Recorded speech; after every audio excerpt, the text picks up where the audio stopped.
Seven, 6, 5, 4, 3, 2, 1. Transition. Thepeterpot is here. Hey everybody, welcome to the Thepeterpot live stream. Boy, let me go ahead and pause this music because it's pretty loud. And you know what? We don't even need music because we got Thepeterpot.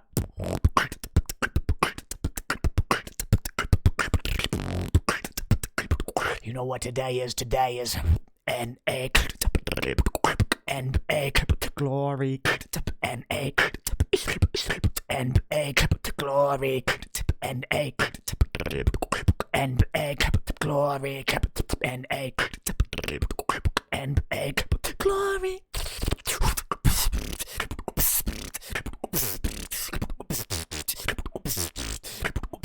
HB Best Carry says, OP beatbox, wish I could beat by like you. Best Carry, I wish I could play like you on Arena of Valor. You are, what's your in-game name? I can't remember. It's Best Carry, isn't it? You are on the, are you on the finalists team? I was just looking at the team. I think you're on Q to win. Is that right? Yeah, you're on Q to win. Nice. You're going to be in the finals today. $300 on the line. Winning team gets 165. Second place team gets 135. First place team 135. Second place team gets 100. Where is Douglas? Can you see the booty of the dog? The little doggy butt. We have a doggy butt. We have a doggy butt. Can you see it? Can you see it? Can you see it? Where's the dog? Does J-Man, can J-Man find the dog? Where's the dog? There's a dog somewhere. Hey, Arazel, welcome. It's the НАGloryy finals. They have arrived, and I am very excited. I think Tiffany can see the dog. She spots him. But by the way, first subscription of every stream rewards the dog with a dentibone. So at any point today, I'm sure we will get a few subscribers. So make sure you stick around because the first one will give the dog a dentibone. Yeah, says Best Carry. He says, hey, everybody's in the chat saying, hey. Now I'm going to go ahead and we're going to have Tempest join us because I'm going to join the Discord channel. The Discord channel where he can then hear us. Hello, Tempest. Can you hear me? Hello, Peter. Can you hear me? Loud and clear. We have TempestTries in the chat. He is going to be co-casting with us today. Hello. What's your fan base called again? I don't know. We don't have a name. The Potters, I guess? Don't have a name? The Potters? Hello to the Thepeterpot fam. My name is TempestTries. I'm your co-caster for today. That's pretty much all I have to say. This is going to be a big show today. Yeah, there's a lot planned. So much is planned. So much is going to happen. I need to go ahead and add your picture here. I have your picture in the other scenes, but I don't have it on this chat. I just went over to your place. We took the picture. It's all good. Yeah, we got a quick photo, we wore our masks, so there's nothing to be worried about, guys. Yeah, so we social distance, guys. Don't worry. There he is. Here, we got this nice photograph of him. So you know what? I'm gonna cover up the little dog butt for now. Actually, the dog moved. I don't know if you can even see the dog butt. Let's check. Oh, you still kind of can. J-Man found Douglas. Good job, J-Man. All right, let's get a nice good picture of Douglas because his head is on my foot right now. So if you're wondering who's co-casting, we do have Tempest, but we also have Douglas, and Douglas is always here on the Thepeterpot live stream. Always here. Handsome Tempest and a handsome Douglas right here. Hanging out. All right. Well, I think we're ready to get into the discussion and the talking about all the excitement happening today. Yeah, I have to pull up the schedule because I don't know it off by heart. You have to pull up the schedule. It's a big one. It's a big schedule. It's a really big one. Okay, we're gonna go right now over to my desktop viewer so we can talk about some stats and things. And Anihi's going to give us details when the matches are starting.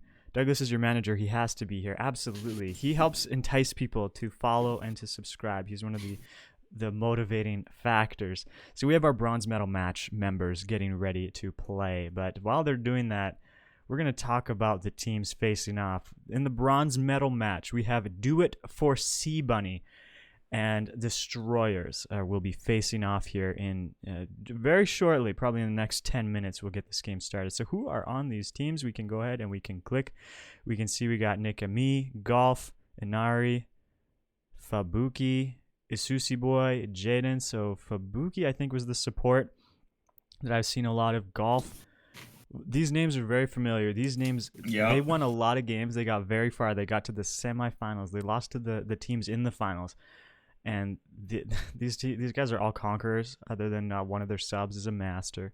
Fabuki's a master, but very strong. Oh, it's Amy Q. That's who Nick Amy is Amy Q. That makes sense. That makes sense. Yeah, Amy Q is very active on the Twitch chat as well, so we appreciate you, Amy. Yeah, they made it a long ways. They lost to Eclipse. Do It for Sea Bunny, I'm pretty sure lost to Eclipse, right? Do It for Sea Bunny. I'm looking or was that here. Destroyers that January lost to 16th. They lost for Back to the Future. No, that's they not beat right. They beat Back to the Future to make it in. It doesn't show actually who they lost to on here. We'll be back. Got a grumpy J-Man. Okay, maybe you need to feed him or change his diaper. Though he's 3. I wonder if that's still a thing. I'm going to learn so much about babies in a few months. Yeah, I think you're right. They lost to Eclipse. I'm pretty sure. And then Destroyers lost to Cute to Win. Yeah, and we got Peter, these little promo videos.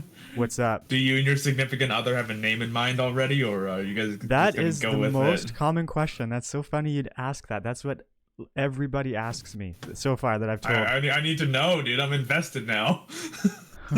Well, Tempest is a pretty cool name. We're definitely considering that. Oh, God. Okay, so Destroyers are going to be against Do It for Sea Bunny. Yeah, they got Zeus, Tired, Dreamy Way, Teletubby, Real Confucius, and Swaggy are the player names. But of course, I've never seen these names because their in-game name are all Chinese names, which I can't pronounce. So I can definitely pronounce Teletubby and Real Confucius and Swaggy. Swaggy's a cool name. I like that name. It's All right, I just got news from Chewy because he's the one going to be relaying us information. Absolutely. We're going to be getting a screen change very soon, like maybe 30 seconds. So the teams are getting ready now, and we're going to be able to cast the first game soon. Okay, you said a screen change. So I need to hop on over to watch Anihi's stream here then, right? Is that what you're saying? I guess so, yep. So we got an ad playing. Good thing to get it over with. I've been watching his stream all morning. I wonder why it's showing me another ad. But we need to be seeing ads for our tournament match. All right, НАGlory brought to you by the follow button on Twitch. Feel free to hit the follow button right now to keep up to date with everything that the Thepeterpot has to offer. For sure, yeah, if you're not following. Also, subscribers, remember, first subscription to the stream rewards the dog with the dentabone. He has not gotten one yet today.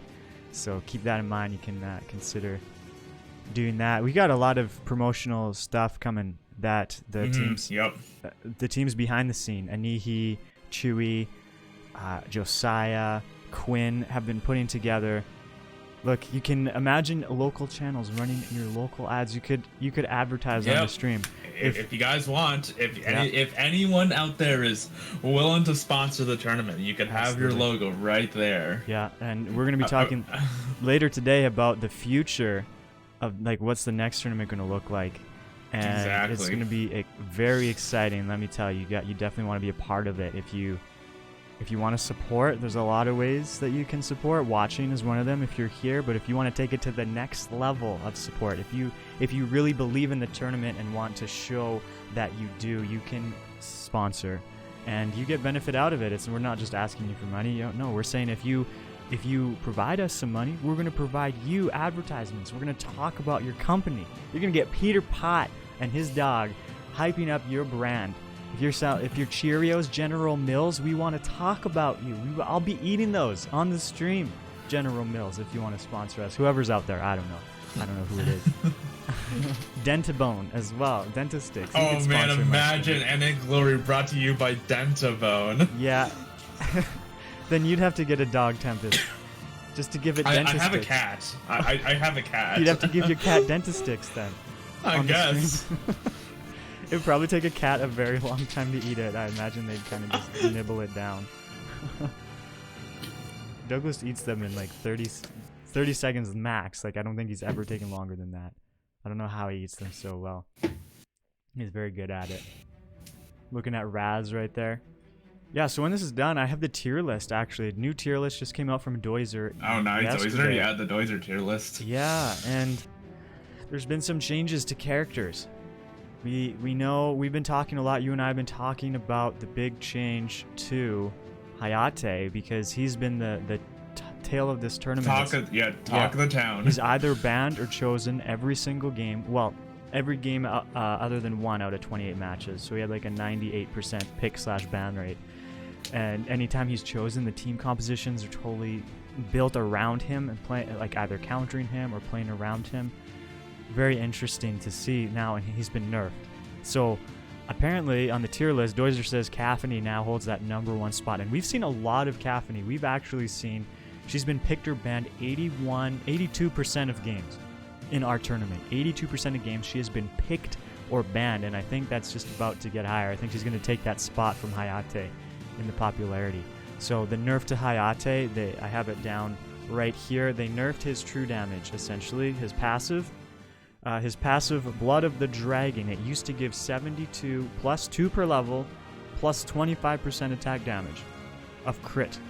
Of damage that can crit. We got a follow from Skylar. Hey, Skylar. Ooh, Skylar, thank you so much for the follow. Yeah. We know Hey, Anihi Peter, loves you. Peter, I'm pretty sure we're gonna be getting those player interviews soon. Part of the big show. Oh, is that the first part? Is player interviews? Yeah. We're gonna be seeing Do It for Sea Bunny and Destroyer's interview pretty soon here. We're so hyped up on the characters, but you know who's more important than the characters? Actually, the players. This tournament would not be happening the teams, if it wasn't for the players. Because you can play a tournament in any game, really. We could have backgammon on stream, and we could, if we had the players for it. So the players are the ones who make it happen. Of course, you guys watching make a big difference as well. You help give energy and help give us incentive to stream it as well. If nobody was watching, why stream it, right? But because of you guys, we do that. We share it with you, and we are excited to. But we're going to get to meet some of the players now. I haven't met any of the players. I don't know if we're going to see their faces. We're just going to be video. Like, I don't know. I'm excited.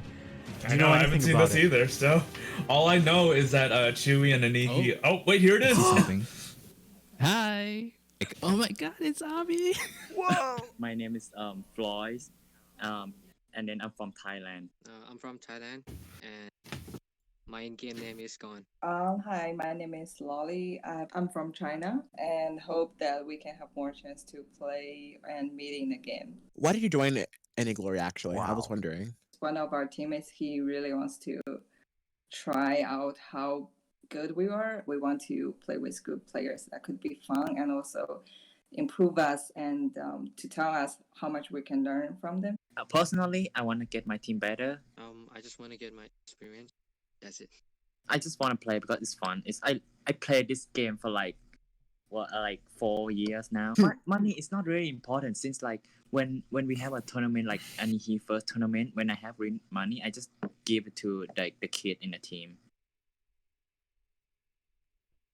Gone said like do it for free money, bro. No, we don't do this.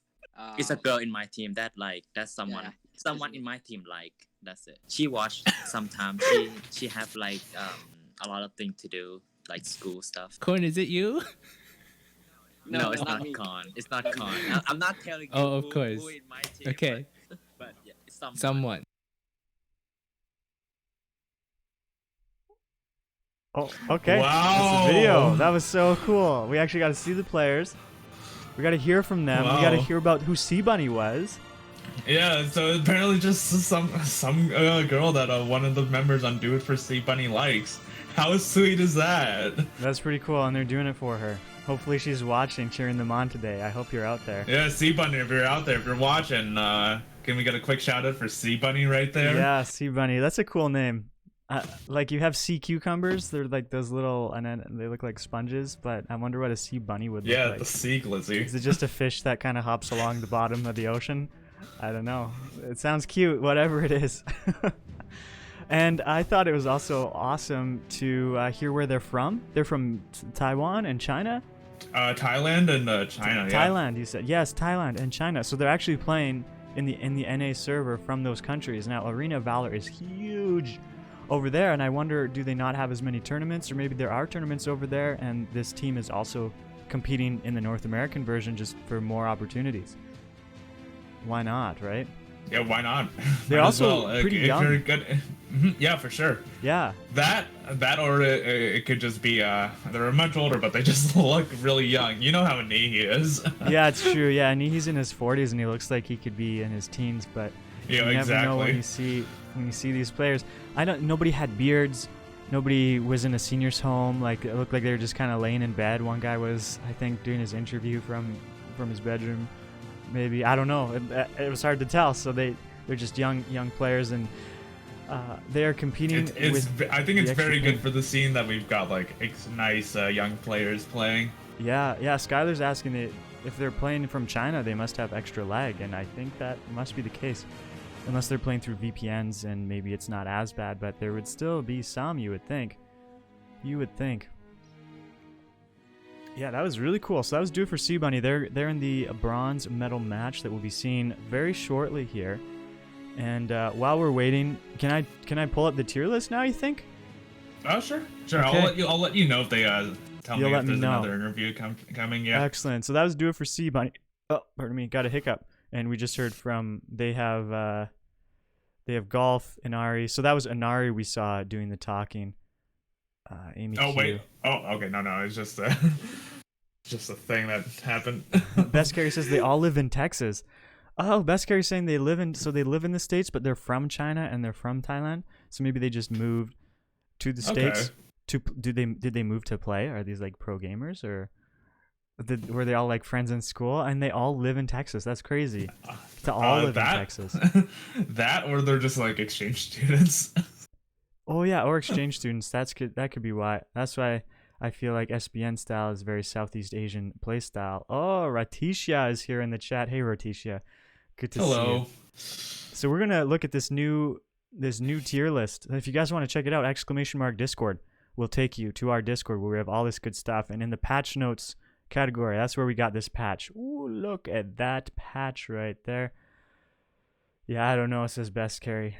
Best Carry, did you do an interview for your team as well? Maybe we'll get to hear from you in a little bit. Let me know. So yeah, here's the tier list. So somebody who has remained in the Darkslayer lane SS tier for months, for multiple seasons, is Richter, and he, I think, will be the character of this tournament today. Like the finals today, I think will really revolve around. He'll be the guy that's either picked or chosen every match. I could be wrong, but he's so powerful. He's so versatile. Because look at this. He's SS tier, like he's super strong. I think that's what SS means, super strong in the Slayer lane and in the support lane. Crazy. He's not really a jungler. You'd rather use him as a roaming or a dart in the Dark Slayer lane in the top lane. No, Maddie and Kendrick did it. I didn't even know there was an interview. Best Carry says a couple members of his team did it. Cool. Most of my friends in AoV are exchange students. Makes sense. Ah, okay. I didn't know that. That's interesting. We're learning so much about the teams. So you like to play in the mid lane, don't you, Tempest? So why don't you talk us through some of these mid lane characters here? All right. So Zada is a very strong mage. We're probably going to be seeing him a lot here, as well as Lorion or Crixie, as Crixie is a very solid hero. Mm-hmm. Wait, are we already in pick ban phase? Are we actually? Or are we already in pick? Wait, hold on. Everything's been selected. We didn't even get to talk during this. What? Okay, we're switching back now. Oh, wait. Okay, no. Yeah, you're right. They're picking. All right. We have to watch another ad, guys. I'm sorry. Every time I switch back to Anihi's stream, it shows me an ad. It's really annoying. All right, well, at least I can talk about it while you're stuck in an ad. So okay. On blue side, we have Destroyers. On red side, we have Do It for Sea Bunny. Destroyers have already gone Look at for that. the Richter ban. Look who it and is. Who was I heavy, talking about? And who's Yeah, banned the Richter's immediately? already gone. He's out of there. First ban. Dude for Sea Bunny have banned Teamy as their first ban. So obviously they don't want Destroyers to snowball. And you know, Destroyers actually do like playing Teamy a lot. We do see Teamy in a lot of their comps. Yeah. Oh, and as I was talking about Zada, Exactly. like Zada. saying we might see Zada a lot, Zada gets immediately banned right away, right there. No, it would be shocking to see a character chosen in this bronze medal or finals match that isn't in the top tiers, like isn't a super meta character. I would be surprised. There was some buffs that just came out. Superman has received double buffs, like back-to-back patches receiving buffs. We haven't seen him at all this tournament. I would be surprised to see him, but seeing that he's just gotten double buffs, you know, maybe these teams are working with something spooky, something that their opponents haven't seen before, such as a Superman composition, where the team maybe plays around the new buffed Superman. Who knows? We might see something interesting, but yeah, for the most part, we're probably going to see these meta picks, these top tier, and that's why we were just taking a quick peek at the tier list. We'll get another look at that later, but we wanted to get right into the match. Grak, they're hovering Grak. Have we seen Grak this tournament? I'm trying to think. Yeah, as a troll pick. Yes, we saw. That's right. They had to restart the match because they chose Lumber and Grak, and we're like, what is this composition? Why would they choose a Lumber and a Grak? I swear, picking Grak in this game is like doing the same as hovering Teemo from League of Legends. Oh yeah, just a character that's kind of trolly. Like he can be good for sure, but he's kind of known for being a goofy sort of character. Now Grak, the difficulty with him, so I like to play him in solo queue occasionally. He's good into certain compositions, and he's good when teams are built a certain way that work well with him. However, he's very skill shot oriented, and your team also has to be in position. So it's two factors. One, you have to land the skill shot. Okay, that's great. Say you've landed it. Number two, your team has to be in a position to kill who you just hooked. And in solo queue, it's really hard to coordinate that. And also even with an organized team, it can be easier to coordinate that aspect. But if your whole team's there waiting for you to land the skill shot and you miss the skill shot, wow, that sucks because your team's there and now they're wasting time. You know, it's just, there's supports that aren't as risky. They're not so dependent on landing a skill shot. They're not so dependent on your team being positioned a certain way. So that's why we haven't seen Grak chosen outside of a troll pick. Now they're hovering Hayate. That's interesting. Hayate got nerfed this patch, so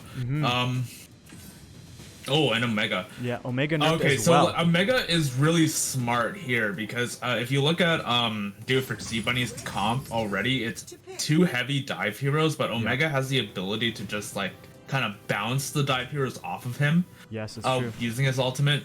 Lorian's ultimate as well. It's very anti-dive, like it's very versatile. You can use it as an anti-dive, so the opponents jump in. Kira jumps in onto your marksman, for example. The Lorian's ultimate will knock her up into the sky, and your team can punch her, hit her up. And we see Hayate chosen as well. You mentioned he was nerfed. Omega was actually nerfed as well. Both of those heroes nerfed this patch. So the game patch that the teams are playing today, there's a few changes. So some of the nerfs to heroes such as Omega, Hayate, Kira as well receiving a nerf. Her nerf is only to her move speed when she's using her ultimate. Wow, another dive hero on Dude for Sea Bunny's comp. Varys. Varys. So Varys is versatile. She's kind of like Lorian in that way. She can push people off if they try to jump onto you, push them away. But then she can also jump in with her ultimate. So she's a very skill-based hero. But you're right, it is very interesting to see Varys into Omega and Hayate. Particularly Hayate, well, and Lorian can teleport all over the place. No, definitely. Varys is very skill shot oriented. She's hard to play because you not only have to land her skill shots, you have to manage her stacks that she gets, and then her passive. It's a circle, but it's not directly next to her that the circle can attack. It's a space out from her. So you have to you have to position yourself very carefully. You have to land your skill shots. I'm excited. I think it's very brave to choose that character in the bronze medal match, and especially against a team such as Lorian and Hayate, who can jump around everywhere, very hard to hit with skill shots, and Omega, who can just push you around and really mess up the positioning of your passive ability, which is that circle around you. that does the damage. So that's, yeah, it is an interesting comp. It's a brave composition their Do It For C Bunny is choosing, I would say. Destroyers choosing a more conventional composition, banning the Caffney there. Yeah, because Caffney is good ban, very meta hero right now. Yeah, top marksman right now, taking that throne from Hayate according to the Doizer tier list after this new patch. So I'm very interested to see how the Hayate performs after this nerf. Did the reduction to his passive increase damage? Did it neuter him enough that he's no longer the top pick? I don't know. We shall see. You're looking very happy there, Tempest. Are you excited? Yeah, I'm definitely excited. I haven't stopped smiling this whole time. Apparently. Apparently. We see a ban going on to Omen. So Omen is actually a really good counter to Hayate, usually chosen, but of course, Do It For C Bunny has chosen Viris. They opted for Viris instead of Omen, as well as Lubu. So they have a Slayer laner, they have a support chosen. It might be Viris support or Viris mid. Viris can often be in the mid lane, especially when you have a ability power based jungler such as Kira. So we may be seeing Viris in one of those roles, but Omen has been probably the most common counter to Hayate, so they've opted not to take him and banning him instead because they don't want their opponents to take Omen. Because you know who else Omen is great against? He's good against Kira. Hayate. Yeah. Oh yeah, true. Yeah, so Kira wants to run away through the walls. Her nerf was to her ultimate ability, only in her move speed. So she can move before 50% faster, now she can only move 40% faster. It's not a huge nerf to Kira because she's super powerful right now. And I imagine we haven't seen the whole teams yet. Whoa, hold on. Are we actually going to see a Marja pick here? Marja recently got buffed, right? Well, she got changed, but that's not live yet. She got changed. She got it's not she live got yet. reworked, and it's not live. And it's so confusing in their patch notes because they talk about it. And then I remember hopping on right after I got the update. I hopped on, went into a grand battle with Marja, and she's the exact same. And I'm like, what did they even do? Okay. There's no changes. I was very confused. So we see Lumber actually chosen as the support. So yeah, that will likely mean Viris in the mid lane. Yeah, great roaming potential right there. Mm-hmm. Yeah, so that's going to be a Viris against Lorien in the mid lane. So that's an interesting so matchup. Lumber is very good in this situation because he can actually pop up and set opportunities up for his team to dive in. So we're seeing a very aggressive team comp coming from Do It For C Bunny right now. Yes. Definitely, absolutely we are. I just realized because I'm watching this in browser source, it's extremely, it's pretty small for me. It's very, very small. So I'm gonna actually have to open Anihi's Twitch and watch it from there. Because I'm looking at this draft screen, I'm like, I'm really having trouble seeing everybody. Why didn't I have this issue last week? So give me 1 second here, guys. So Tempest, you keep telling the people the good news. All right. So we do have the Butterfly and the Florentina coming in from Destroyers. So then again, okay, so Destroyers has a very standard team comp, so they're clearly going for the consistency that they just want to rely on the rotations right now. Yeah. Whereas Do It For C Bunny has a very team fight oriented team, so they're going to be trying to force those team fights, force jungle invades, stuff like that. So we're probably going to see Do It For C Bunny trying to set the pace of the game, but if Destroyers can defend against that, then we will probably end up seeing Destroyers take it out in this first game. Yes. So to clarify, Destroyers has the team fight oriented composition. No. Do It For C Bunny has a team fight oriented. Really? Okay. Yeah, I would say so. They have more dives, so they're planning on getting in on the back line, trying to shut down the Hayate. 10 seconds. Interesting. Okay. The way I see it, Destroyers is all their characters. Every single one is team fight, shines in the team fights. Like Hayate is chosen because he does so well in those. Butterfly doesn't want 1v1s. He needs multiple opponents there to jump to. And we do see Kira as well on Do It For C Bunny. She's a great macro character. She's a little bit like Navroth in that way because she can go through walls. She has such a fast roaming speed. She can push wherever she needs to. We actually saw that in the last match. Which match? The Wednesday night match, I think we streamed. Or was it? Mm-hmm. No. It was last Saturday evening, and then the next semifinals match was after us. So, yeah, in that match we saw Kira do a lot of work. And I'm wondering, was that was Destroyers we watched, wasn't it? Destroyers against not Sea Bunny. Because they're facing against Sea Bunny now. Okay, here we go. Okay. They're hopping off into the launch pad. to They're the races flying right into now. the middle. Yeah, they're right. Look, they left a little crater when they land. I didn't realize that. That would really hurt your backside, I imagine.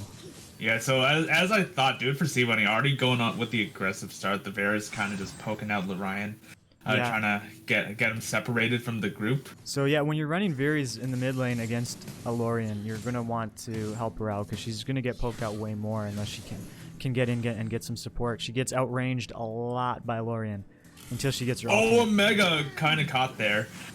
Yeah, he's going in way too deep. I wonder why.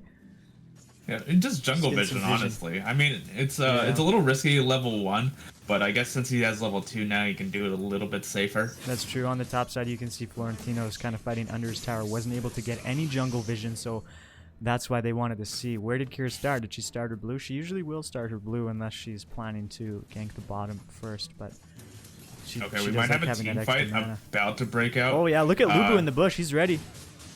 He wants to get in some action. Oh no, he just wanted that minion, I guess. He took it and he's heading back now to fight for Florentino. Yeah, we got Hayate and his friend Lorian Oh, we hanging got out some down bush there. camping. Ooh, we got a Yeah. bush camping, but we got Hayate poking it So- out, playing it smart. Peter, who do you think won the draft so far? So the draft, yeah, it's like you mentioned. One I think is more team fight oriented. So the Hayate team, they want to take big team fights. It looks like to me, but Kira I think is going to be able to carry the team. whoa, We see a big huge gank up tower top dive. too, and a huge fight in the bottom. Lumber might be able to live. No, Oh, he's running. He's no, getting he poked from doesn't. Hayate. Wisp getting knocked up as well by the Omega, and then killed by the butterfly. Now this is huge. They're going to get a tower out of this. Kira was Yep, up top, and then, trying to get That's Lorian. a dragon as well now. Yeah, Kira's up top. They trying to do a gank up there. Meanwhile, her bottom lane was getting ganked, so she lost. That's unfortunate. Yeah, I think that had a lot to do with the positioning. How she started blue and went clear to red side to gank top first, and like you mentioned, the blue team Omega caught that vision of it, and so they said, you know what, we're gonna counter gank in the bottom lane. Sorry, that's not a counter gank. We're just going to gank in the bottom lane. Oh, Lorion with the insane levitated. Now That's a Hayate huge caught the ultimate. ultimate. Huge team fight happening in the mid lane and huge tower dive on the second tower. This is looking like it might be the second tower as well. That's insane. Yeah, that Lorian ultimate, like we're saying, it can be really good disengage, but amazing engage if you're able to land it. And it can be hard to land. But in that instance, he was able to land it on 2 opponents, and they were able to just clear him up, kill both of them. You can see the gold lead for Destroyers now is massive. They have that first tower taken, huge. gives them a much stronger match presence, and they also have the addition of gold that they can put then into items. Now they've swapped lanes. Florentino is going to be pushing the bottom, and Hayate and Lorian are going to be trying to push the top. It's actually, you're seeing Hayate with Lorian, and now he's with Omega, so Hayate is getting babysat very well. Which is what you want to whoa, see. look, Florentino popping off right now. The Arctic Orb has been forced, but now Vera is coming in for the support and is going to be able to clean up Florentino right there. That's huge. We can see the gold now popping up, see the items built, so that kill by Viris is going to help her out. She's got 1.7k gold, the most on her team. Yeah, it looks like she's are we gonna going to be get the one levitation? carrying Yes, the he team. does. Another one on Wisp Oh, going another down. pick. Wisp. Yep. Lumber pops the ultimate. Now we got support coming in from Here's Duke that for Steve Viris, Bunny. yeah. She's the richest on her team. Can she carry this fight? Not quite. You got to play safe. Lumber's got to heal. Lumber's going to recall, Yeah, yeah. it's going to be a 3v1. He might be baiting a Ryan's probably recall. gonna- Yeah, he's gonna baiting it poke him. against Lorian. Oh, maybe not, because he just starts it up immediately. And Just starts it up again. he was confused. He was in the menu screen. He was changing some sound settings or something. He was in his buy menu right there. Yeah, in Kira, the shop. aka Golf, is heading home to get some health back. Yeah, she's definitely behind that death and losing that Abyssal Lubu Dragon is early on. in danger of getting tower dived here. Florentino going to engage. We have a levitation coming in from Lorion. He does manage to get out of it there. Get out of it though. Yeah, the passive of Lorian, where it has that big ball of energy, looks a lot like his ultimate. It's hard to know when it's coming out. If that was his ult, I think Lubu would have died, but I don't think his Yeah. ult was ready there. Yeah, no, my caster's mistake. It looked like his ultimate from where I'm watching, but Oh yeah, no, it looked like it it's to me too. It looks very similar. You have to play Lorien like a fair bit to kind of see the difference. And even then, when you're casting, there's so much happening. We see actually Butterfly with the 2 kills and Hayate 3.1k gold. That's amazing. You want your gold on your marksman, like especially a marksman like Hayate. Mobile does a lot of damage.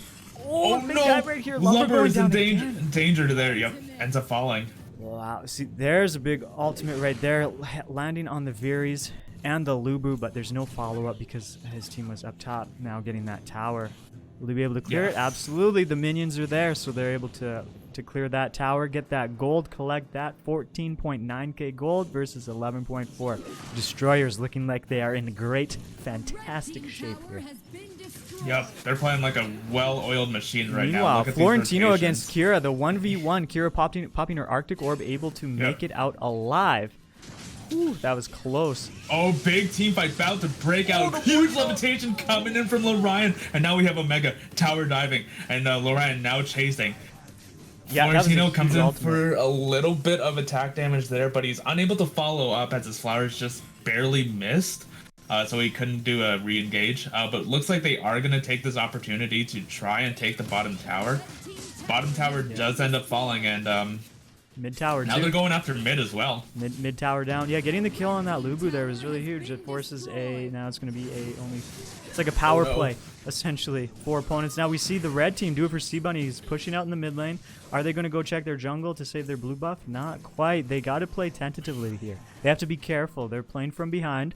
They don't know where opponents are. They could be hiding in a bush. So you want that map vision, and it's hard to have that map vision when your waves aren't pushed and when you don't have towers up.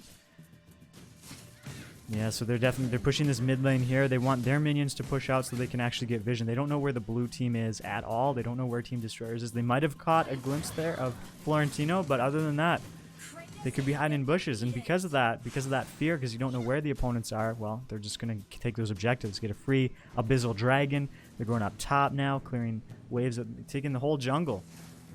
We got a nice team fight up here. Florentino going right into the tower. He doesn't even care. He's diving in. Gets the back out, taking from tower aggro. Yeah, do it for C-Bunny. Red team coming in right now. Lorien popping his ultimate. Does not land it because Kira was able to jump out. But Lorien just dives right in. He doesn't even care. Wow, Butterfly's running right through Wisp's passive. Those little explosives on the ground. She's running in. Wisp getting the shutdown. That's huge. That's some gold for her. Oh, Lorien going in.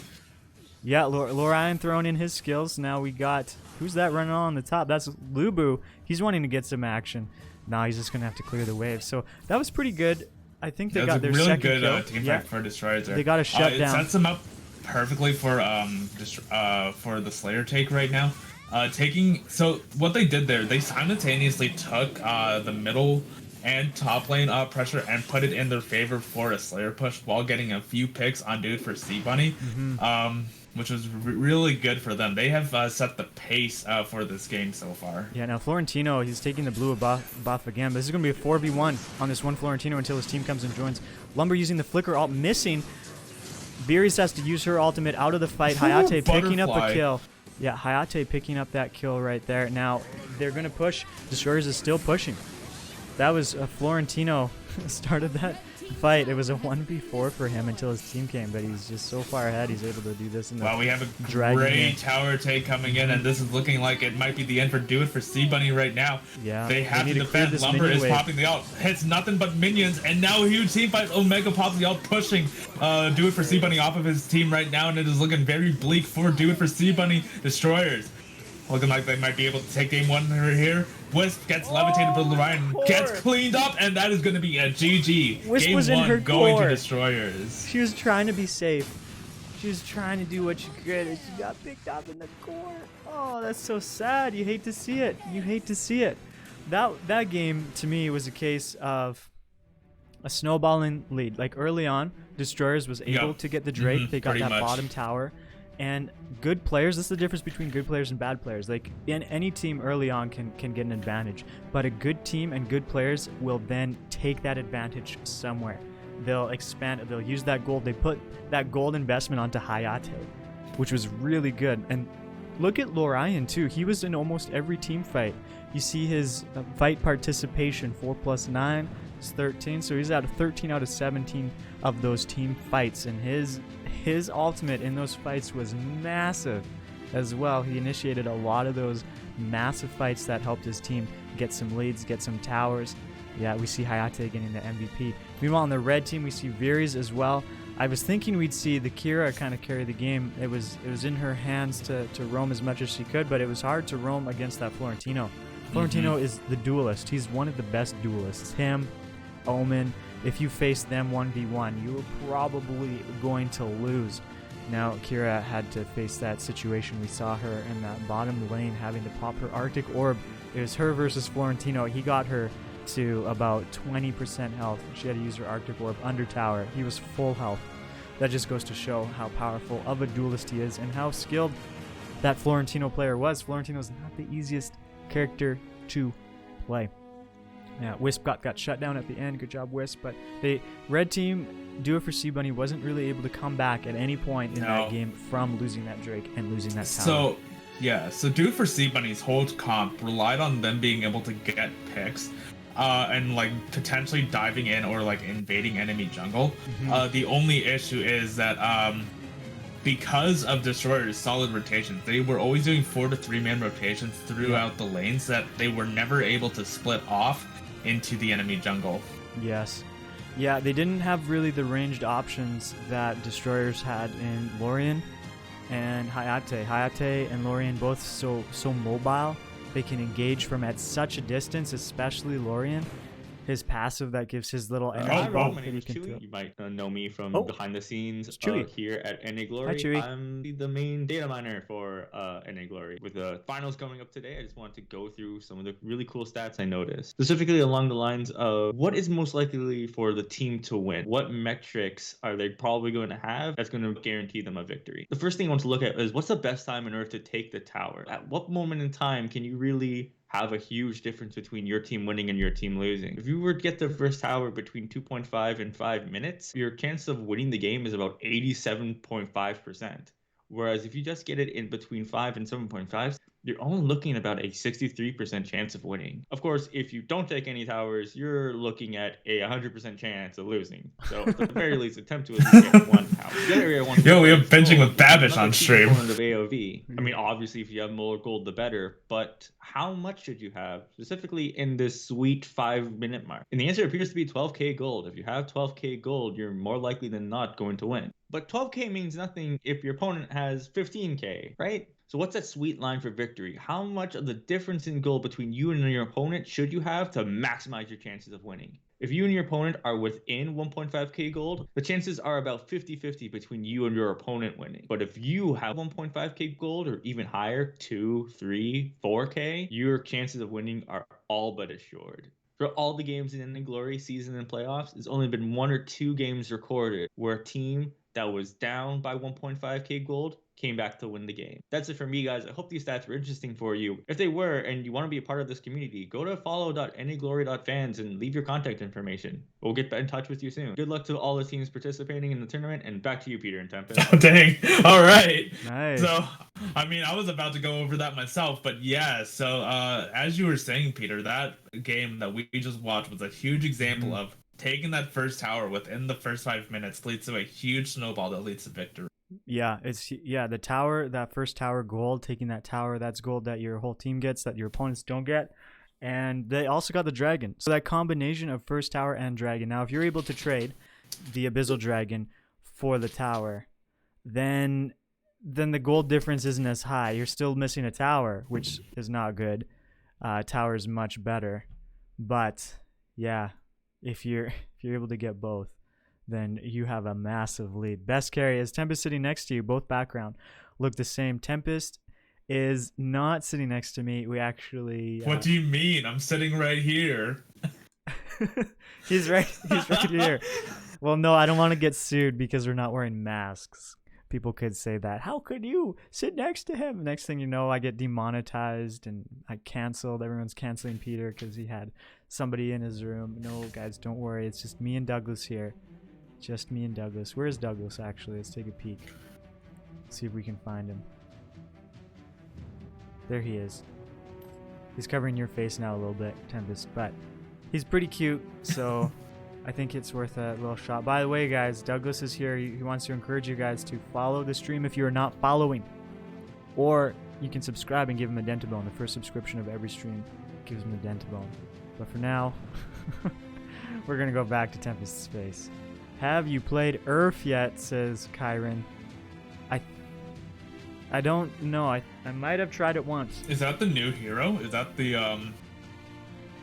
Earth, he's talking about a League of Legends game mode. Oh, okay. Yeah, I think that's what it is, and it's where your spells don't have cooldowns and don't really cost mana. I believe is what. What? That sounds incredible. Yeah, Hold up. Arena Valor has a whip similar out my game mode, Elise. but I can't remember the name of that game mode. Do you guys remember the Arena Valor game mode that's like that? And Yorn is so fun because you just shoot an arrow across the map every like 2 seconds. It's hilarious. And of course, you know that Yorn throws out those beams of arrows from the sky. He throws out a circle that calls arrows down from the sky. You just spam those, and you just clear waves instantly with it, and you're shooting your ultimate across the map. It's pretty broken. 80% cooldown and no mana, says Kyron. Yeah, so people with global ultimates, like Swain would be pretty cool, throwing out his W everywhere. Senna with her ultimate that hits across the map. Who are some of your favorites, Kyron? Pantheon is good because he can just throw his Qs everywhere and his W is stun. His E gives a damage immunity from that direction. Yeah, that's cool. That is pretty cool. We see Destroyers with the first win. It's a best of 3, guys, so we might see 1 more game or 2 more games. I hope we see 2 more games. I hope Do It For Sea Bunny brings it back. I do believe in them. I think they can. I got Swain in my first Earth game of 2021, and I did so good. Nice. Yeah, W's everywhere. Blue team's turn to ban. Blue team's turn to ban. Who will we see banned? Is it going to be Richter again? Will we even see Richter today, or will he just be banned every match? I don't know. I do not know. But we shall see. I could put the chat box in the middle under the screen so you guys will see some chats now. There you go. This team's turn to ban. Alright, Do It For Sea Bunny with an immediate Kira ban. Oh yeah, they don't want to destroy it. So Kira's very strong right now. Yeah, I feel as though if Kira had changed her rotation there, like that last game wasn't a reflection of the character, I would say. That last game was just a reflection of positioning. Like she ganked the top lane. She wanted to get the kill on Florentino, but by going for the kill on Florentino, you're sacrificing the Drake. And it's not a good trade in my opinion. But if you're able to get the Florentino, then it makes it not as bad. But she wasn't even able to get the Florentino. He's very hard to gank, that guy. Throws flowers and goes everywhere.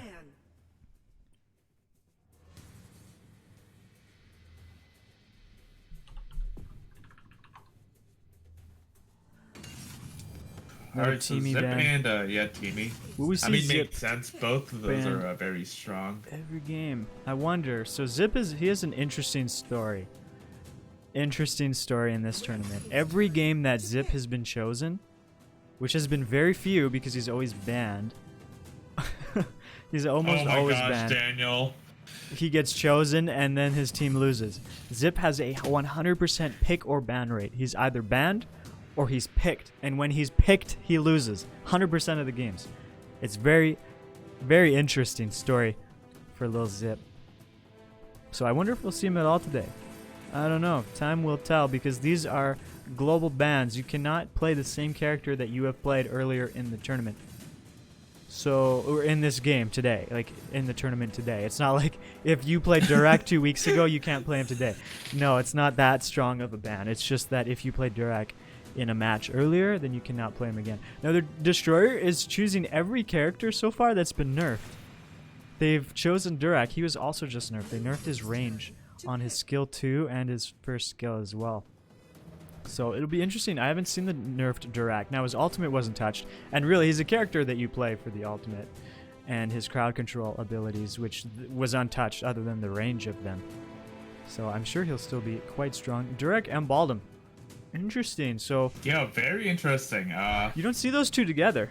No, you don't see Baldom very often. No. This first might be of the first all. Baldom game this stream, or this tournament, to be honest. We've had 28 games, so when Chewy was talking about those stats, he was talking about the 28 games from the brackets. Now we've had quarterfinals, semifinals, and now we're in the finals. This is the bronze medal match, and then the gold medal match is after this series. Lord of Thy Rings, what's the score? The score is 1-0 for Destroyers. The red team on the right, they are Team Destroyers. They've won the first match. It's a best of 3, so they are coming in ahead.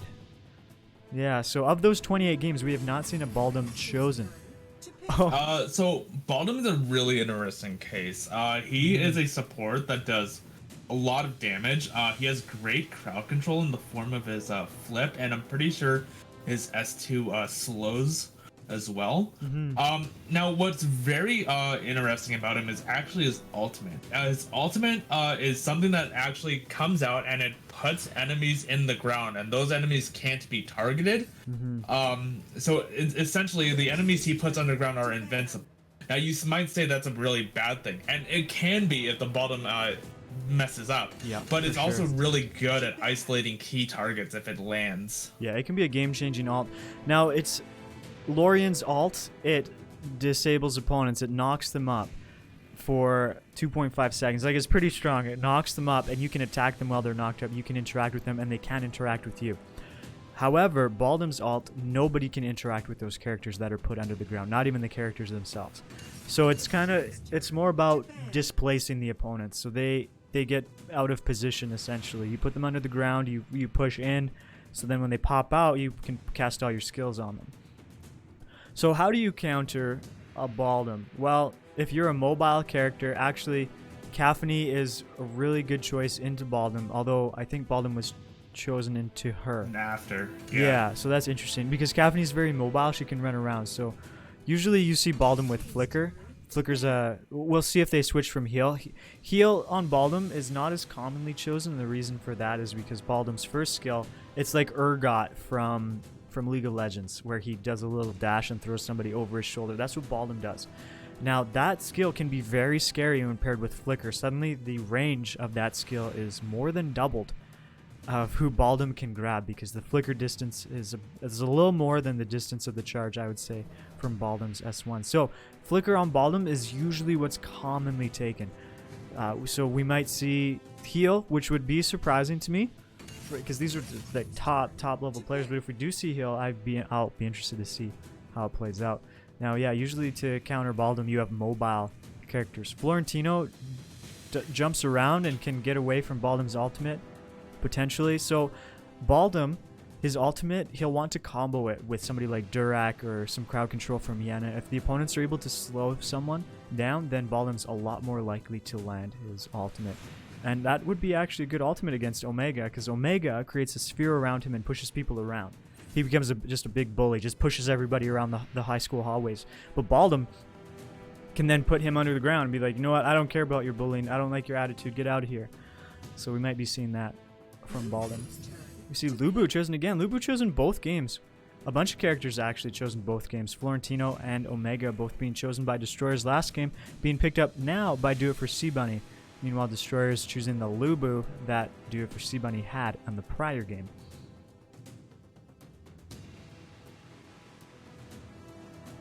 Alright, we see Wisp banned as well by Do It For C-Bunny. They are banning Wisp. That's an interesting ban, in my opinion. We don't see much from Wisp, but we did see them choose Wisp last game. I wonder if there's some secret information about her that we don't know about. Did she have a buff? I didn't see her in those patch notes that I saw, but maybe one of the items, they changed a couple items, maybe something there gave her some love. I'm not entirely sure. Wisp is not a common ban, though. As you saw, she was chosen last game. She didn't really scale or do as well as her opponents Hayate did. Just certain marksmen will scale better. Caphany is one of those. Yeah, they're kind of showing off their hero roster right there. He's showing off. He's got the Joker. He's got Bright, which is a brand new hero. He's got a deep wallet. I'm just kidding. You don't actually need to pay real money for any of the heroes in the game. You used to, actually. Zephys was only redeemable by purchasing vouchers, and you got a ticket for him. But he's no longer that case. He's no longer behind a paywall. Speaking of Zephys, he was banned as well by Do It For C Bunny. Yeah. That's really intriguing to me. Well, who on your team is threatened by the Zephys? What makes him scared? I guess Crixie would not like facing a Zephys, that's for sure. Oh, Raticia talking about in the chat that the auto attack animation of Wisp is shortened. That's crazy. I didn't know that. Thanks for letting us know. Wisp is top 5 ADC. Ah, interesting. Shiro, love you. Okay, Oh so the Joker pick is really interesting. Joker hasn't seen a lot of action because he hasn't been that great this patch. Yeah, he's pretty safe against assassins. He's one of the safest marksmen against assassins because of his second skill and his ultimate. Like he slows, of course, with his auto attacks, which is pretty great, but he gets physical immunity to 2 attacks or abilities with his, I believe it's his second skill.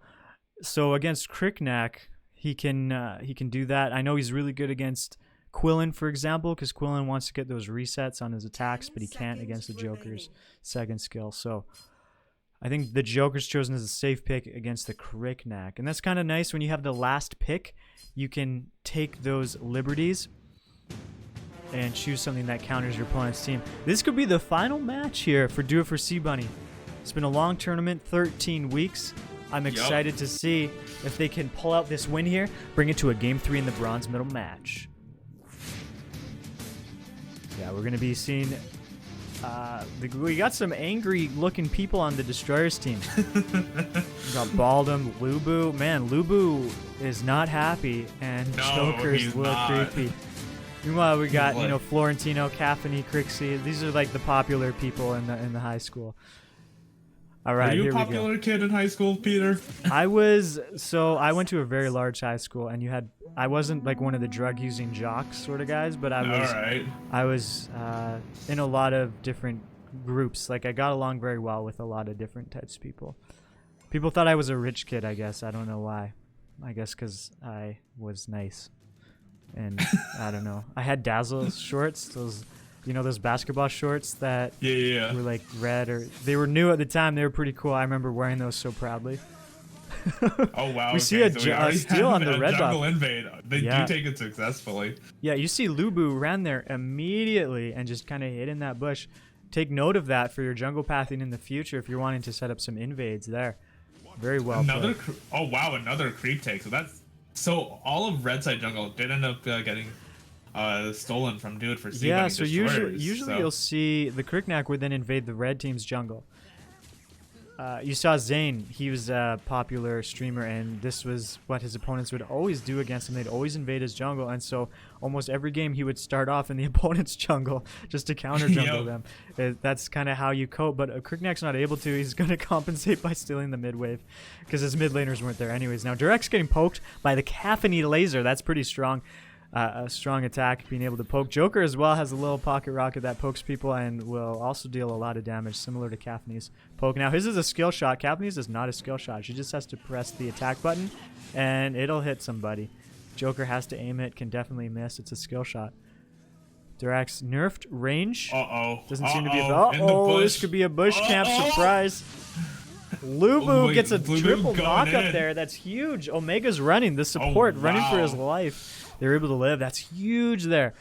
So this is being played very well for Destroyers. Again, they're setting up for that dragon. I think Do It For C Bunny needs to be prepared for that. It happened last game. Oh, no. Tower death right there. Wow. So they lost the dragon, and Florentino lost his life to the tower. You hate to see it. So Destroyers looking like they want another invade. But Do It For C Bunny is there to catch it up. And as I'm saying that, it's a Lubu's double just invade take right the blue now. Buff. Yeah. Lubu's either going to head up top. Now, Lubu versus Florentino. Usually, Florentino can win that if they're an even footing, but not in this case. If Lubu's even slightly ahead, it gives him an edge. He's actually 2 levels ahead, and I imagine a fair bit of gold up as well. He's also got the buffs. So, that would be a losing fight for Florentino. Meanwhile, Florentino fighting against Yenna. having a recall now. He's recalling very close. Yenna can just flicker in there and kill him. Oh, gosh. Yeah, the minions were coming. I'm so shocked he waited like that. Is that going to be a kill? No, that was well played by Yenna. That was so well played by both. Actually, not really. Okay. So Florentino played that really well, but now he's going to get tower dive. He is forced to pop the Arctic Orb now because he got greedy. He is forced to park his. Meanwhile, Kriknak's coming back. Kriknak's coming back to counter there. Now, is Florentino going to actually be able to recall? That's all he's been trying to do for the last 2 minutes, it feels like. Yeah, he's able to make it out. He's able to get home and get healed. He'll be performing much better. But meanwhile, Kriknak's now getting tower dive. 2v1. Yenna and the Lubu going under the tower. Yenna playing so well. Yeah, you saw when she was about to die from that tower shot, she used her second skill, which reduces damage that she takes. And she used it. She placed it perfectly. That's actually Richter. He's getting a nerf. Instead of complete damage mitigation with his second skill for half a second, it's only going to be 50% damage reduction with that second skill. So that's essentially what Yenna has, and she used it perfectly there. Meanwhile, Yenna getting a huge kill right there. Popping and getting a kill. Is she going to live? She's using the Arctic Orb. She's jumping out. Lubu's there to protect her. That was an insane pick. Wow. This Florentino is just having such a rough life this game. He died to the tower. He died to that Yenna just popping out of a bush. Yenna's playing phenomenally to be able to, pick that up. Kriknak's first red buff. Everyone on Dude for Steve Bunny is having a rough time right now. Look at this goal difference. It's massive right now. It's huge. I know Kriknak's he just got his first red buff. There it is. So he's excited about that. It does spawn. He was probably wondering. He's like it's Christmas morning. It's finally here. There's still hope. Florentino's going to be pushing that wave and then heading down here. He knows that they want to get this dragon, so his team's trying to work together. Look how deep that Baldum and Durak are. They're pushed so far into that tower. Crixie using her ultimate. Might be able to kill the Joker. I don't know. Joker's going to be able to live, perhaps. Ultimate. Joker lives that fight. That's unbelievable. That's crazy. Wow. Baldum hasn't had to use his ult yet. His team is just making such short work. Destroyer's doing a fantastic job here. Making it look more easy, jungle invades happening. Kaphne is able to get it back though. Kriknak split pushing top. Don't know if that's the best decision right now. Will they be able to get a tower at some point? A lot easier. Not able to get it there. Not yet, but soon. Remember that statistic, whoever gets that first tower, but the first 5 minutes have elapsed, so your likelihood of winning from getting that first tower is going down because you're not able to snowball off that gold and that map vision as much now. They're coming in. They want the blue buff. It's not spawned yet. They're just going to hide in the bush. Oh, this is a huge bush camp right now. This could be really bad because Myadrima likes to do the long rotation down, and now he's going to get caught out here as Yuna now dives in on him. Gets the kill, and now they're going to... I'm looking forward to seeing the kills here. Yeah, 5 kills on that Yenna. She's playing super well. Now, Yenna is a skill-intensive character. She can get kills for sure if your opponent's position out of where they should be. But you also have to be quite good to be able to punish her. Dived here. Okay, yeah, Kriknak just has to give up that tower. The tower there. Nothing he can do about that, yeah. Wow, yeah, Destroyer's pushing their lead there, getting that first tower. That's huge. Pushing this big fight in the bottom lane. Kaphne using that ultimate. Yeah, she's falling super low though. Ooh, Joker going in with his ultimate. Backlines, and now we have the ultimate here. Crixie and Omega are super low. It looks like they are. Destroyers is going to get that tower, and now we have more minions pushing in on the mid lane with Lubu in a 2v1 in a 1v2 situation. Is going to go in on Florentino. Florentino taking heavy hits, and Lubu is absolutely nuts right now. Yeah, we've had so much attention on the Yenna now. A lot of Yenna's plays have been made possible by the Lubu because he's been invading, and you saw when she got the kill on Florentino in the mid lane, Lubu was right there to protect her. Oh, Lubu going in once again on Kriknak, fighting under his tower. Whole team Kriknak came gets cleaned at the perfect up by time. Joker. And now we have a potential team fight about to break out. We have Joker poking them out with the rocket here. Dirac pushing them back wants slightly. That Kaphne. She used her flicker. Not quite enough. Ooh, Yenna's first mistake of the game is giving that shutdown gold. Now, who got that? Was that Kaphne? I'm not sure who got it. Let's see. Was it Kaphne? Yeah, Kaphne got that shutdown there. So that's going to be gold for your marksman. 5k gold. Kaphne leading the gold by a long shot. She's going to have to do it for C Bunny here. So they really need to play around Caphne here, help enable her to use that gold to the best of her ability. Now, Destroyer's attacking the going for the Slayer. The Slayer, yeah, it's a free Slayer right now. It looks like, because you see Baldum's in position with the great vision. Yep. Yeah, Florentino's scared to go in there. He's having post-traumatic stress from that Yenna in the bush every time. Doesn't know if she's huge there. team fight about to break out. Caphne pops her ultimate, direct ultimate. He's doing tons of auto attacks, melting the tower right now. Yeah, that placement from the Durac is perfect. Caphne's not able to use any lasers to shoot through that. Oh, and he just erases Crixie's health bar. Yeah, that pretty much. Crazy. Two of them are forced to go back. This might put them in a really bad 3v2 situation. Yeah, Florentino has to go dude back for and C heal Bunny now. is future right now. Yeah, is looking Omega very going in glim. on the Durac, just trying to clear the lane so that they're able to save the tower. Yenna going deep again. This time, Crixie getting the gold. Yeah, now I think Yenna, her whole goal there. They were okay dying just so that they could get the tower. Yes, but okay, now we have a juiced up Destroyer. Huge Baltimore. There it is. after the Omega's Slayer buff. underground.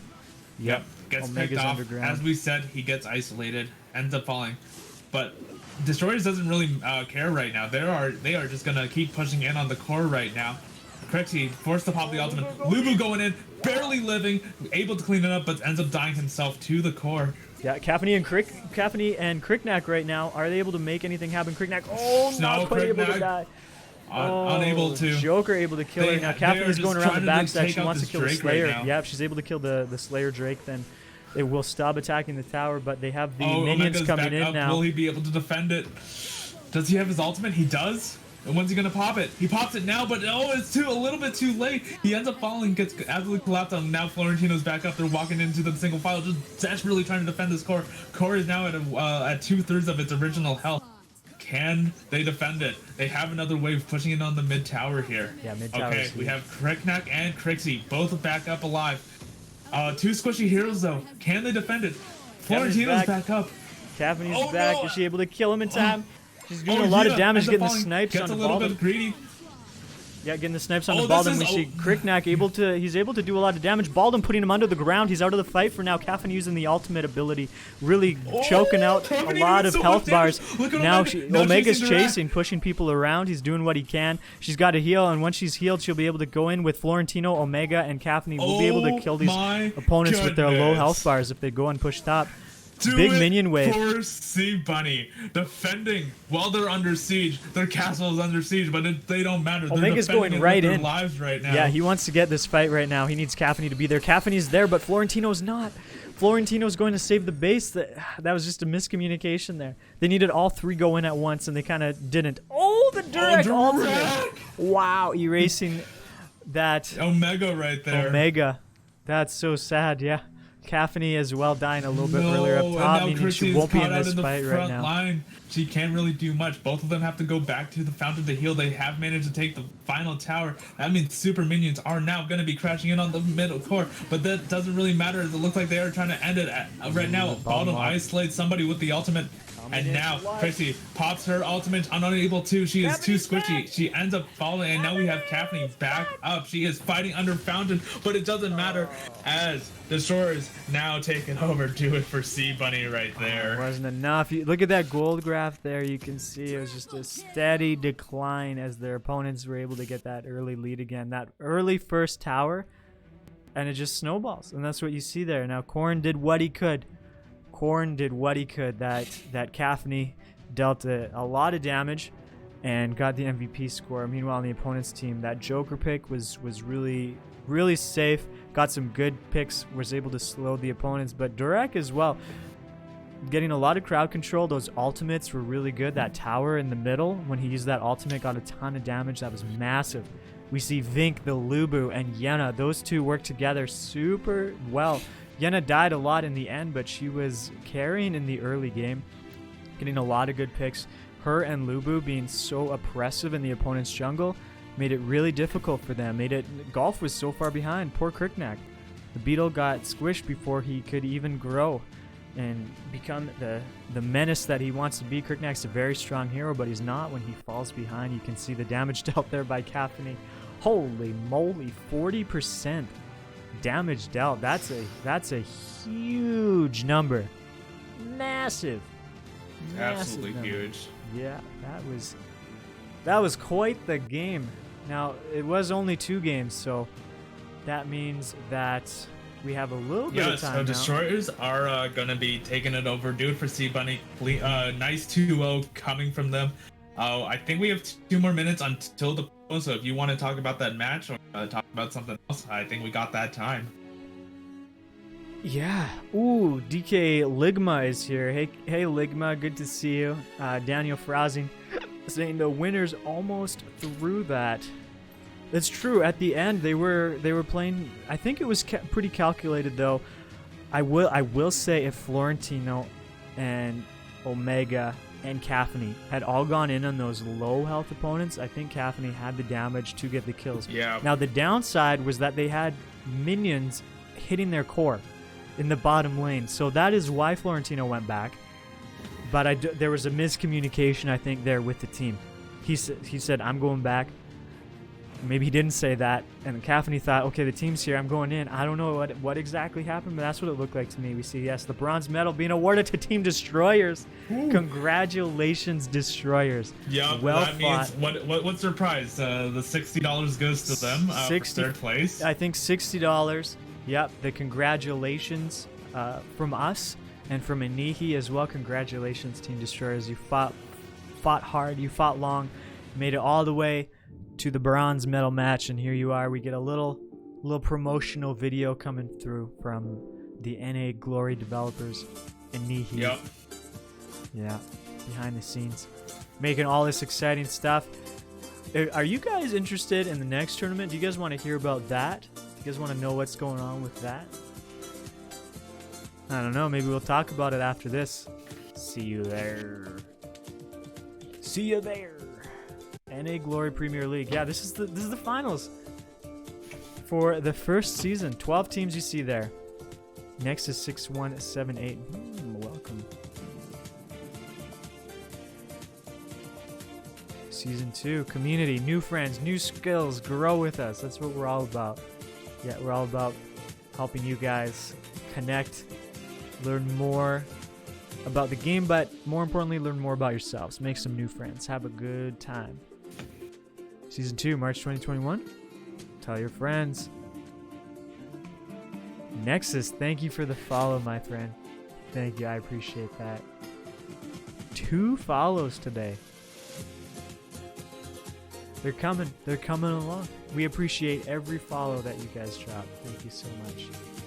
All right, so Peter, just got a heads up from the TO that match 2 will be starting at in an hour from now, or more like 15 minutes 50 from minutes now. from now. Okay, so we got 50 minutes. 50 minutes to kill. Tough game incoming. We got a huge game incoming.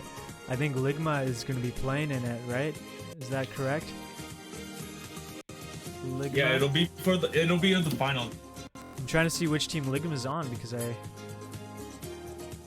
can't remember. Is that Cute to Win?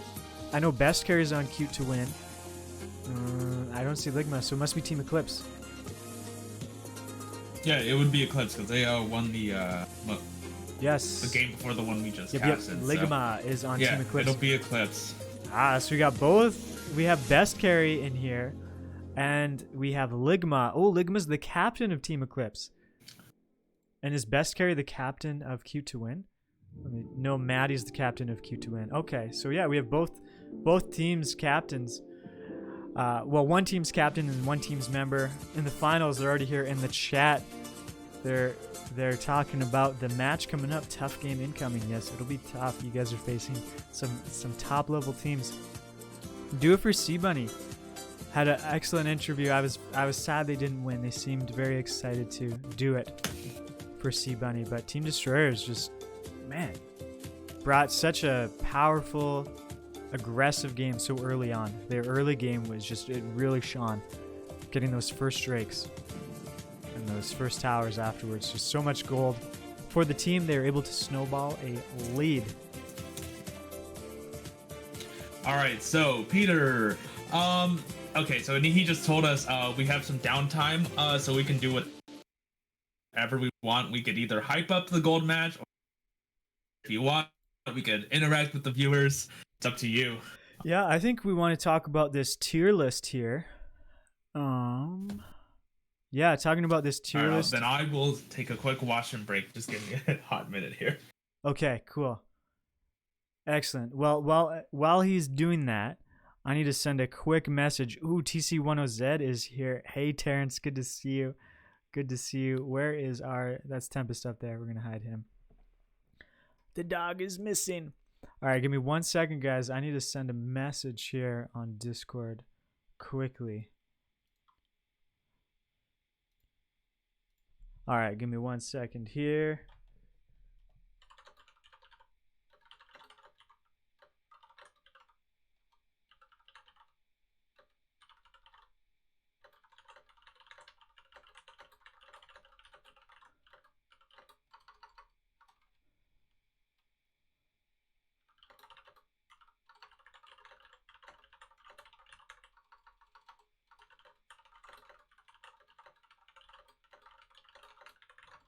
Just sending the message.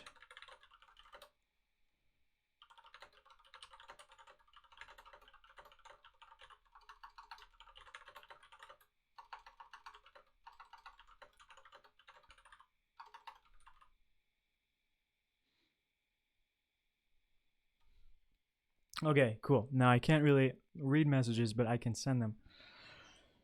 I gotta drink some water after that game. It's a lot of work. Best of 5 finals, absolutely. It's gonna be good. These are some solid teams.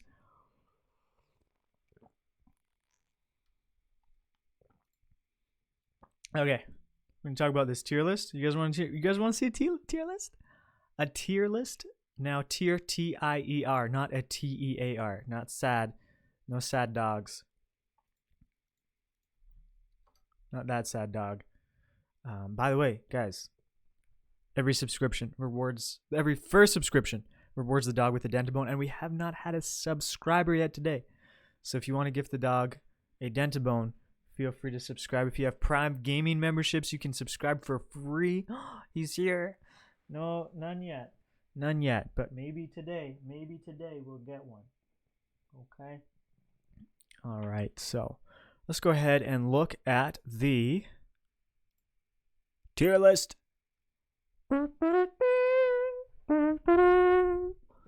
So I'm gonna actually open the original, and it gets really big. Oh, I already have the original open. So we had let's talk about some of the characters we saw that last game. So we saw on the winning team, who was their marksman? It was not Caffney, it was the Joker. So we see Joker's actually on this list here.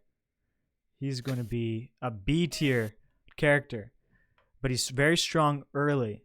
That's what Doiser said in his tier list. Now, Joker's kind of more of a counter pick sort of character, and he did a great job of countering that Cricknack.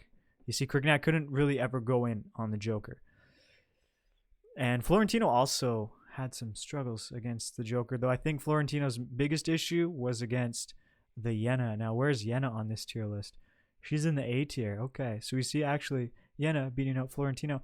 And some of this lesson that you can take away is that tier lists are not everything. Tier lists are just a way for you to get an idea of what characters are strong, what characters are the most played, but it doesn't necessarily discuss about matchups or anything, because remember, MOBAs are a 5v5 game mode. So you might choose a very strong character, you might choose Richter, but your opponents might choose more strong characters or characters that counter your choice. So those are just some things to consider. Who else did we see? We saw Baldum. Now Baldum, we were talking about, is not a common support. Here you see him here. He's kind of in the A tier. They put him. Lumber only A tier. That is sad. Yeah, Lumber's down here. So supports, I feel like it's hard to put supports into a tier list because supports are so dependent on your team's composition as well as your opponent's composition. So Lumber can be very good against certain compositions. The best example actually is Annette. We see Annette. She has a 100% win rate in our tournament. Every time Annette was chosen, she won. But then if that's the case, why is she B tier? Well, Annette is chosen to counteract certain heroes. So she's very good against Zip. Why does Zip have a 100% loss rate, for example? Well, because the net came in, countered him very well. Nella, what is this? Who's that? That's my cat. Oh, it has a deep voice. Example, Lubu is a soft What? counter to Florentino. Is he? Okay, I didn't know that. Just because of his lifesteal and his knockup? The knockup would probably be really annoying for Florentino, I imagine. Annette can counter like every assassin, though. Oh, true. That's a good point. Yeah, so she's good against assassins, but she's not good as a generalist. For example, Richter's just so good in so many situations, right? He can invade so much. He can roam. He can just do it all, really. His damage mitigation. Whereas Annette, she's more specific. She's more a counter sort of character. In ELO, like solo queue, I love Xenial. He's so good because you can carry your team as the support. You can split push while still being able to use your ultimate to immediately join a fight and join your teammates. Annette can cancel Grak and Mina ult, I think. Really? By pushing them out with her ultimate. Hey, interesting. Ligma, so you've been playing a lot. You've been preparing. We got you in the chat right now. What are your thoughts on the changes? So they nerfed Hayate and Omega. What do you think about this Abyssal Dragon lane here? This tier placement? Because Hayate has been the talk of the tournament. He's been so good. Hey, King Phil, dude, welcome. We are in the finals here. In about 40 minutes will be the finals. We just did the bronze medal match. Now we're just talking about tier lists. We're just killing some time, getting ready. You don't think Violet is S tier? Okay, that's fair. Xenial's uber good in team play. Yeah, Xenial's really good. I would be so happy if we saw him in the tournament. We have not seen him in the tournament yet. The most common supports we've seen in this tournament, Omega, since his rework, has been very, very popular. Thane is chosen a lot of times with Caphany. We've seen Krizix a couple times. We've seen Richter, though mostly in the Slayer lane, and we've seen Teamy whenever he's able to be chosen. He's usually banned, but whenever he's open, he's chosen. Those are a lot of the main supports we've seen. We've seen a couple Crests, haven't we? Tempest, are you still with us? Tempest might be gone. I'm not sure. Yeah, I'm still here. You're still here. I'm making voices, high-pitched voices with my voice because I'm talking to my cat. Oh, okay. I didn't think the stream wanted to do that. Yeah. Oh, Ligma says he wants to try to Crest again. Now, we've seen a few Crests. Have those teams won? We can actually find out. We got the statistics right here. So how often was Crest chosen this tournament? Let me go down here. Crest. He was chosen 5 times. How many did he win? He won 1 of those 5 times. Okay, so he's been chosen 5 times, but only won 1 of those 5 times. Not a promising statistic for the Crash. Now, keep in mind, there's so many variables in these statistics, right? These are teams that have varying ranges of ranks and such. So you could have had a bad team or a team that didn't do as well choose Crest, and they're against Conquerors and they lose, and it says nothing to you about how good Crest is. So take it with a grain of salt, but it does say that the 5 times Crest has been chosen, he's won once. Now here's a guy who has a great win rate, Durak. In this tournament, he's won a lot of his. Florentino as well, great win rate. He's been picked and won a lot, and I think this is actually because the good players are playing Florentino. That's, I think, what that tells me. Not so much that he's a great character to win with, but if you're like, there's certain characters that very skilled players tend to choose. Let's look at Varys, for example. We saw her chosen. She's a very skill-intensive character. She's only won 2 of the 10 games that she was chosen. Crazy. I'm surprised Alistair is not chosen a lot. Yeah, that's true. Alistair, Aram hasn't been chosen at all, I believe. Let's find out. Yeah, not chosen at all. She's similar to Alistair. And Alistair,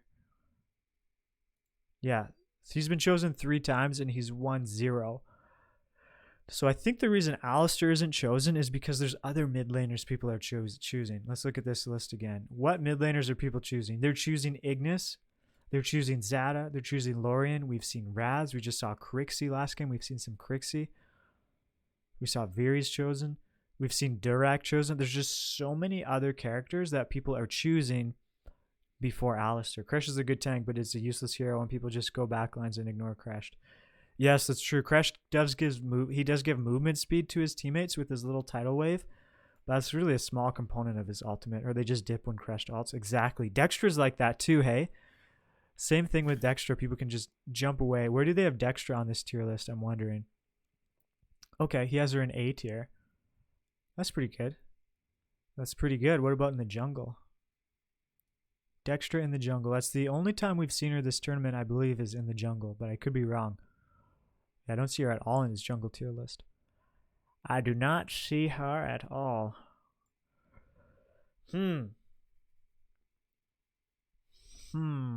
We forgot to do a prediction there. Now, Kira is apparently the highlight of this patch.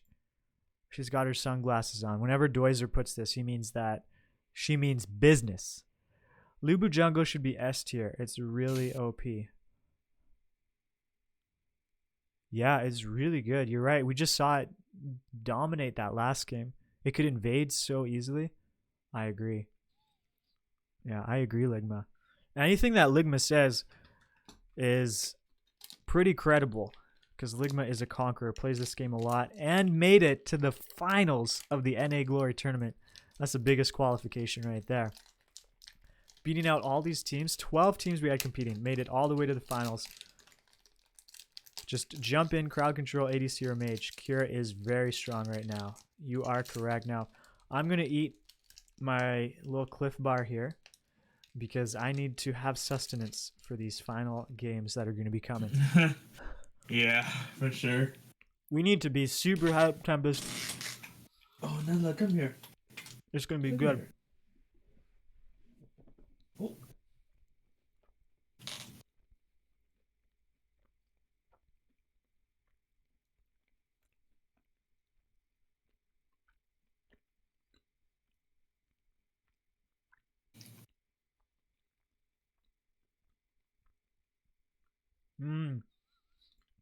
Hey, Frosty, welcome. You hate that Alistair counters Florentino so much. Yeah, Alistair's very good in the Florentino.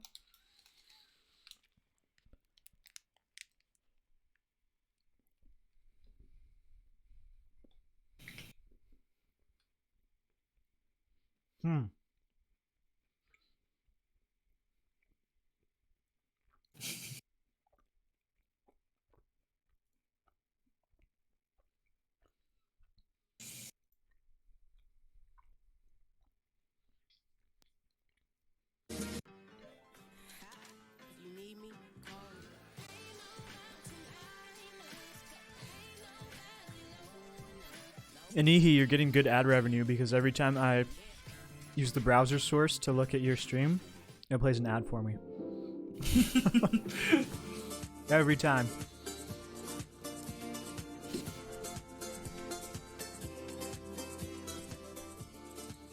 I think we'll just watch this while I eat my little lunch here.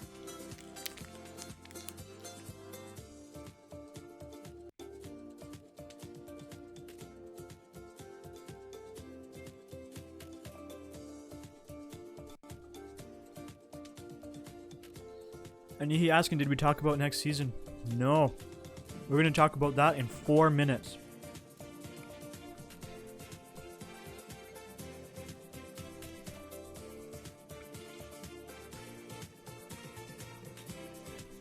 Hey, Ed. Who's winning? Team Destroyers just won the bronze. Yep. And in 30 minutes, we have the gold medal match. Best of 5. It's going to be Team Eclipse against Cute to win. It's going to be such a good match. I'm so excited. I can't wait to see it. It's going to be hard to cast because they're such good teams. Oh, Anihi, a thought for when you're controlling the camera, when you pop up that little gold thing at the bottom, If you could keep it up a little bit longer than you have been, I'd almost say like twice as long, because I want to see some, like, I'll mention a stat on the one team side, and then I go to look at the other team, and then it's gone by that point. So just keep it up a bit longer. That'd be awesome when you pull it up. Thank you. But the timings of opening it has been perfect. It's like when I want to see it after a fight, it pops up. It's perfect. So you're doing an excellent job. Just a little longer. Thank you, my friend.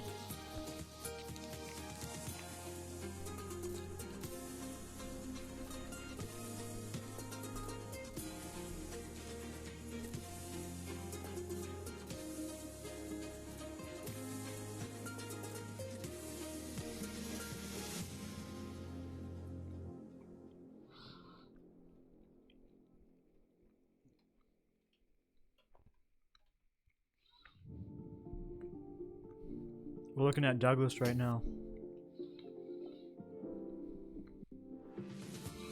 Whoa! We did it! We got a subscription. Oh, it's Prime too. Mm-hmm. For 13 Thank you so much, months. Ed. You're the Currently on longest the subscriber. 3-month streak. Holy crap! Yeah, you're the first person. Oh, Douglas knows that word. He knows the S word. Did you see his reaction as soon as I said subscriber? He looked up and see, look, he knows. He knows. He's so smart. I remember I was telling Charity one of the evenings, I'm like, we got a subscriber. Douglas came running into my room and sat at my feet. When I said subscriber. The S word, yep, he knows it. Here we go. We got a Dentabone coming his way. Thank you so much, Ed. I was beginning to wonder if we'd get a subscriber today. I was starting to get a little sad because I just want to give my dog a Dentabone, but here we go. Douglas gets to enjoy it. Thanks to Ed. Thank you so much, Ed. I have to max this out because this is an exciting moment. Look how happy he is. That's from Ed. We should almost call you Uncle Ed at this point, Ed. After 13 months, you've given him so many Dentabones. You're part of the family now.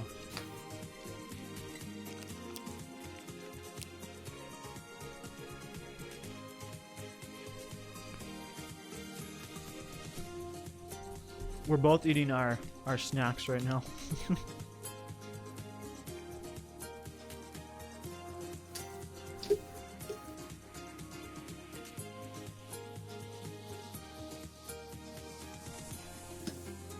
Clean teeth is very important, and it's flavorful.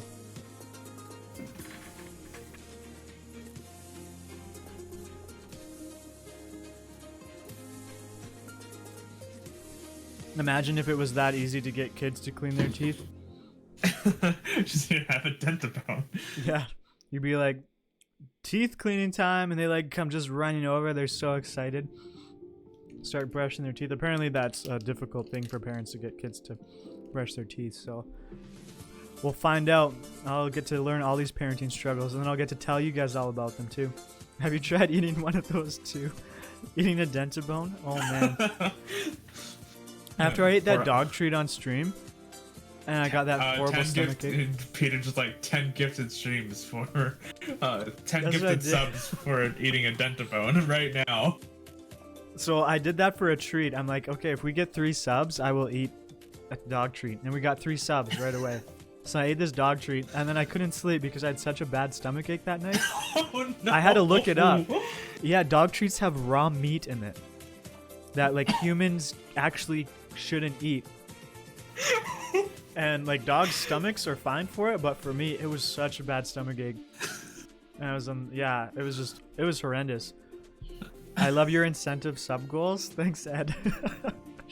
I love them too because we get subs. We did one where I'd shave my mustache if we got a certain number. Well, you had a mustache at one I point? did, yeah. What? It was like a 2-week COVID mustache. It was looking pretty good. Oh my goodness. And then I did push-ups. I did 5 push-ups for every sub. And then I hit, we got 11 subs, so I had to do 55 push-ups. Wait, can someone post a picture of that in Peter's Discord? I haven't seen a mustache. Oh, the mustache? I wonder if we clipped it. Do you know if we clipped it, Ed? I don't remember the mustache one. Yeah, you were excited for the mustache one, Ed. You didn't want Charity to have to deal with it.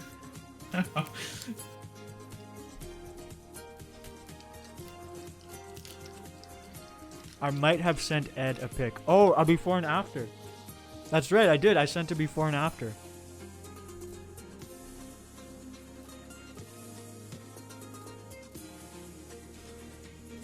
I'm looking for it now. It's not glamorous by any means.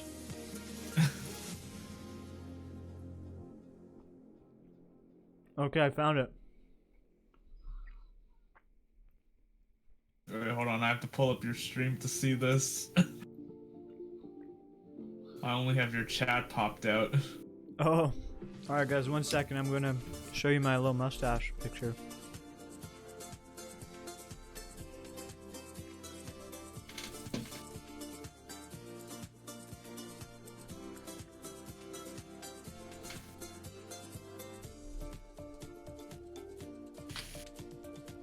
Okay, here we go. Well,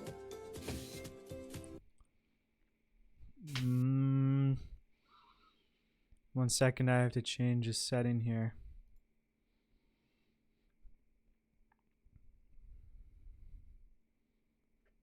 Window capture.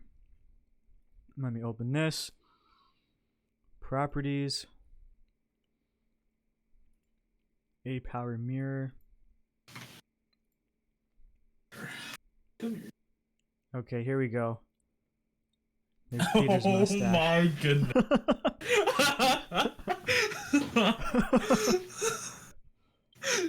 The Peter stash. Look at that. You can see Petrie in the background in my stream room. It's peach fuzz, dude.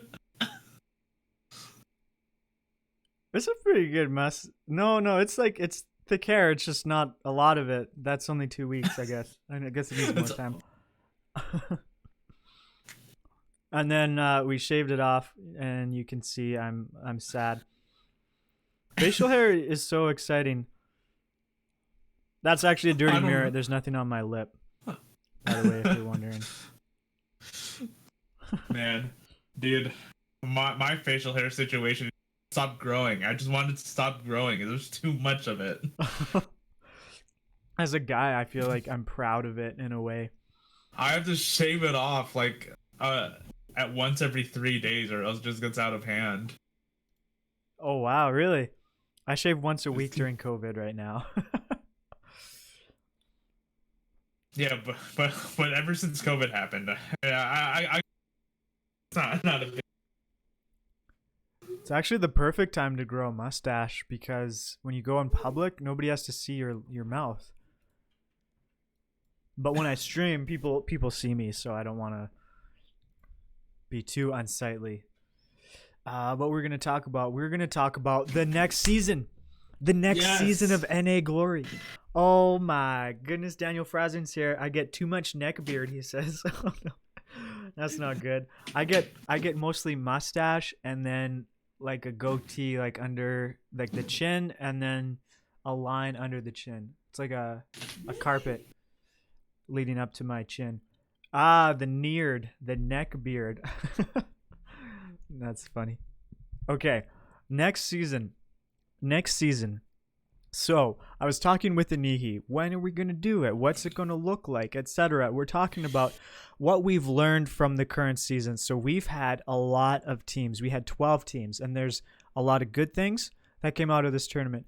There's some negative things, like we've learned some things, but overall it was really, really good. We got this website with a schedule. You could always find out what time matches were being played, when they're being played. Anihi put in so much work behind the scenes to just make this fantastic. So we are curious for you, the viewers. What would you like to see in next season's НАGlorry tournament, season 2? So this was season 1. We had the brackets here, as you can see. We had group stage. Each team registered was put into this group stage. So we have 3 brackets, each with 4 teams. They'd play each other and they'd get points. And the teams with the most points in the top 2 of each of their brackets would then move on to the quarterfinals, the final stage here where it's elimination, and that's what we have here. We have the teams moving on, and you see their wins and their losses and such, which leads us to the finals today with all the money. It's an exciting time. So did you guys enjoy playing in it? If you're playing in it, did you enjoy watching it? If you're watching it, let us know, because all the feedback that you guys give us, we will take to heart. So let me switch now to Anihi's little stream here, and I'll get the chat box up. We got to watch another ad. My goodness gracious. Always ads.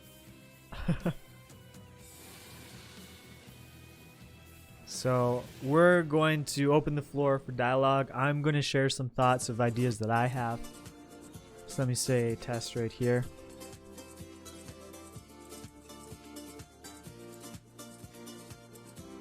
There we go. Perfect. Yes. There's a feedback page. Follow НАGlory fans. So you can share your feedback there. You can share it on the stream here. You can see your comments are now going to be shared on the stream here.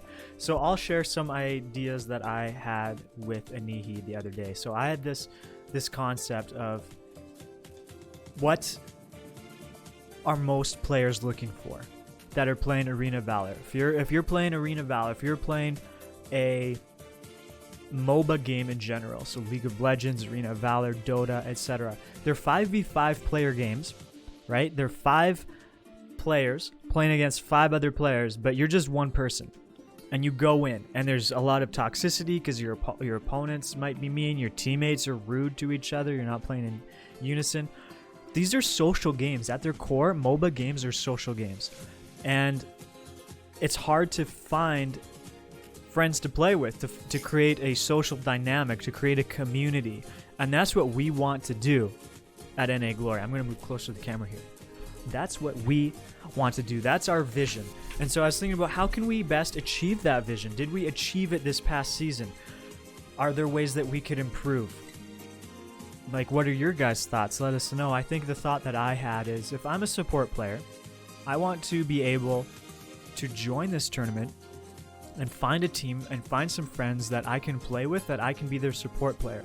I want to find a marksman player that I can queue up with in ranked, or a jungler that I can help support, that I can communicate with, that I can get along with, right? There's a lot of players out there that I can just play with in solo queue, but we might not jive, we might not gel, etc. Like, I want to find somebody who has the similar goals, right? My goals might be to improve, to reach a certain rank, to maybe win a certain number of games if I were to join this tournament. Somebody else's goals might be different. Somebody else's goals might be to just have fun, play off meta characters that aren't common. Like Tiny Awkward, for example. He loves playing those characters that aren't very common. Like, that might be somebody else's goal. They might want to find other people who want to play off meta characters too. Like, could you imagine if there was a team in the НАGlory that just chose off meta characters because everybody on that team, that's what they like to do? That'd be really cool. So how can we help people find like-minded players, find a community, find friends to play with? So we want to structure the next НАGlory tournament to have that. We of course want to have this premier, like this high level of gameplay for sure. We have a lot of Conquerors, and you see these teams that are Conquerors, they're already friends. Like, they're people who already play together. They already have teams. But what about people who don't have that? Because if we have the tournament for only pre-made Conqueror level teams, we'll have like 3 or 4 teams enter. That's not much of a tournament, right? We want these high level teams to have people to play against, right? If they just play against... Oh, hi Douglas. That scared me. Douglas was licking my elbow, and it startled me because I didn't even realize he was in the room. And I think I lost my train of thought. Oh yes, we want those Conquerors that they'd get bored playing the same opponents every single time, right? If we only have 3 or 4 teams in the tournament. So that's why we need more teams. We need more players. So how can we get that? So I was thinking if there was a way that if I were to join, and this is an idea that Anihi had as well, if there was kind of tryouts or like a draft, or in some way players could play in 5v5 games like customs or whatever, and people could watch them play and they could be attributed points or something for their performance, and it would be based on roles. So if you're a support player, your assists would be a big factor, your kills or objectives you get, etc., right? And so these players, so picture it this way: you have a 5v5 custom match, and everybody in this custom match, they're not from pre-made teams. We're trying to help people find teams. So say we have a pool of the greater the number of people, the better, but let's start with, say, 10 people, just as a simple number. If we have 10 people, 2 5v5 teams, they play the games.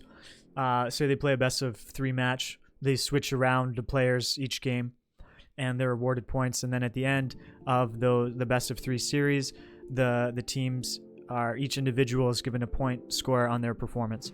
And then you would have potentially captains or people who would be interested in being leaders of teams, who would then draft teams based on the points that everybody was awarded for their skill levels, right? So say you're master, suddenly you're worth 3 points, and you performed really well, you performed amazingly, now you're worth 10 points. So then these captains, they have a point cap that they can draft for. So they can, say, have an allotment of 30 points.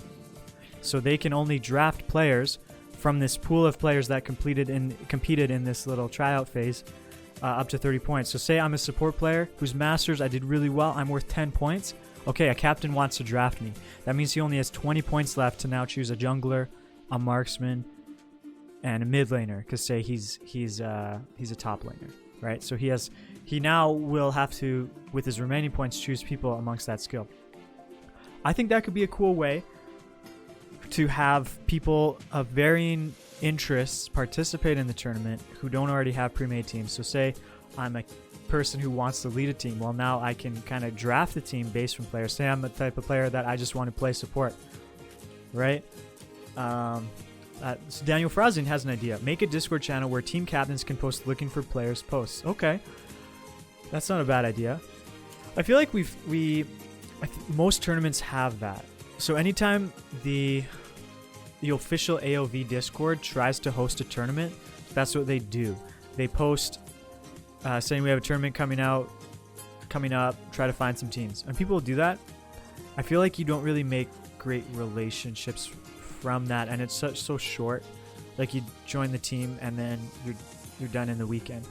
The thing about the НАGlory is it goes over a season, so it goes over about 12 weeks, and you have teams that advance through this. They get to play multiple games and they get to grow with their team.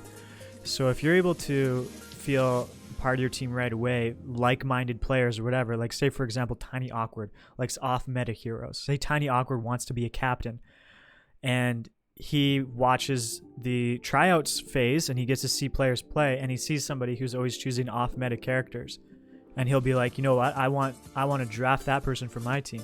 I want to draft those types of people for his team, right? And then Tiny Awkward can create a little team of people who choose off-meta characters. I don't know. It could be a fun team. And then can you imagine us casting that game? Like off-meta characters? That would be pretty funny, right? Because most of the teams, they're just playing in it to win. So they're choosing like the best characters. But you might have people that have different interests, right? Maybe Tiny Awkward's in a minority, and maybe that's why he doesn't play it ranked as much, because not as many people like goofy characters. But I'd be willing to bet there's other people like they're out him who like choosing characters that aren't as common, and maybe he could make some new friends who are like that. I don't know. These are just some ideas. So to follow that up, we have some ideas for the improvement of the НАGlory tournament. The second thing, we want to be able to announce next Saturday the details of the tournament. We want to be able to get this out right away, like get the next season started right away, because the more downtime we have in between, people are going to wander, they're going to play other games, who knows where people will go. So we want to try to get this out right away so that people can start getting excited, start making teams, get involved, make some new friends, get involved with the community. So for us to do that, I asked Anihi, like, how can we make that possible? And Anihi said, I need some help. He's the the behind the scenes guy. He's the overall view. He's the guy who created the vision for the tournament. I've helped him along the way. Like, we've worked together a lot on this НAGlory tournament. As you see, I've kind of been the face of it, casting, but he also runs his own stream, and he's wanting to grow the tournament as well. I said, what can we do to make it happen by next weekend that we can announce to people what the tournament will be? He said, I need some help. What he's looking for specifically, if you are watching right now, and if you're watching this after or whatever, the VOD, whatever it is, and you want to help out, we need somebody who can liaison behind the scenes on game days, somebody who can help get the teams together. So the teams that are competing send out the message about a couple hours, 2 hours beforehand, saying just making sure you guys are ready to go for the game in 2 hours. And then when it comes game time, you get them into the voice channels on the Discord so that they're ready to go and they're communicating. That's actually a huge component of the tournament. There's actually so many aspects that go into what you guys are watching right now, and that's an integral part. And that's what Anihi needs help with. So if you're here and you're listening and you're thinking, you know what, I would not mind that, being behind the scenes, helping out. Like, I want to support this initiative to help people feel included, to help battle this, maybe people have social anxiety or maybe lack of confidence. Like, you want to help combat that by creating a safe atmosphere in this tournament structure. And you're thinking you want to help, that could be a way that you could do that. How can you get in touch with us? So !Discord is the Discord. I'm trying to type it right now. There you go. That's the Discord link right there. So on our Discord, I'm on there, Anihi's on there, Tempest is on there. We have the tournament section, so give yourself the tournament role when you join, and you can view all the tournament stuff. So when you get there, let us know. Send either myself or Anihi a message saying like, hey, I want to help. I want to do what I can. You could message right here on Twitch, and we'll message you back on Twitch right away. Whatever works for you. Yeah, we're looking for somebody specifically who would be interested to help encourage people. Liaison before the tournament matches. That part is so hard, Daniel Frazen says. Some people never show up on time. Exactly, Daniel. That's why we need somebody to do it like a couple hours before the tournament game. And that's what Anihi has been doing, but Anihi's been doing everything. Like, look at this overlay. Look at this, all this stuff. See how we can see Tempest's picture? Anihi helped me set this stuff up. I'm too good at Photoshop. Yeah, and you did some Photoshop too as well. Made it look really good. You're really big in the picture. I wonder if in real life, how tall are you? If you're actually that much bigger than me, you might be. How tall are you, Peter? I'm 5'5.5". Wait, okay, well, okay, that makes me feel much better. I'm only 5'11". Only 5'11"? That's pretty tall. So yeah, you would actually be that size if you were here getting that picture taken, I think. Because you are a taller person than me. Look at are you guys seeing this right here? My cord is tangled. What do you do when your cord gets tangled like this? It's a coiled cord. I feel like this is a straightforward solution. I mean, for tangled cords, I usually just take the time to untangle them safely. There we go. So it's one of these like coily cords. I figured out the solution. All right, so guys, here's the solution. When you get a little tangle, like your little curly cord gets weird, it's not curling properly, just slowly walk it up towards the end. Walk it up until you get that little knot right near the end, and then it'll fix. So I fixed it. It's a pro tip from Peter. My experience right now is that we need to realize that our players all have their own life. So we give them two days, 1 day, 2 hour, 1 hour notices. Yes, everybody has their own life. Yeah, and Anihi, we were actually talking about this last night. So when you play in organized sports, you have a coach. You have somebody who is cracking the whip, right? And if you're not, say you're playing soccer and you show up late to a game, or you don't even show up to a game, like the coach notices that, right? He's going to penalize you. He's going to say, that's not cool, whatever, you're off the team, etc. So there's an aspect of having a leader who helps instill this quality of responsibility in the players. There's also the team dynamic. In a sport setting, you're with these people in real life. You're seeing each other. There's some accountability there, right? You feel bad if you don't go to your soccer game. You're like, oh man, Bob and Glenn, like they're gonna be sad to not see me there today. I'm gonna miss that. Like I'm gonna let down the team if I don't show up. It's very real and tangible, the effect of you not being there has. Whereas with esports, everybody, it's online. You're not seeing your teammates physically, so if you don't show up, you're like, whatever. Like you're using an alias. It's not your identity that's being used, right? It's not your first and last name. It's not how people know you. You're kind of hiding behind this alias. You don't have a coach who's there, like cracking the whip. Like there's so many aspects that affect esports. You don't have a coach to crack the whip. What kind of sports have you been playing, Peter? That's how I was good at soccer. He's like your soccer coach. Just brings the bullwhip to Exactly. to Sunday soccer. We'd have to do the long run. I hate the long runs, but we'd run outside, like through the park and everything. It's like those montages they have in movies where they're like getting the Mighty Ducks ready to play, and the coach does all these things. That's what coaches actually do. Daniel Frausen, online culture is very prone to ghosting. It's true, Daniel. And we need to help battle that. We need to fight against that. So a lot of people in our tournament are actually younger players. They're very good, but they're young. They're like 20 or under, or like around 20. Some of them are in their teens, etc. And so we actually had a lot of teams this tournament. Not a lot, but I don't know, like 3 or 4 who just didn't show up for their matches. They're like, oh, no thanks. I don't want to. So we're trying to figure out how to help solve that. One of those ways will be actually having, most likely, an admission fee. So if you're going to compete, so that the admission fee helps in a few ways. It helps, say, when you're thinking about not coming to your match. Well, when you think about it, you're like, man, I put in $5 or $10. Like, I don't want to just throw that money away. It's kind of helps you realize that, you know what, you are actually a part of this, and it makes a big deal if you don't show up. So by actually contributing financially to it, you are helping yourself to be able to come and join. And then the other aspect is the prizing. So the $300 prizing, how do we get that?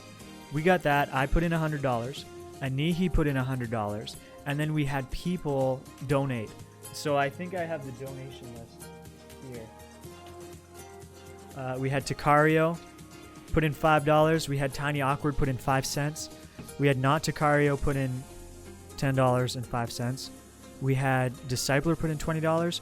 Jgress put in $20. And Tim Tam Picklewit put in $44.90. So that's where the other $100 came from. So it came from donors.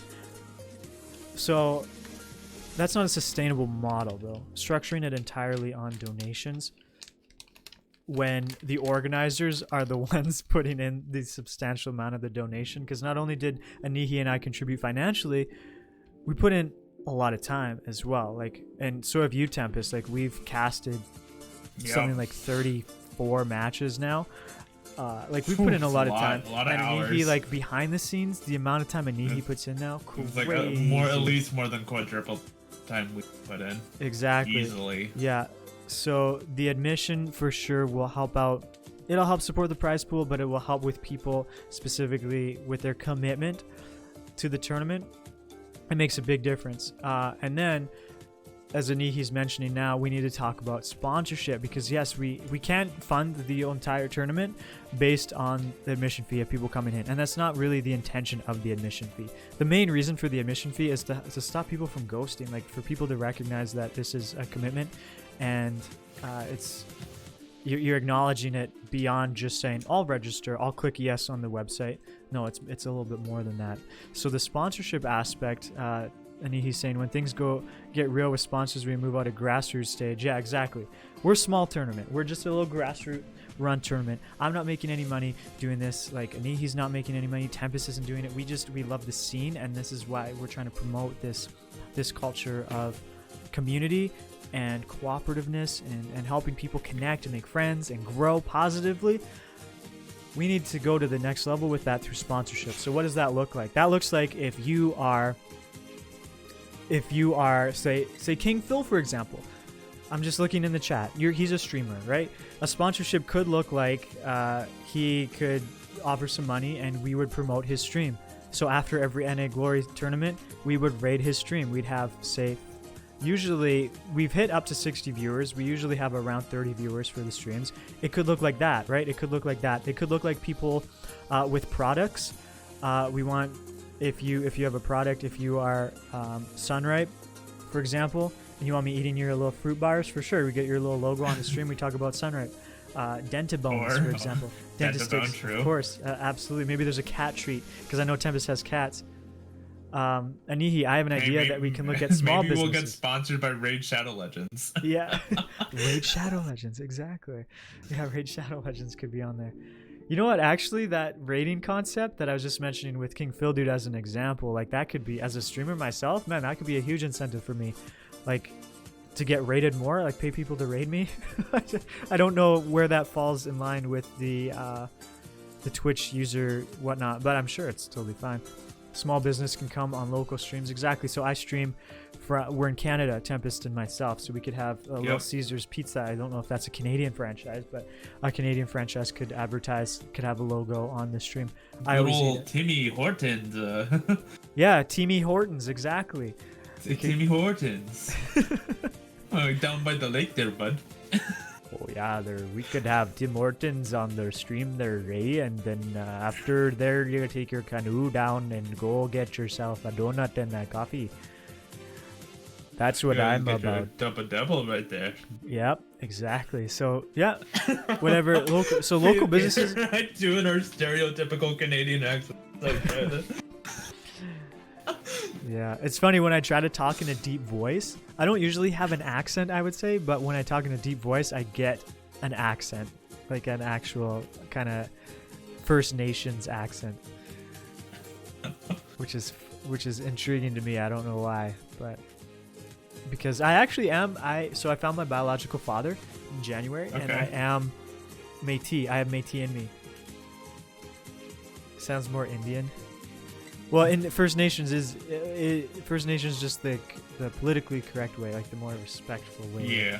To say, I'm gonna eat this Sunripe fruit source bar right now. This is what gives me energy before streams, is fruit. And today my source of fruit is going to be this fruit source bar made by Sunripe. If you are interested in sponsoring the stream, feel free to reach out to myself or anihi.gg to sponsor this stream, and we can talk more about these delicious fruit bars and other things that we eat. Anihi's dipping in the background now. Enjoy. All right, thanks, Anihi. I need to get hyped for this finals match. So first step for me, eating healthy, for sure. I usually drink some orange juice before I work out or before I have a show or something. That's something healthy. So here we go. I'm eating this fruit source bar. What do you do, Tempest, besides petting your cat to get hyped? I don't know. I make sure to drink water or tea to try to relax myself. Mm-hmm. Wait, relax yourself to get hyped? Well, I gotta be ready. Oh. I gotta juice up. My tea is my pre-game, I guess. My pre-workout. Mm-hmm.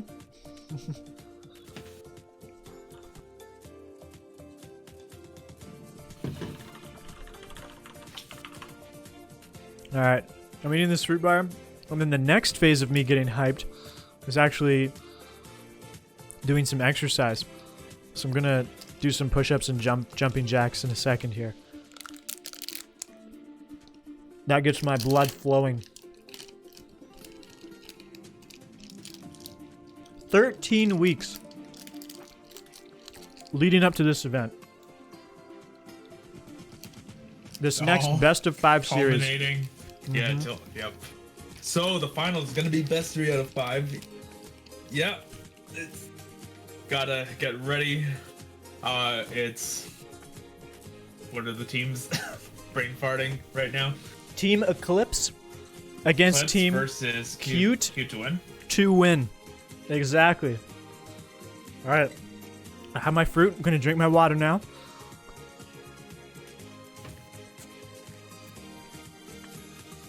We're getting hyped. This is next phase, level 2 of my hypeness. How I get stoked before I go on stage at a show. Ready. Before I go on stage at a Gotta show. breathe. Exactly, you breathe, you move. I start like dancing a little bit. Got my squishy Petri right here.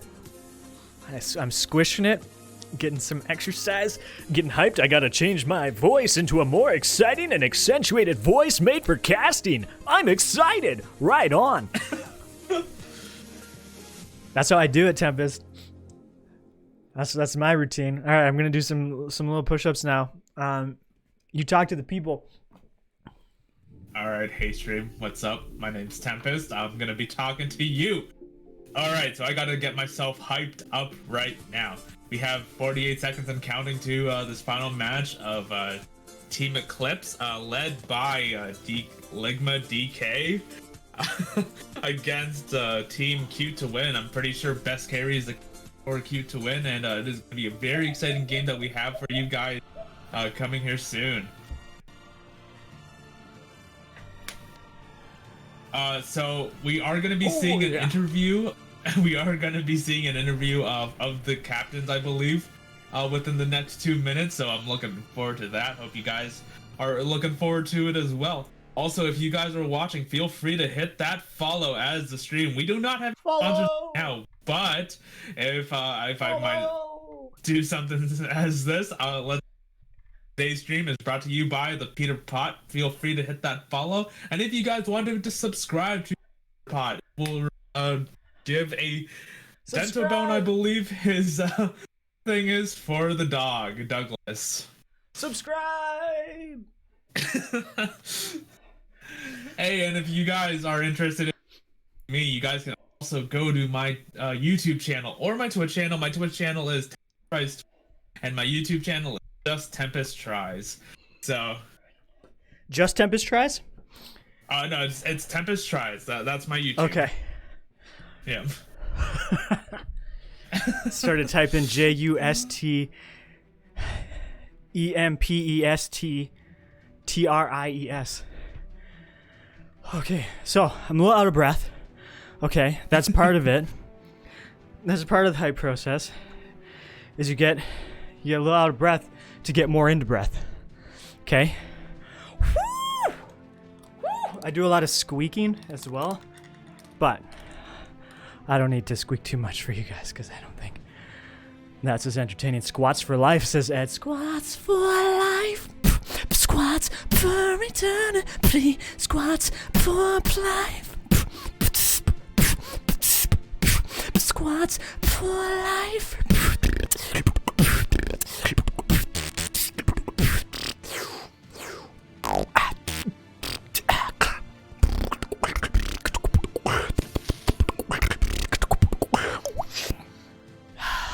I'm out of breath, so it's actually hard to beatbox when you're out of breath. I don't know if you guys. I imagine. Oh wait, do we have it's the Kendrick. interview right now? Hi, my name is Maddie. Maddie! We're originally from Vietnam. I'm a student, like an exchange student. Like I'm just studying abroad.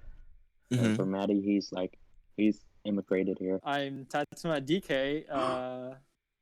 I'm 19 and I'm trying to get to dentist school. Yo, Dental school. Hey, Yo, this is Ligma. Anihi. I'm originally from Philippines, and then I think around 2016 we moved really? over here. Why did you join the tournament? To be honest, it was mostly the money at first, you know, and like we saw other teams come in and we're like, hey, this is good. What do you think *NAGlory means to you then, personally? I mean, it brings us like together to play as a team, to be like more, you know, like bring us together more and help us to understand and gain more experiences. Yes. And do you think that makes your friendship stronger? Yeah, that's for sure. Oh my goodness. Oh, I am man. so hyped right now. We just saw the video. We just saw their faces. Maddie is a guy. I didn't know that. I did not know that. We got Tasma. Wait, who's who? I need name tags. Frosty, I know. We got to see the name tags at the start, but then I was curious. Who was it each talking? We saw Ligma in there. They started playing for the money, they said. They started playing for the money, so that's good. We enticed them a bit with that money. That's good to know that my contribution was not in vain. Definitely helped us get some of these top players. Man, these are the best players on the NA server. We have 24 Conquerors in this tournament. Amazing, amazing players. So skilled. It's all boiled down to this. Yeah. Video interviews, man, this НАGlory tournament just blowing me away. Anihi putting in so much work. We got so many people putting in work. I'm just doing the streaming, and Tempest is doing the co-casting with me. We got his beautiful face here, but there's so many people. The guy on the right froze. Yes, he is permanently frozen. It's just his picture today. Yep, it's just my picture. I am so proud of this tournament to see what it's 13 weeks we've spent together, Tempest, and that I've spent with Anihi and all the viewers, everybody coming through. Frosty's been at so many matches. 19159 434. When I first saw the tournament, and I was like, hey, I'll offer myself a co-cast. Yeah. Oh man, has this been a journey? It's been pretty good. I think we've come a long way. We've learned a lot. We've grown better as friends and co-casters, and everybody in the stream. I'm so happy. 13 weeks we've invested into this tournament, and now we're coming into the final match right now. These are some top level teams, high quality teams. We've seen them play time and time again. We've seen them just dominate, demolish their opponents.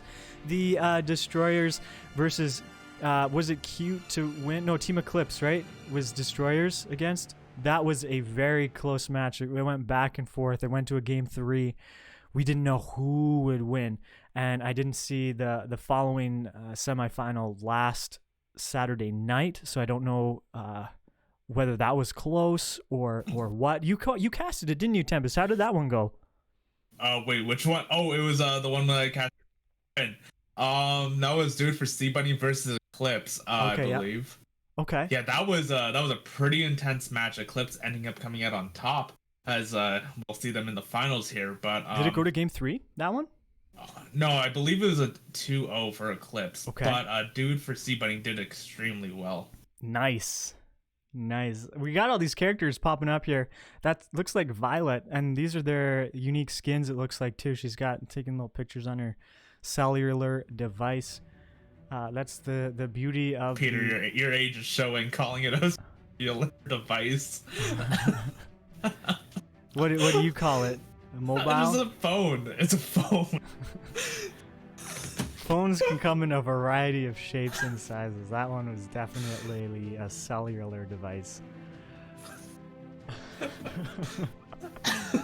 It's okay. This guy calls it a cellular. I can't even say that word. That's what it is. It's a cellular device. It's on the cellular network. It's on a BlackBerry, Peter. It's a freaking iPhone. Exactly. All right, enough of making fun of Peter. We're looking at whose skin is this? Is a net right now, and and there's Daniel's girl right there, Roxy. Oh yeah, Daniel frozing. Yeah, he goes to the roller rink with the ladies. I'm sure that's why he loves Roxy so much. Daniel's a lady killer. Trust me. He has all the ladies for him. We got Ligma in the chat talking some smack. My team wants to forfeit because they don't want to 3-0 them. Oh no. Bakyan, yo, I want to forfeit. Bakyan, are you even in this tournament? I'm not sure. I don't know. You're just saying it. Are the viewers forfeiting now? I think that seems to be the case. That is some smack talk coming in from Ligma. I wasn't sure we'd see it, but we did. You see that inspirational interview? You didn't see any smack talk, but when it comes to the Twitch chat, that's where it comes in. That's where he's putting down the smack hammer, you know? 3-0 them. My goodness, these are some beastly players on both teams. I have no idea which way it's going to go. Both teams had to beat very good teams to get to be where they are. Oh, Annette's riding her rod in this one. She's like a witch on a broomstick. She's flying away. And we see, is this Ormar? Yeah, that's Omar. He's got a sword. 5-pack.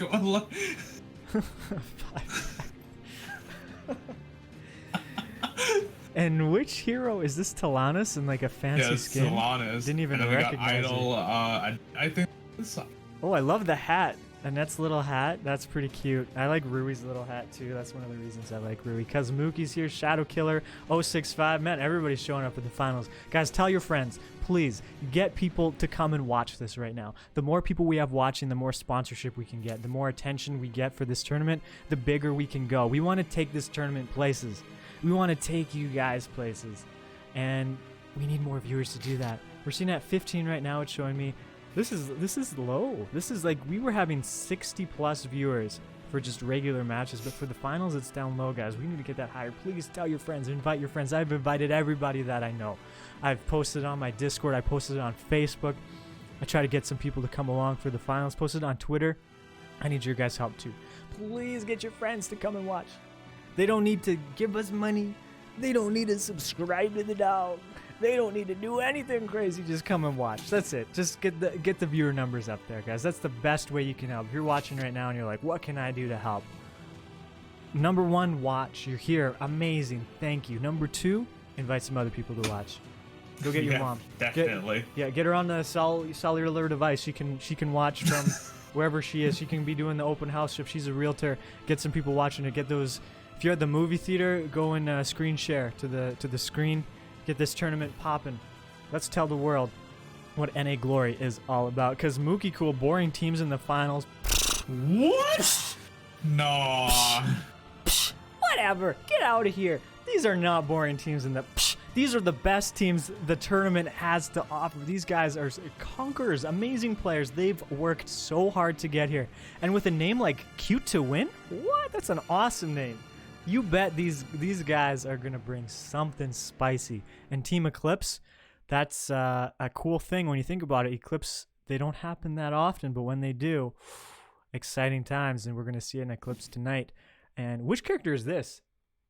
It's kind of dark. That was Lubu. It was Lubu. And then we have Sephira here. Sephira. Oh, okay, yeah. No, that's cool. She's got a little water dragon looking at it with her. And Ishar, can't forget Ishar. Ishar. Love Furball. Furball's so cute. I love Furball. I love the panda skin Furball. He's like a baby Zuka. Man, I'm excited for this. Like every minute that goes by that we're not casting this tournament right now is too long for me. I'm one minute I'm pretty sure is and then it starts. So yeah. Dark Mage is here. Hey, Dark Mage, welcome. Dark Mage is actually playing in the tournament, and he's here talking to his team. on the Twitch, and Ligma's like, hey, get in the voice chat on Discord. Dark Mage says he's just waking up. He's eating. This is the tournament finals. Come on, Dark Mage. Come on. You need to. Your team needs you, man. We told you to schedule. Told you. SMH. I love that they're talking in the Twitch chat right here. This is a behind the scenes look. You guys want to join the tournament next month? This is the tournament. Next month, this is what it's gonna look like, guys. You gotta start getting ready. Blue team's turn to ban. Did you hear it? I heard it. Yeah, I heard it. Oh my goodness, we got the game going on.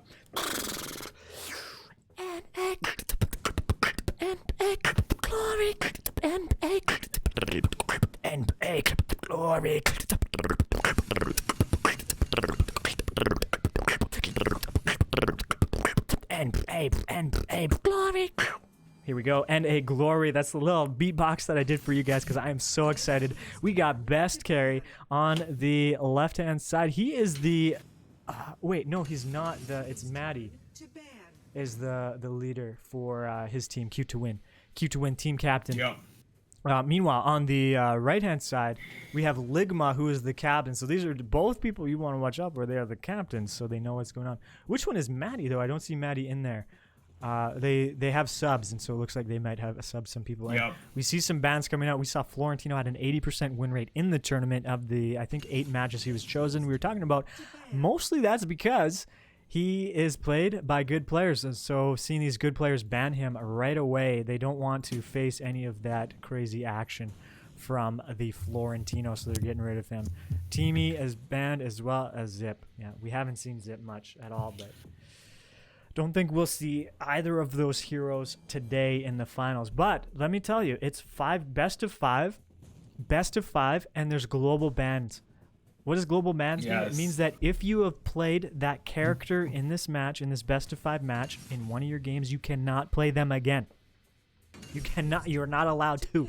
So if you choose Richter, right? Cute to win. Say they choose Richter now, because they could, because he's open. It's probably going to be Hayate or Richter. That's what this tournament's told us. There he is, locked in. Bam, right away. They got him. So now next game, any of the next 5 games, they cannot choose Richter. Isn't that crazy? So we haven't had a best of 5 series with a global ban yet. We have not. So this will be the best, the first and the best. Yeah, it will be the best for sure. Kafni being chosen. So Hayate is open. I wonder if Q2Win's going to choose Hayate. Now, he was nerfed. Keep in mind. Is he still good enough? I don't know. We're going to find out, because Hayate, he has either been chosen or banned almost every match. Like 96% of games, he's chosen or banned. There was one game out of 28 in the series that Hayate was not chosen or banned. Ligma saying Zib is so cute that I can't pick it. What's he doing in Twitch chat? He's supposed to be in game. He's hyping up the viewers, and I gotta say I appreciate that. You know what? This is super hype to see the teams active in the Twitch chat. That means that they're here supporting the Twitch.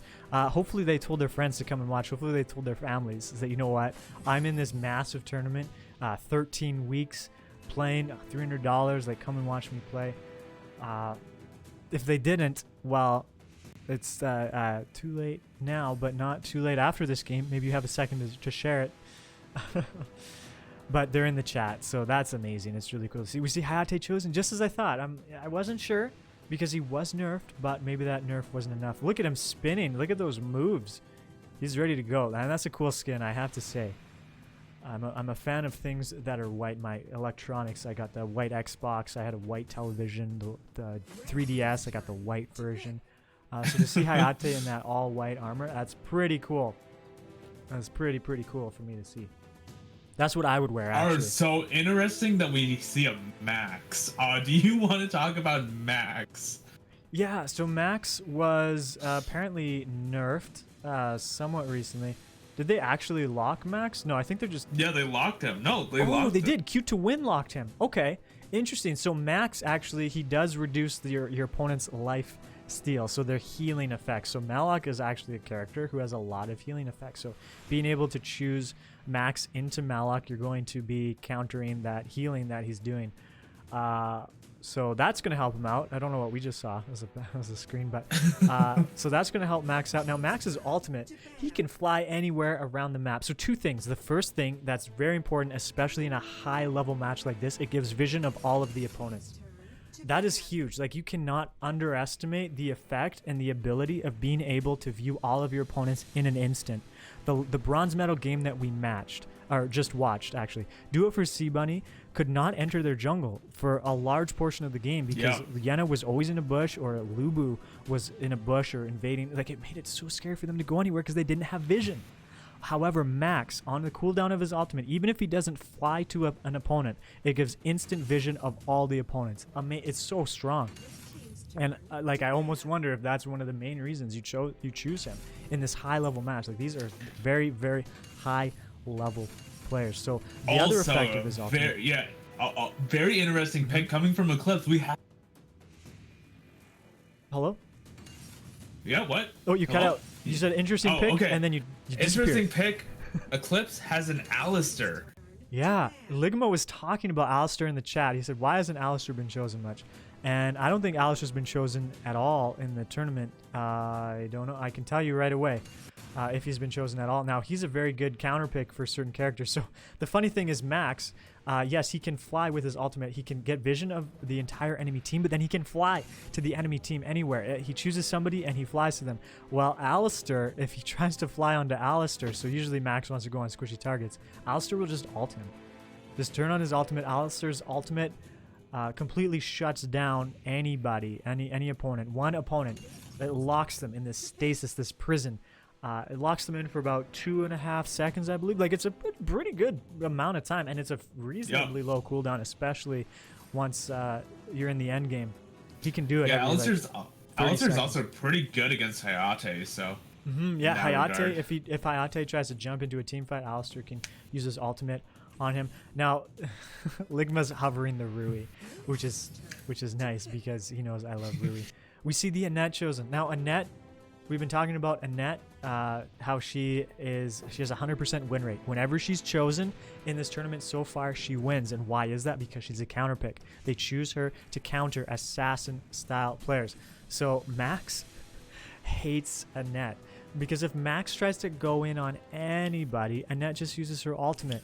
And suddenly Max gets pushed away. Max can't even land onto somebody if Annette uses her ultimate. So Annette's ultimate creates a sphere, a circle on the ground that the enemies cannot enter in. So say Max is using his ultimate onto Annette or Caffney. Say it's using it onto Caffney. You get a notification. You see on the mini map, it shows Max is flying towards you at Mach velocity from across the map. It's kind of like Nocturne in League of Legends, same effect. Max is flying at you. Well, Annette just throws down her ultimate. Suddenly, Max is kind of out of position. So I wonder how we'll see Max adapt to this situation. Is he going to ult just to get vision, and then he might even just charge at one of the opponents, so he can move across the map faster and then cancel it beforehand, maybe to bait out the ultimates of Alistar or Annette. Though Eclipse, they're good enough players. Annette's not going to use her ultimate until Max actually commits. We see Zephys as well. Oh man, Annette's going to be really good against Zephys too. Yeah, for sure. If I'm on queue to win right now, I am looking at that Annette and I am saying we need to fight where she is not. We need to try to split push and do things that she's not able to contend with. So we're going to see Richter most likely as the support role, which is going to be very exciting because he can roam everywhere, and Richter is going to do very well into the Annette in the sense that he can pressure a lot of areas, like too many areas essentially. Annette can't be everywhere. Yes, Annette is a very good counter pick. She's very good at stopping Max from getting in, Hayate maybe from jumping somewhere he wants to be with his ultimate, but Richter can just roam everywhere, and we're going to see that from Richter a lot this match, and I'm excited. How about you? Who are you looking forward to seeing here? Tempest. I mean, I'm a huge so I'm very excited to see how Eclipse does in this game. Yeah, who are you a fan? Your mic cut out there. It does it? Okay, here, hold on. Let me just disconnect, reconnect. Okay, sure. All right. Tempest is disconnecting, reconnecting his mic. Chat, who are you looking forward to seeing the most here? We need to get a prediction going right now. 10 seconds remaining. Tempest, you're back. You're back. Can you talk with the people? I am just setting up a prediction right here. Get them hyped. Talking right now. All right, are you guys ready to see the first game of the finals for NAGlorY Season 1? It's Q to win versus Eclipse. Q to win running the Richter, Hayate, Max, Direct, Zephys combo as Eclipse, Scott, Kriknak, Annette, Alistar, Caffney, and Malik.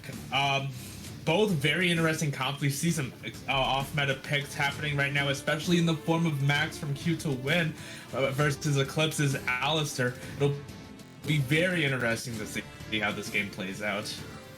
Yeah, I'm so excited. Oh my goodness, they're flying in the middle. They got the launch pad. That's amazing. A new feature that Arena of Valor added. Now we got a fight breaking out already. That's the whole purpose of it, so that you can get some action right off the start. Max is hiding in a bush. He wants to poke somebody if he can. He wants to just smack him. He's a boy in a mech suit, and that's what boys in mech suits want to do. They want to slap you up. It's all about me. That's what Max says. Now we got Durak has a fast wave clear. Very good. You're going to see Richter roaming with the Durak. Just as you see Annette Annette's kind of on her own. They don't have jungle vision. They don't know where the jungler started. They're going to have to kind of assume where the jungler started. It looks like neither team really getting vision on the opponent's junglers. We see both junglers, though, starting up in the red side, meaning that we're going to be seeing a fight for the Abyssal Dragon in the bottom lane. Yep. Once both junglers come down there, and I think that that's smart. We saw in the bronze medal game, that was a huge factor. Who got Dragon first? Usually it dictated actually both of the outcomes of the games. Who got Dragon, then who got the tower. So we'll see how this goes. Richter he's going to be roaming everywhere. I'm excited to see Richter in action. We can see all the skills that they took there in the bottom popping up. Annette took heal. Richter took flicker. Yeah, so we see something shaping up down here. The Dragon's coming up in 40 seconds, but the teams are already in position. Kriknak is clearing his blue. Zephys is clearing his red. They're getting ready to gear up for a gank potentially, or at least the dragon pull. I'm just so excited. 13 weeks culminating in this. Holy moly, we got a quick wave clear. Look how fast Dirac clears that wave. That means they will always have priority. Q2Win's going to have priority, meaning they can get to the bottom lane faster, they can get to objectives faster, and that's really a big reason why you choose Dirac. He has a lot of crowd control. He was just recently nerfed, but he's still been chosen quite Dragon popularly. is coming up very soon.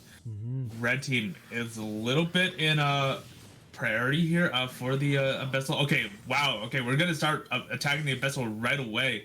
Not see this coming. I expected a fight to happen then the Abyssal, but okay, Abyssal is falling super low, and first Abyssal goes to Q2Win right there. Zephys managing to clear it.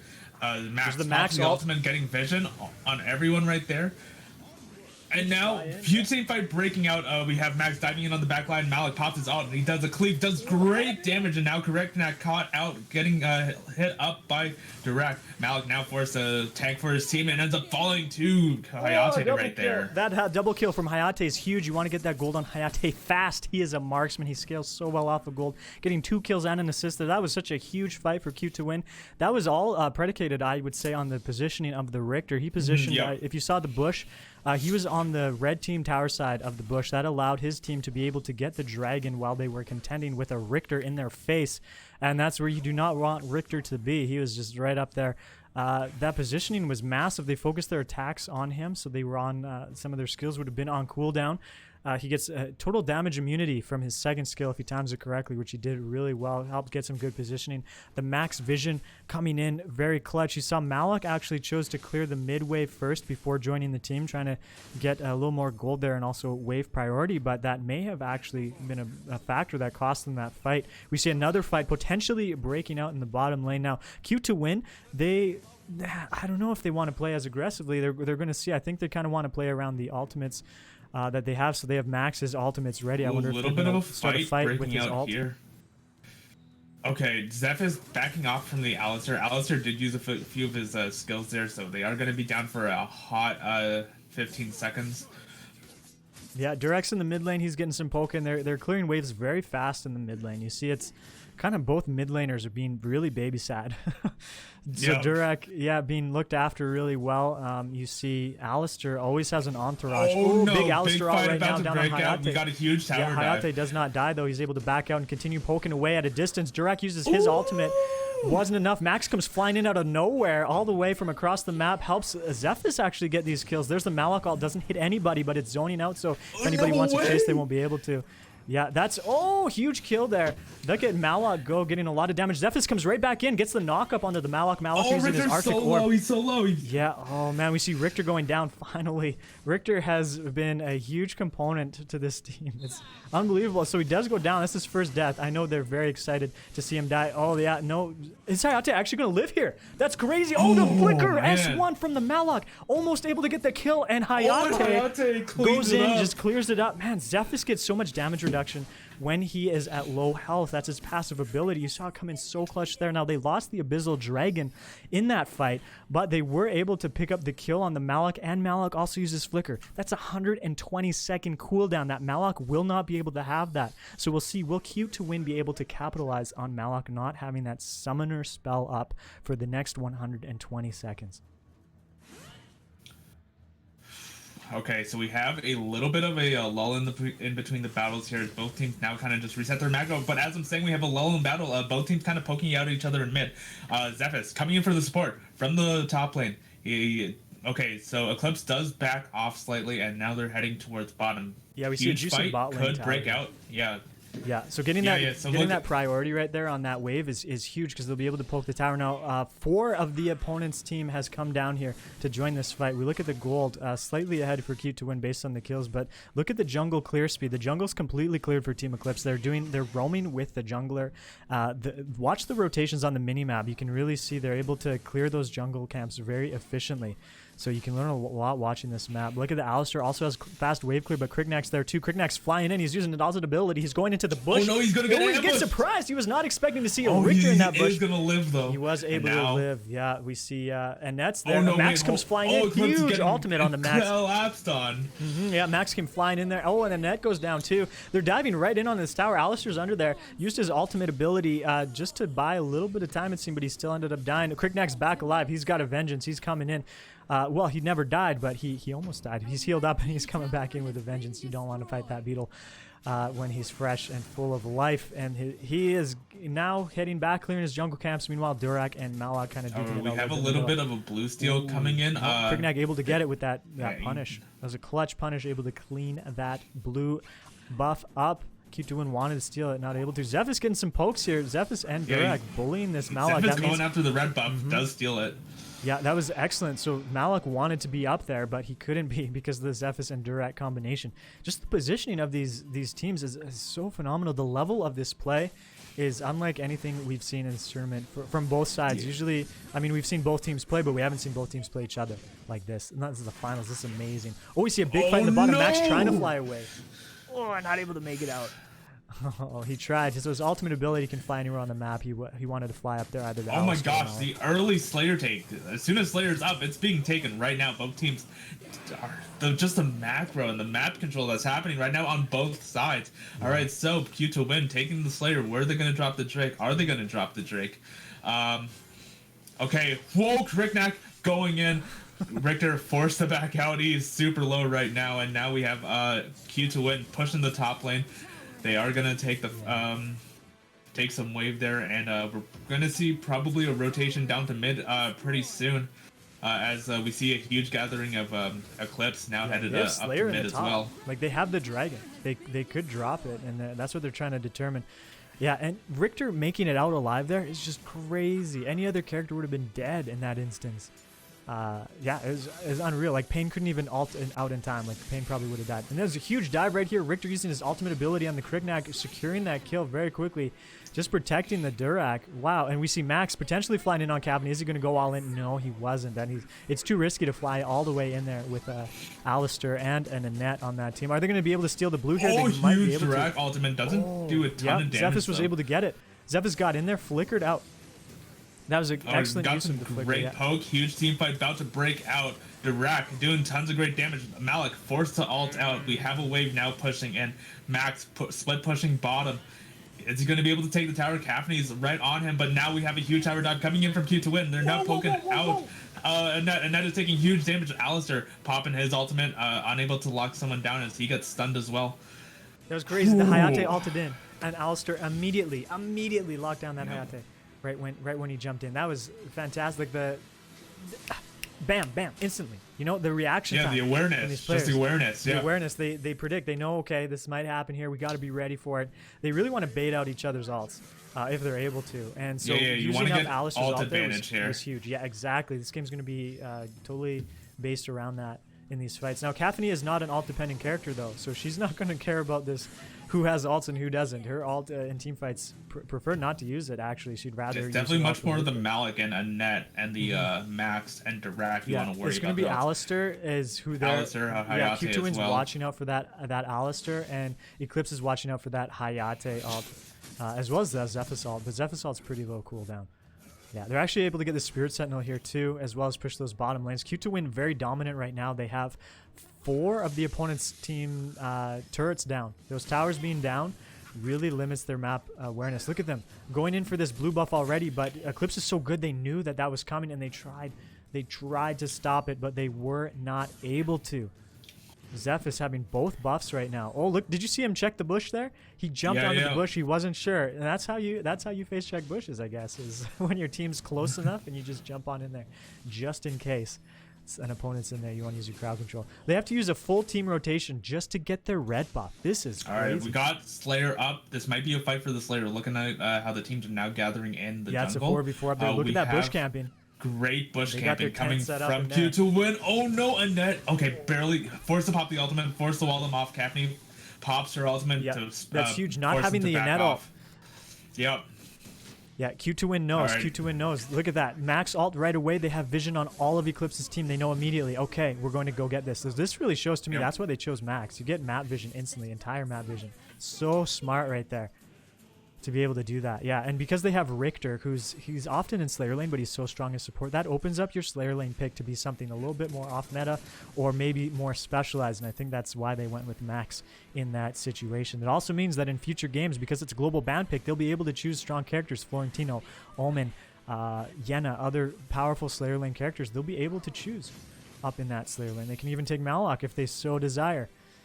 Yeah, so Nightmare's up here. Yeah, he's the jungler. He's got his Slayer buff ready to go. The Dragon, are they going to go for it? It looks like it. Yeah, looks like blue team.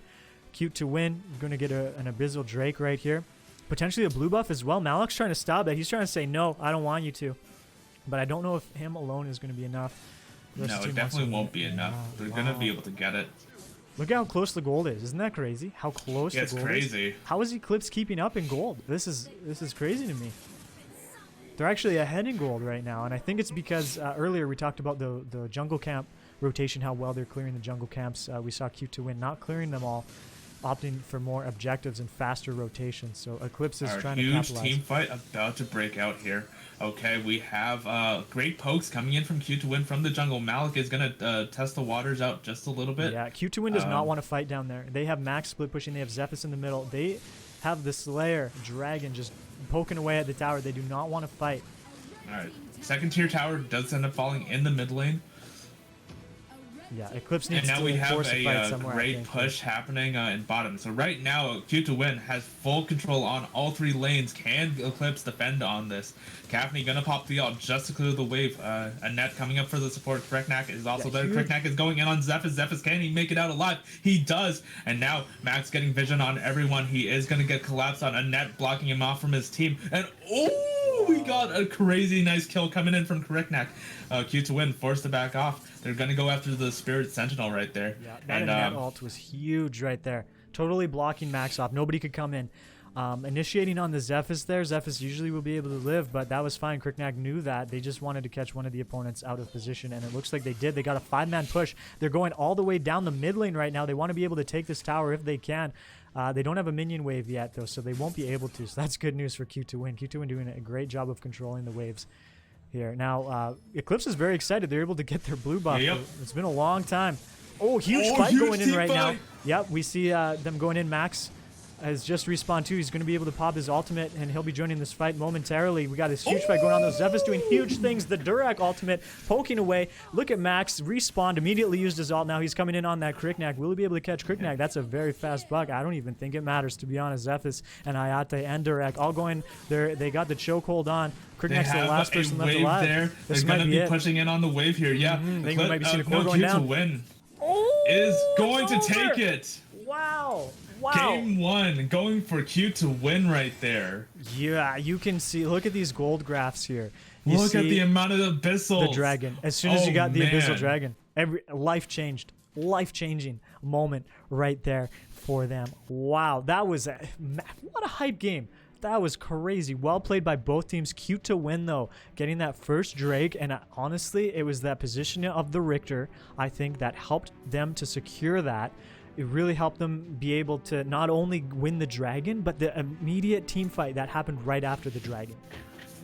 Unbelievable. Yeah, definitely. We see MVP there. Zephyrus, 13.1 score, 5-0 and 8. Crazy. That guy could not die. Kriknak went after him. The whole team, Malok went after him. Everybody was going after that Zephyrus, but he gets damage reduction the more damaged he is. And they also got those kills early on the Hayate, and that was huge. The pressure that Hayate can throw out when he's fed. Wow, he's just such a strong character. Seems like the nerfs couldn't stop him. Meanwhile, on the red team, they had Alistair. Alistair did what he could. He would ult the Hayate when he went in, but it just wasn't enough. The Annette had some clutch ults, really good. Kriknak did what he could, got a lot of damage. Kriknak did so well, considering he did not have the blue buff, and like he had a hard time getting buffs for a lot of the time. Now the red team really invested in their jungle. Oh man, look at that Kriknak damage. Now the red team, man. Yeah, Eclipse really invested in their jungler. Like early on, it shows. Yeah, definitely shows. Rotating with him, making sure he got his camps, making sure he got his gold. That's why they were so close on gold, because they were really making sure Kriknak was getting what he could. Yeah, all right. Cute to win. Taking game 1. I'm pretty sure we're going to be seeing Chewy's stat analysis pretty soon here. Oh yeah, is he gonna do that? Excellent. So I'm gonna update the prediction. If you voted for Cute to win, you won some channel points. We're gonna have another prediction outcome for the next match as well. Who will win match 1? Cute to win. Match 1. There we go. Channel points going out to everybody who guessed it correctly. Congratulations to everybody who wagered some channel points. If you're wondering, what can you use channel points for? There are so many good things you can redeem channel points for. Treats for the dog is one of them. 10,000 channel points. I know it's a lot, but we have to limit the amount of treats that he can get, because he gets a lot of treats on stream. The more you come to stream, the more you see. Every Wednesday night, treats for Douglas Night. He gets treats all night for every new follow. First subscription of every stream is the Dentabone. And then he also... hi everyone, my name is Chewy. You might know me from behind the scenes. Here we go, Chewy time. Chewy. NAGlory. I'm the main data miner for NAGlory. With the finals coming up today, I just wanted to go through some of the really cool stats I noticed. Specifically along the lines of what is most likely for the team to win? What metrics are they probably going to have that's going to guarantee them a victory? The first thing I want to look at is what's the best time in order to take the tower? At what moment in time can you really have a huge difference between your team winning and your team losing? If you were to get the first tower between 2.5 and 5 minutes, your chance of winning the game is about 87.5%. Whereas if you just get it in between 5 and 7.5, you're only looking at about a 63% chance of winning. Of course, if you don't take any towers, you're looking at a 100% chance of losing. So at the very least, attempt to at least get 1 tower. The other area I want to look at is gold, which is another key component of AoV. I mean, obviously, if you have more gold, the better, but how much should you have, specifically in this sweet 5-minute mark? And the answer appears to be 12k gold. If you have 12k gold, you're more likely than not going to win. But 12k means nothing if your opponent has 15k, right? So what's that sweet line for victory? How much of the difference in gold between you and your opponent should you have to maximize your chances of winning? If you and your opponent are within 1.5k gold, the chances are about 50-50 between you and your opponent winning. But if you have 1.5k gold or even higher, 2, 3, 4k, your chances of winning are all but assured. For all the games in *NAGlory season and playoffs, there's only been 1 or 2 games recorded where a team that was down by 1.5k gold came back to win the game. That's it for me, guys. I hope these stats were interesting for you. If they were, and you want to be a part of this community, go to follow.naglory.fans and leave your contact information. We'll get in touch with you soon. Good luck to all the teams participating in the tournament, and back to you, Peter and Tempest. Oh, okay. So, Peter, can I just comment on Cookie did a redeem of 10,000 channel points for a treat? Kukul. Thank you, Kukul. Man, you've been saving that. Daniel Frozing, 10,000 points as well. Okay, let's get these treats in right now. Douglas is here, guys. He's ready. We're going to be getting right back to the matches in a second. But yeah, these channel points that you guys are wagering on for who's going to win these matches, you save them up. You get to redeem them for these treats for the dog. All right, so here we go. We got these treats. These are pork liver, freeze-dried pork liver. Just Cookie. All right, here we go. Here's the first one. This is from Just Kukul, Douglas. Here you go. Thank you so much, Just Kukul, and Daniel Frozing as well. Now, Daniel, this one's a pretty small one. Let me try to get a nice big one here for the dog. Now my hands smell like pork liver, but it's worth it for the dog. All right, here we go. These are expensive treats. That's why it's 10,000 channel points, and he can only have up to 3 per day. The bag says so. The bag knows best. Okay, here we go. Here you go, Douglas. There's the next one. That's from Daniel Frozing. Yeah, thank you so much, Just Kukul and Daniel Frozing, for redeeming those treats. I appreciate you guys. All right, looks like we are back to the hero selection area. So we're gonna minimize the dog. Thank you so much, Douglas, and thanks for redeeming those channel points, guys. We'll have another production this match now, so you guys will be able to wager some channel points as well to see who's gonna win this next match. Q to win or Eclipse. Remember, it's best of 5, so no team is out of this fight quite yet. So I feel like Q to win had a stronger draft there, mainly because they had Richter and Hayate, which are just 2 like crazy broken heroes, crazy strong heroes. Specifically Richter. is so strong right now. They're giving him some hefty nerfs quite soon. So right now his second skill gives him full damage immunity for, I believe it's half a second or 0.75 of a second. And in his nerf, they're going to reduce that to, it's not immunity, it's 50% damage reduction. That's crazy. That means he's going to be taking 50% more damage every time he uses that skill. 50% more damage is a lot of damage when you think of the crazy things that he can block. Richter is getting nerfed. Not nerfed yet, though. Richter is still alive. Now, Thorn is a character who was just buffed a lot, who you will not be seeing this tournament. Why is that? Do you know why, Tempest? Wait, sorry, can you say that again? I didn't quite catch that. Thorn. Thorn is not allowed to be played this tournament. Okay, so yeah, Thorn is globally banned for this tournament. Reason being, this patch, there's a bug with him. I believe it's with the runes. If you build blue, blue, yellow, or is it yellow, yellow, blue? So he can, yeah, well, let's not tell everybody how to do it, but essentially you can stack the bullets to deal double damage. But hopefully nobody will abuse that in ranked, because that's not nice. But yeah, he's bugged. He's very badly bugged. Yeah, he's it's. Oh no, Queen said it in the chat. Queen, no, get out of here, guys! Well, no, stop! No. Don't tell the world. No. Okay, well, I guess secret's out. It's blue, blue, blue, yellow for his bullets, and if you do that, you start doing some crazy damage, which shouldn't be normal. He four-shotted me at the start of the game when I was Xenial. I have like one of the highest HP pools. I'm like one of the tankiest heroes in the game. And this marksman flew out of his little jump pad and killed me in 4 shots. Alone, just him. And I said, something's not right here. And that's when Twitch chat told me. What did they do to this hero? There's no hero that should be that strong. There's no way. It got fixed in Taiwan. Just Google said, yes, it's fixed on some servers. Not fixed in North America, though. We see Florentino banned again. He was banned last game, was he not? I believe he was. Yeah, I believe so. First bans are identical. Florentino and Zip. I imagine we won't see either of those characters. Now we got to see something happen with Richter, because Richter was so centralizing that last game. We see Alistair potentially banned. I'd be surprised to see Alistair banned just because he really underperformed last game. Thorn is Rourke 2.0. True, Rourke. Yeah, Rourke was broken. Man, dude, so good on release. I remember, like, as a joke, picking him up because it was a new character. I was like, whoa, something's not right here. This doesn't feel okay. Way too quickly, yeah. Right? Kukul says he's going to go ranked now. Kukul, you're going to learn more by watching these top players play, honestly. These are the best of the best.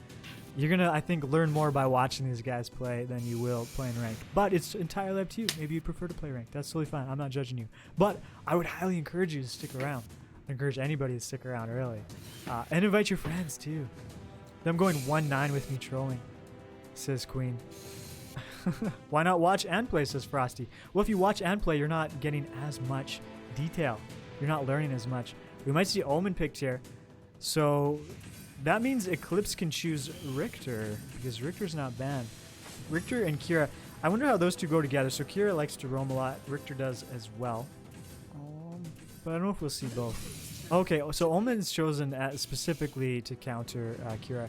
And Omen's actually pretty good against Richter too. Richter can't roam away if Omen locks him down.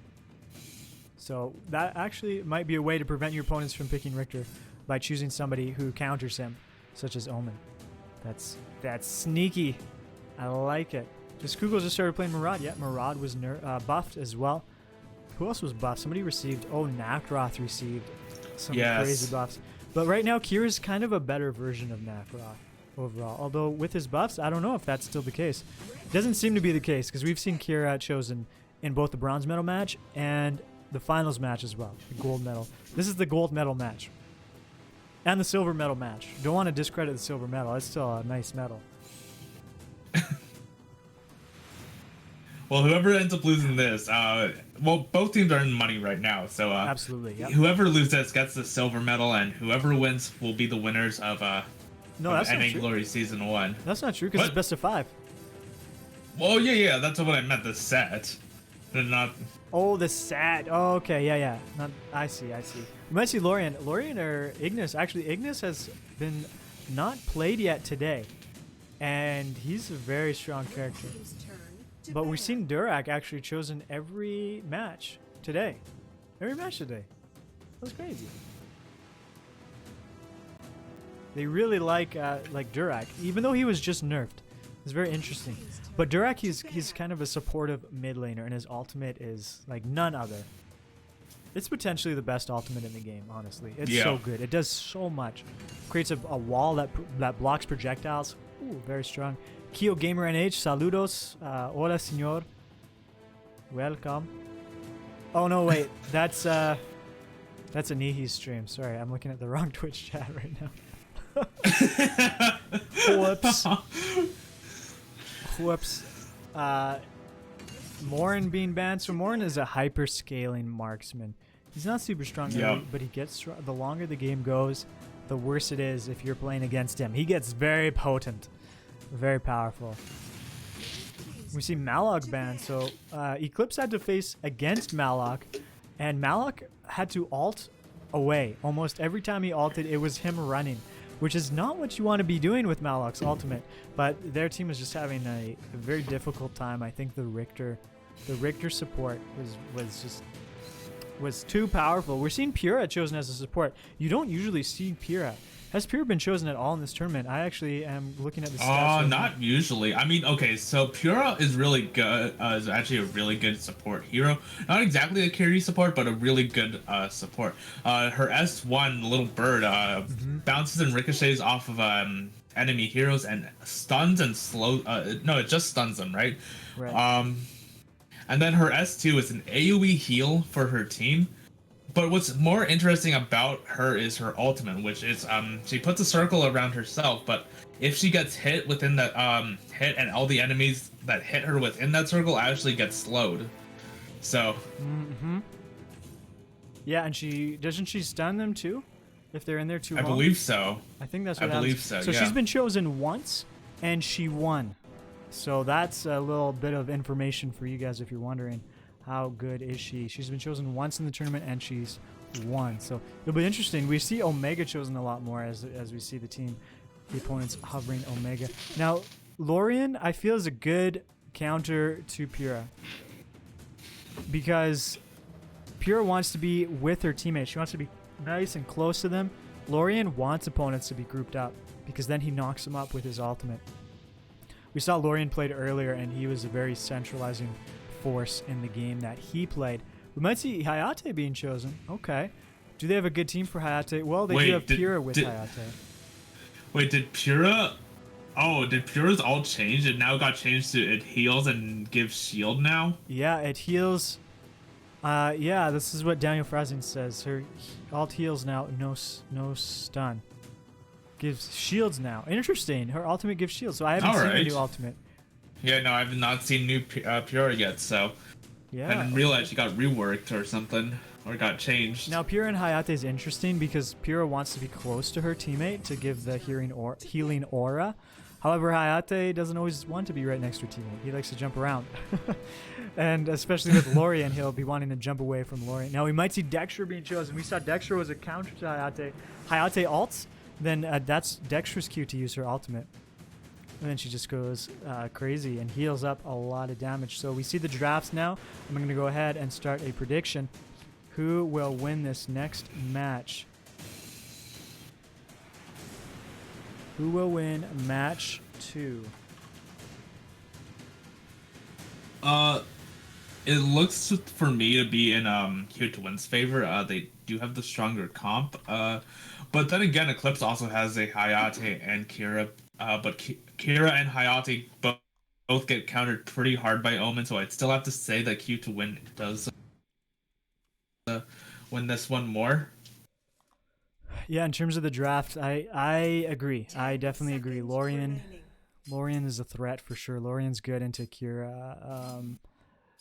If she tries to jump in, he just uses his ultimate. Like, he just has so many options for his ultimate. Omen, as well, is going to give huge trouble to the Hayate.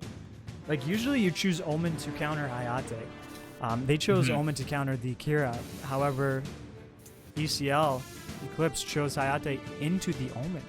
I feel like they're feeling very confident. I feel like they think they're going to take it home. This is it, guys. Game 2 of the finals match. This is the best of 5 series. No teams are being eliminated here, but Q2Win really wants to win this so that they don't have to do a reverse sweep here. Either team really wants this victory for the money. $300 cash money going out today. Who will be getting the $135 and who will be getting the $100? We're going to see both teams are guaranteed some money right now, but they definitely want to have the bragging rights. We saw some smack talk in the chat earlier. We see the jump pad right now. Oh, blue team paused the match right away. Immediately. Okay. Interesting. I'm sure we'll get a heads up from either Chewy or Anihi on what's going on with this pause, but as we wait. Okay. No, we're going into it right away, it seems like. Yeah, about to hopefully no one has disconnected. Yeah, so we see Hayate now in the mid lane. We see Caffney chosen as well, very common. So after this game, we will not see Caffney or Hayate anymore. It's going to have to be different marksmen because as global ban picks, you can't choose the same characters that you've already chosen. So we'll see that how that shapes out. We got a fast wave clear. Now, this seems to be the way the game is played now with this jump pad. You clear the mid lane, and then you roam. So this bottom lane, they're going to get converged on, but they're clearing the jungle. Oh, they roamed a little bit greedily up towards the bird. They could have been punished. Q2Win could have been punished there by Eclipse, but Eclipse tending to be a little bit safer. Now we see the jungle rotation same way. Now they're actually clearing their bottom. Both teams clearing their bottom jungle first and heading up north.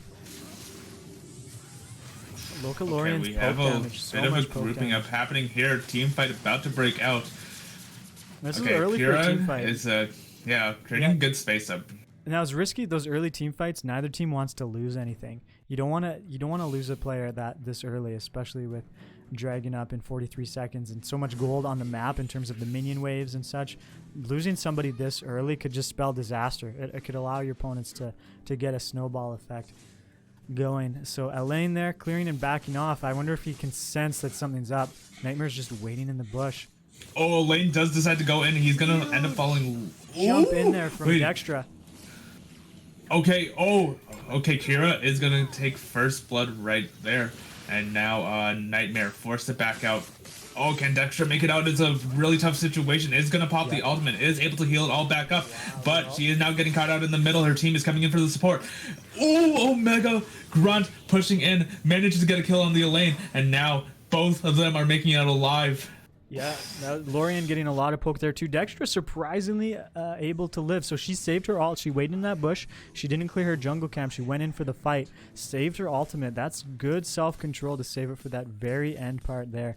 If you're a Dextra main or a player at all, you can learn a lot from watching these top-level players play these characters. So holding that ult for a long time made a world of difference there, allowed her to live. Both teams picking up a kill there. Now the dragon is up. Lorien popping his ult, going in deep. He threw that far right into the end zone of the enemy team, right deep into the jungle. Able to secure the dragon just because of that clean ultimate there. Exactly. Zoning He's them created out. so much good space by using his ult there.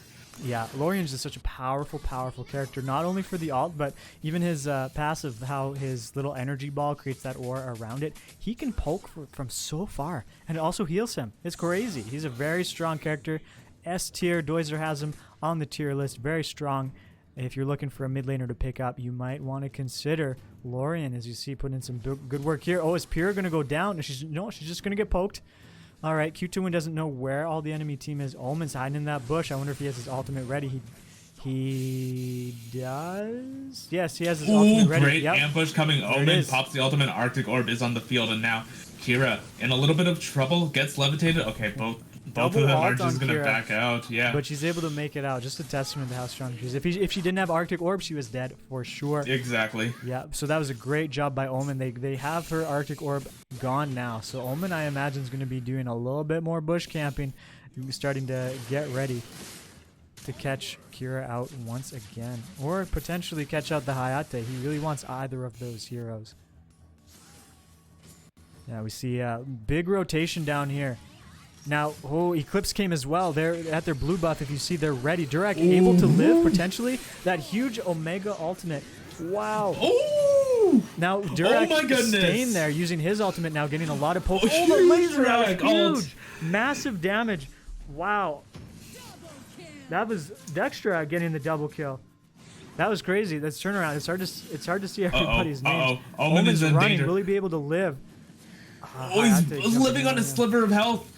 Does end That's up falling. crazy. That's unreal. Oh, we got Durak that entire lived that entire time, but ended up going down. Now it's just Pura on the field in the bottom lane here. So you won't be able to save the jungle. So when you can't save the jungle, you pull the red buff away. There you go. So it's going to reset. Buy her team some time. All right, now we have a dragon up. Looks like Q2Win is going to go for it.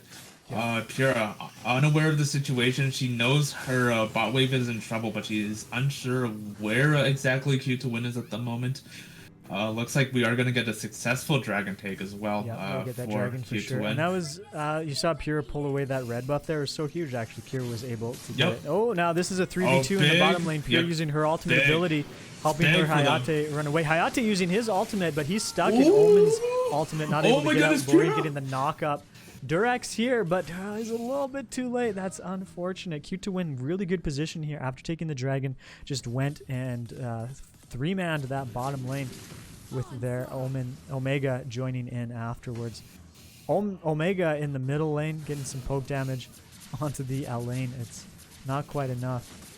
Bit of a fight that might break out here in mid. Okay, so both teams are just kind of creating space right now. We have Renchan waiting in a bush. Look at Dextra. She's got 4 of the kills and 4 assists.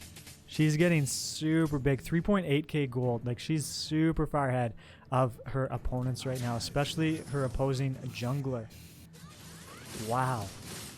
Playing so well. Nightmare has been the jungler for Q2Win, and he's making it look so easy. Such a strong player. Good jungling. Oh, look at how deep they're going here. Nightmare being Dextra is not afraid of the enemy team right now. Yeah, he's not got his afraid of ultimate damage. ready. Yeah, he's considering Okay, jumping in, big just team waiting for fight the right breaking time. out right now. Omega pops the ultimate. Now we got Caffeine creating some great space. Elaine does end up falling right there to a Caffeine laser. Lorian is going to do some great poke at the moment. But, yup. And now we have Pura creating some good space for her team. Renchan taking some time, his sweet time in the jungle. But we have the fight continuing here in mid right now. Okay, we have a huge tower dive coming in from Dextra. Dextra is going to... Look at the positioning she's doing. She's keeping Eclipse away from her team right now by providing that great support. And now we have, Durak spacing them off. Yeah, if Eclipse keeps fighting in this mid lane, like, they're going to lose because Omen is just pushing the bottom lane for free. Yeah, and they're actually losing this team right now. The Lorien ult coming in, not hitting anybody. So that's good for Eclipse. They're probably celebrating that moment. Nobody got hit or caught out from that. They really want to stop this Omen just from pushing everything. Now's a great opportunity for them to go and take the dragon. We can see that as casters. We know Q2Win was low. They had to reset, but Eclipse has a lot of waves to push. They got to push out that bottom wave because Omen's just pushing it super easily. He's had Q2Win has a huge gold lead right now. Look at that gold lead. That's a massive gold lead, and Eclipse not getting the dragon is only going to further that gold lead for Q2Win. Yeah, look how far that top lane wave is pushed. That they now have to go and clear that. That's just it's hard to keep up with this, and I'm curious as to why. Like, yeah, Omen has been pressuring that bottom lane, but even the top lane hasn't been cleared as much as it could be. I guess maybe Elaine just doesn't have the roam potential. It looks like Slayer is also going to be going down for Q2Win. I think it's the Dextra, really. How do you contest this 505 Dextra? 6.3k gold. So far ahead. She's fed. Yeah, if you try to solo her, you cannot. If you try to 5v1 her, you cannot. You'll have to wait. You have to bait out her ultimate, or it gives enough time. You have to bait out the ult first. Yeah, exactly. And she can buy enough time for her team to join or push elsewhere. We got a big dive here, actually. Big fight. Yeah, Nightmare going in. Did he use his ultimate? Yes, he did use his ultimate there. His ultimate's down. Okay, Caffeine poking in the mid lane. They're trying to siege this tower a little bit. Just able to roam up and kill the top tower. their wave positioning, their wave management is just phenomenal. It's it's great. very tough It's so good right for now. Eclipse to respond. Yeah, Caffney clearing. Oh, waves as well. huge This team is fight huge. breaking out right now. Omega forced to pop the ultimate, and now we have Q to win collapsing in on Eclipse. Eclipse forced to pop the direct alt. Doesn't do a ton of damage. Now we have a wave pushing in in the mid lane. We have the Drake pushing in the top lane. This is looking like it might be a tough time for Eclipse. Eclipse falling down to Nightmare. Nightmare diving in the back line right there, and is able to do tons and tons of damage. And now Pyrrha forced to try to defend the core by herself, and she is unable to. As Q to win now takes it over 2-0 over Eclipse. Wow. We have one more game to go, but will they be able to? Well, we don't have one more game. It's unknown, but Q to win definitely putting a big advantage right now. As they are at match point for Eclipse. Yeah. Wow. Now, watching that game, I definitely think it was a draft difference right there. Yeah, for sure. I would agree with you there. The Eclipse played as well as they could. They were just the matchups were just really unfortunate for them. Like the Pyrrha was not the support they wanted there. Like they were able to dodge the Lorien ult, great. They had to use their flicker. They had to use their jumps away from it because Pyrrha had to be close to the team. Pyrrha encourages her team to stick together. Right, and you saw that in the team fights. Well, Omega is an amazing disruptor against a clumped up team. Dextra as well would just go in, and so I think that was really tough for Team Eclipse, and I think it was the draft. Both of these teams are amazing players. They play very, very well. They're very good players for sure, but there were some difficulties there. I think largely due to the draft. The Omega and that Dextra pick were really good. The Omen was just constantly splitting, and that's what Omen does so well, and he was just uncontested for a large portion of the game, able to push so much, so far, so deep. Yep, and that gold differential just really showed it. Look at that damage taken by Omega. 30% taken, crazy. Meanwhile, Nightmare, 35.4 damage to heroes. Wow. Incredible. Now, Hayate did what he could. Hayate played very well. Dirac as well. They got the damage out there. Yeah, they did really well. That Dirac snipe early on, like that was really good. Now, against Dextra, I feel like the type of composition you want against Dextra is a poking type of composition. So Dirac is actually good against Dextra unless she jumps on you. So you need some way to peel her off of you. A net, perfect way to do that. Look at the instant anti-heal that Best Carry did with the Tome of the Reaper immediately. First item. Yeah, well now we're looking at the promotional promo, video. I guess. Yeah, so let me give those channel points. If you bet, let's give you some rewards. The winner was Team Eclipse again.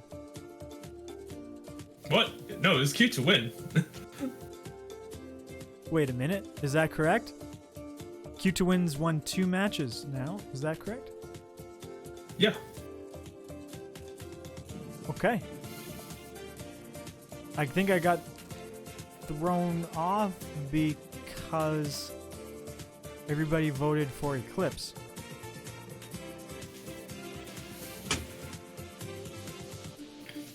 Yeah, Q to win is over 2 over Eclipse right now, so. I knew one team had 2 wins. For some reason, for a second, I thought it was Eclipse. That's right. Give me my channel points, Peter. I voted for Q to win. Yeah, Give me my just channel the points. votes were so one-sided for Team Eclipse. Yeah, you're getting these channel points, Tempest. Here they come.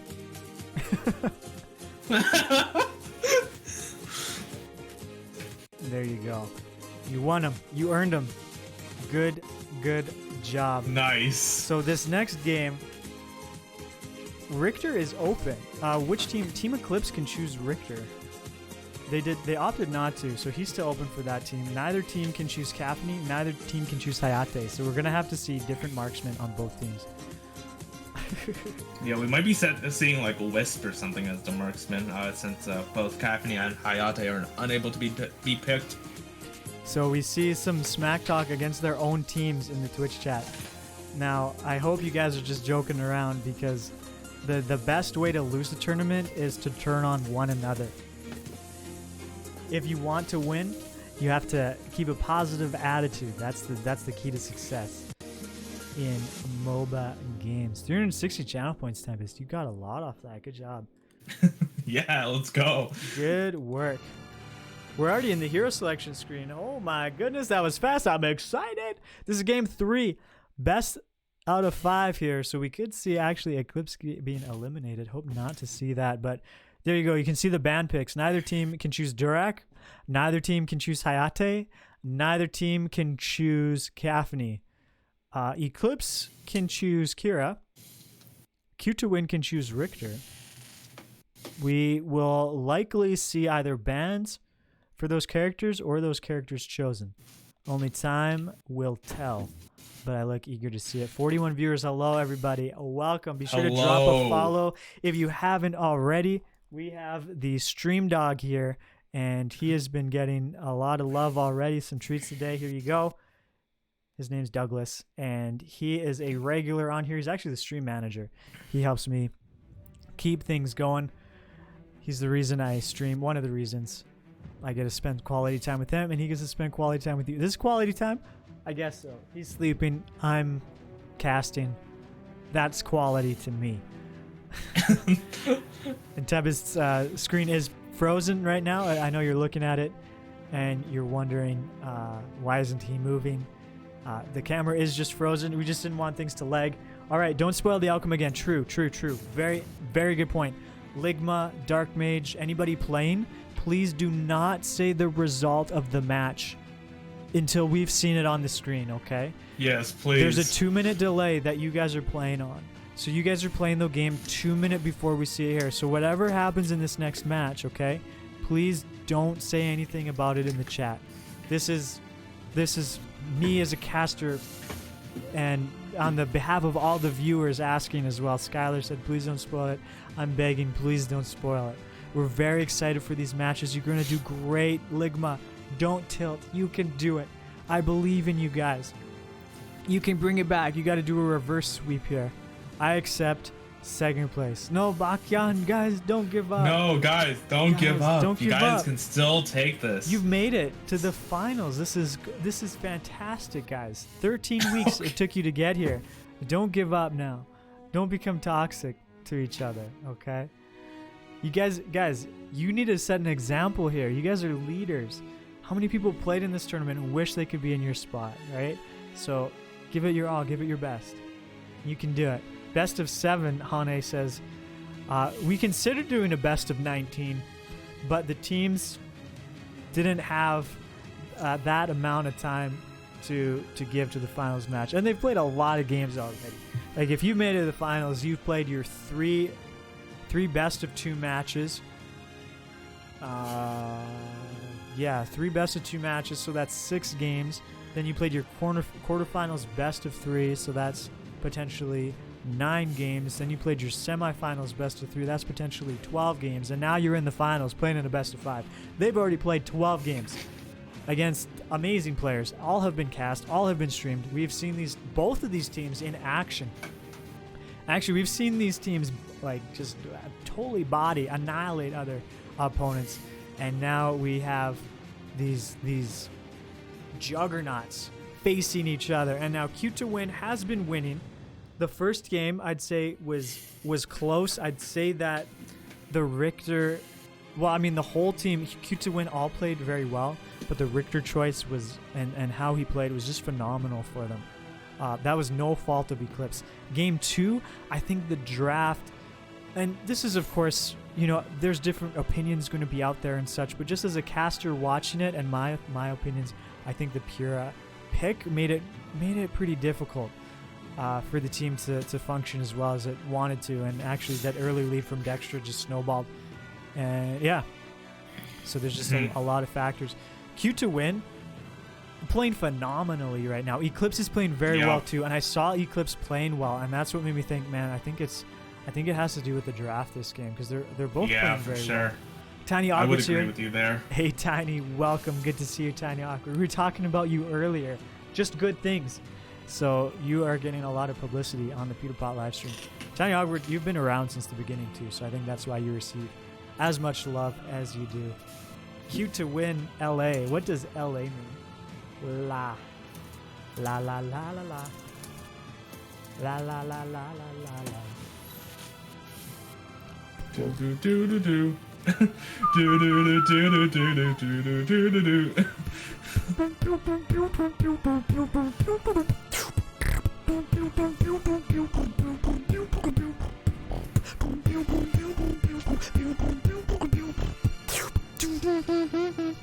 La la la la la.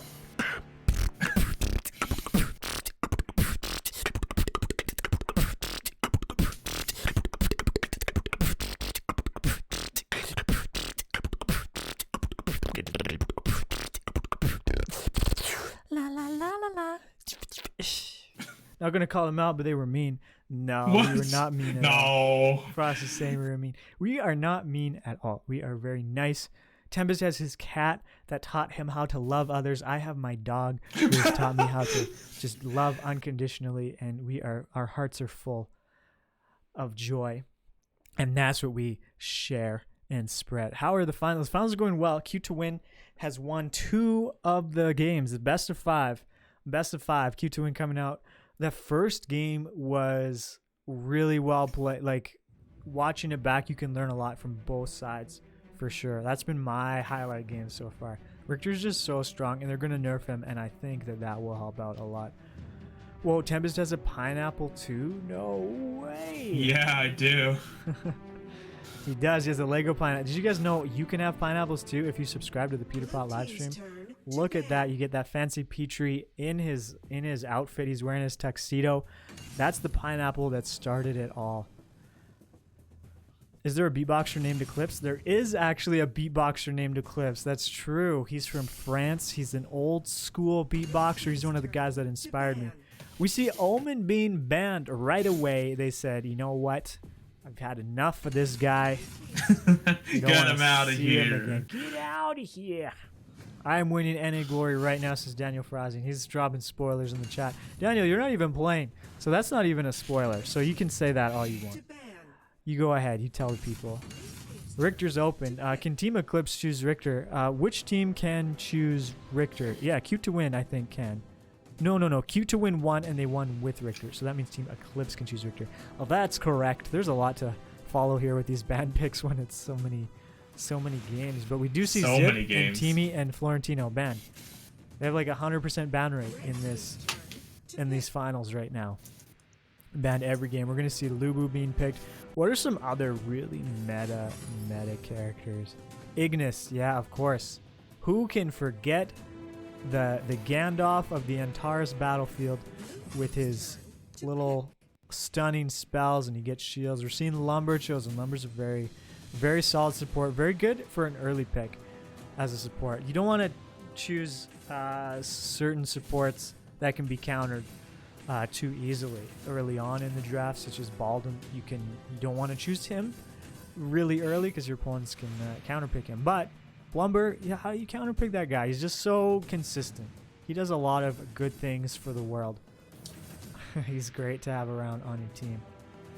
Dang, you guys have the hero pick animation. Yes, we do. That Tiny is Awkward, all we stepped it up. Anihi. Yeah, absolutely. We're stepping it up. Anihi as well, putting in a lot of time behind the stream. Chewy's here as well. Oh, it's so good to see you in the chat, Mr. Chewy. Thank you. Helping keep chat going, keeping it alive. We peaked at 41 viewers today. Let's see if we can get even more. This is game 3 of the finals right now. Huge games right now. We got Kira being chosen. She's very good. Very good. After this game, neither team can choose her.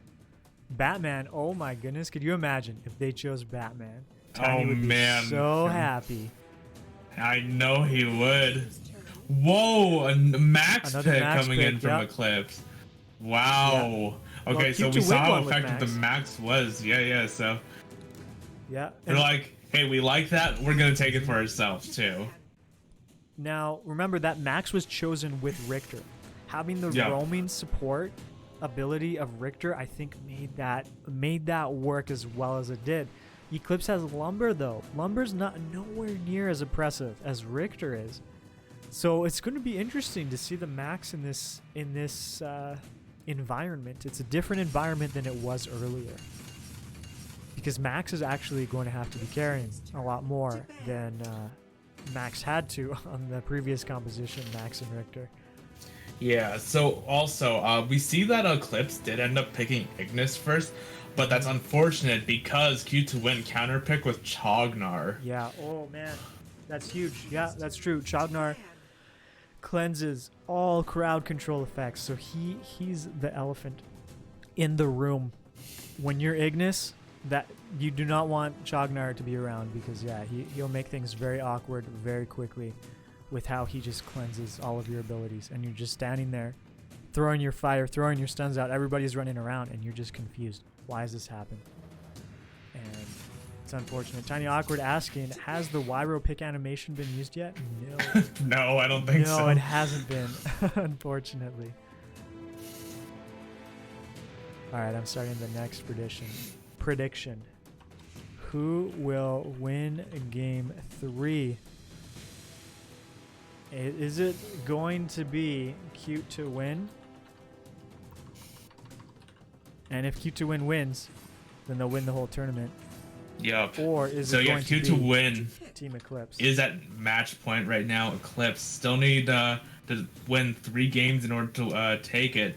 Can they reverse sweep, or will Q2Win be able to close it out here? We'll see. The drafts are being picked right now. Yeah, it's not looking. We have Wisp and Malik being hovered right now. Yeah. Now Eclipse Q2Win needs has to a counter really pick. strong. They get the last pick, so they get to choose a marksman. Now, unfortunately, Kafani and Hayate are blocked out. Wisp has been chosen a absolute surprising amount of times. Blowing my mind here with how often she's been chosen, because she wasn't very good, but they just buffed her a little bit, increased her attack speed animation.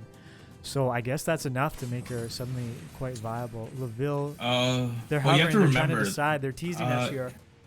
You have to remember that because we're in global ban pick, both Hayate and Kafni have been used now, so they are resorting to like the next best thing, which is Wisp. Yep, exactly. So then I'm wondering who you take as Eclipse. I mean, Joker was chosen earlier, but is Joker even good into this composition? Because Joker he doesn't block Kira's attacks, but he blocks Lubu, like physical damage is what he does. Yorn's an option. Yorn has a global alt. Elsu would be pretty good, and Elsu is somebody that I was thinking. Brunhilde has mines, but Elsu gives you that map vision. Although, to be honest, you don't need Elsu's map vision when you have Max. Valheim would be a very poor pick. Valheim is a crowd control type type marksman. And he says, if you like our work, let companies know so that we can sponsor them. Well, they'd be sponsoring us. Yes, let companies know so that they can sponsor us. We don't want to sponsor. We wouldn't be sponsoring them. Yeah, we're not in the financial position to sponsor anybody right now. So, Elendor being chosen. Now, wow. You have not seen Elendor at all this tournament. He's not chosen. He is very often. Super technical. He's very technical, and he struggles with crowd control abilities. It's actually jungle. Elendor, are you seeing this right now? Yeah, That's where he my wants goodness. to be because he scales the fastest, but still he's very prone to invades. He's gonna have to be babysat pretty well here by Lumber, and Lumber's crowd control won't do anything against Chognar. Okay, so this game is going to be against Elendor and about his team supporting him because Ignis is going to be a non-factor. Yeah, pretty much. Yeah, Ignis is going to be a non-factor. Well, actually, it'll work. Like once Max gets level 4 and it has access to his ult, he'll be able to just like give vision. So Elendor might have an easier time depending on where on the map Q2Win is. That's true. Yeah, knowing where to go. Now, if yeah, it's true. So we'll see how early will this go in the early game. Like how much of an advantage can Q2Win get early on before Max has access to his ultimate? Because you're right, once Max has access to his ultimate, he will be able to get a lot of vision, and he'll be able to help Elendor know where to go. That'll actually help Elendor a lot. It's a good point. That's a great point. Okay, all right, this could so, be potentially the last game. Tempest, we need to pop off. We need to just be.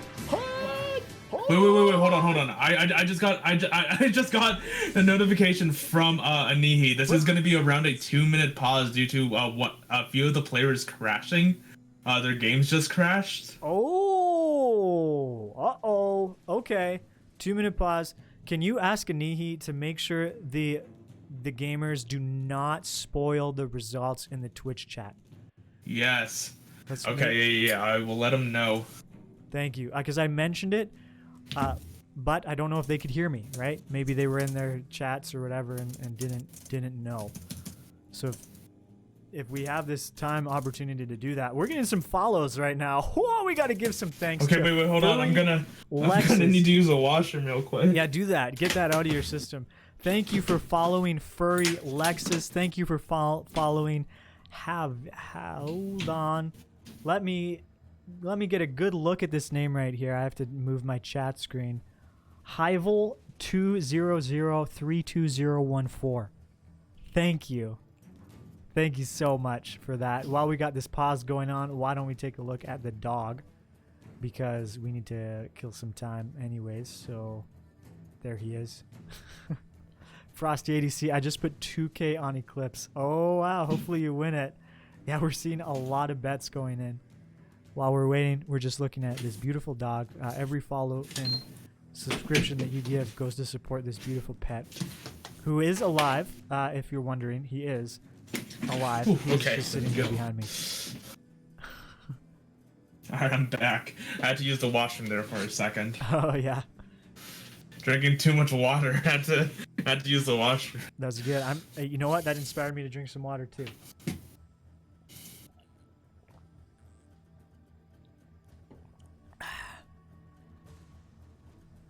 Before I knew who my biological father was, I wondered if I may have been related to a camel, because I do not pee. Like I can pee once, maybe twice a day. It's crazy how much water I can retain. That's the word. But I found my biological father. Don't worry, guys. I am not related to a camel. Okay, good to know. Last night, okay, this is a funny thought. While I was falling asleep, I was thinking about who it would not be fun to be. Like, because I was just thankful that I have life and that I have health. And I was thinking how horrible life would be if you were a minion in a MOBA game.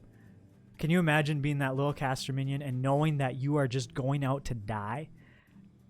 They all die. Like very few at the very, very end of the game might make it to the core, the enemy's core, and then end. But like 99% of minions are just going to go die. And can you imagine just walking down and you got your brethren next to you and you're like, all right, we're going to go fight some of these minions. Suddenly this giant demon monster named Malok just comes and just cleaves you and you're dead, right? Like you're fighting these massive champions that you have no hope of ever beating. It's just such a hopeless existence.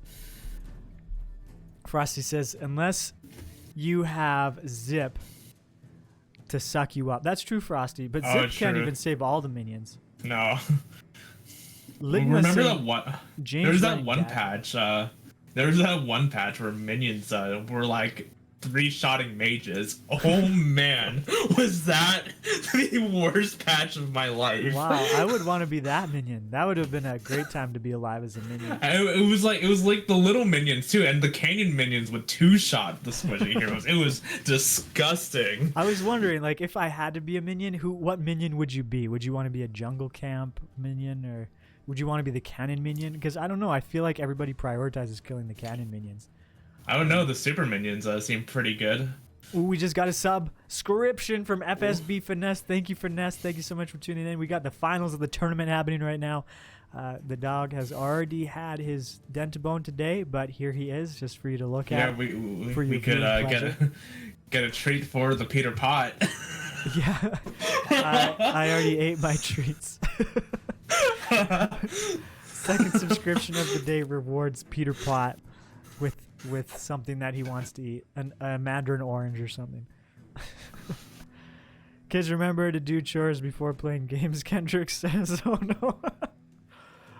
Oh yeah, one of them has to go and quickly vacuum the house or like shovel the walks before he can finish this finals. We got 40 plus people watching and he's got to pause the game. That is hilarious. Well, thank you for that subscription, Finesse. I appreciate you. Woo! 11 months. That's a long time. That's a long time. How many channel points do we have tied up in this bet right now? How many people have bet on this tournament? Choose a prediction. We have 100%. We have 10k channel points bet right now, and 100% of it went to Team Eclipse. People bet 10,000 channel points. That is great. Queen Akina wagered 5,000 of her channel points. 5,000. That's a lot. That's insane. That is so many.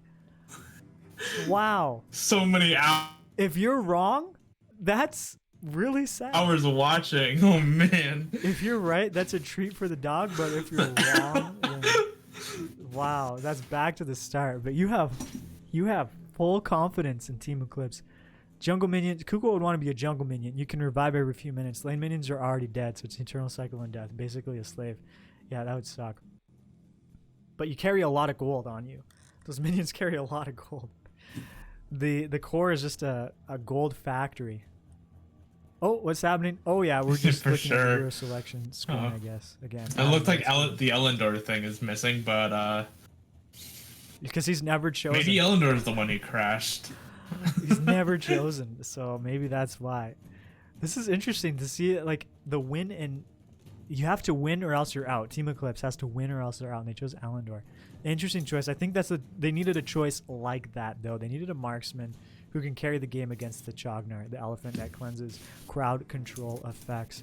We're hearing like some stuffs and something. He's back finally. Oh, you heard somebody in the chat writing they had to do some dishes. He finally finished washing dishes. All right, so I heard their player is finally back. So within the delay that we have on the stream, we will be seeing them pretty soon, is what I'm hearing from Chewy at the moment. So Anihi has an absurdly long delay of it's at least 2 minutes. I don't know why it's so long, but it is what it is. So because it's so long, that means we have to wait a couple minutes before we hear back. And hopefully he communicated to the teams to not spoil will come back in 2 minutes. Yeah, we'll come back in 2 minutes. We'll be back. The gamers right now are playing their hearts out. I assume, I hope, and then we'll be getting to watch them and talk about them, commentate them in just a minute as well. Ooh, I would want to be Slayer, says Daniel. It rarely gets killed in rank. That's true. You could be Slayer and never die, actually. That's true. That's a good point. Or you could be the guy who lives in the core, the accountant giving all the gold to the minions, right? All the minions are lined up, and you're like, all right, here, you're a canyon minion. Here you go. You get 87 gold. Caster minion, here you go. You know, that's probably where I'd want to be if I had to be a minion in the MOBA games. Because it's a sad existence. Yeah, Elendor is missing. Elendor, he used his butterfly, so he's jumped right now. Got out of there. Elendor is balanced. He is actually balanced, and then it's funny that because he's balanced, nobody's playing him, because they'd rather choose these like busted, broken heroes, like Cathany. Yeah. So if Eclipse wins this, it goes to a game 4. Man, these ban picks, we're gonna start seeing some off meta heroes for sure. It's gonna be exciting. It's gonna be really good. Yeah, choosing Ignis first, that's risky business when you know your opponents can choose Chognar. So hopefully they had a plan about that, but I don't think they did, because then they chose Lumber. And Lumber's not good into Chognar. You do not want to use Lumber into Chognar. But you do what you can, and we're going to see pretty soon here how Team Eclipse is going to pull out this victory. Oh, wait, do we hear the game right now? I hear the horn.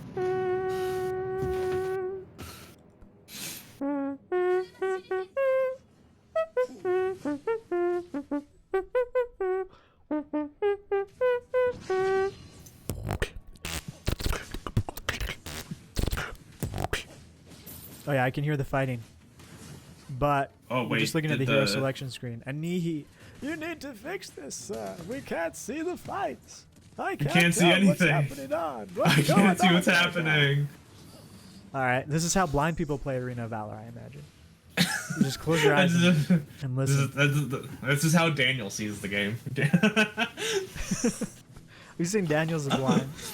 This is how every rando sees the game. Oh, okay, I see. I get it. This is all your solo queue teammates. This is how they play. This is how they play. They just this go. is all they I can heard see. a ping or what? An emote.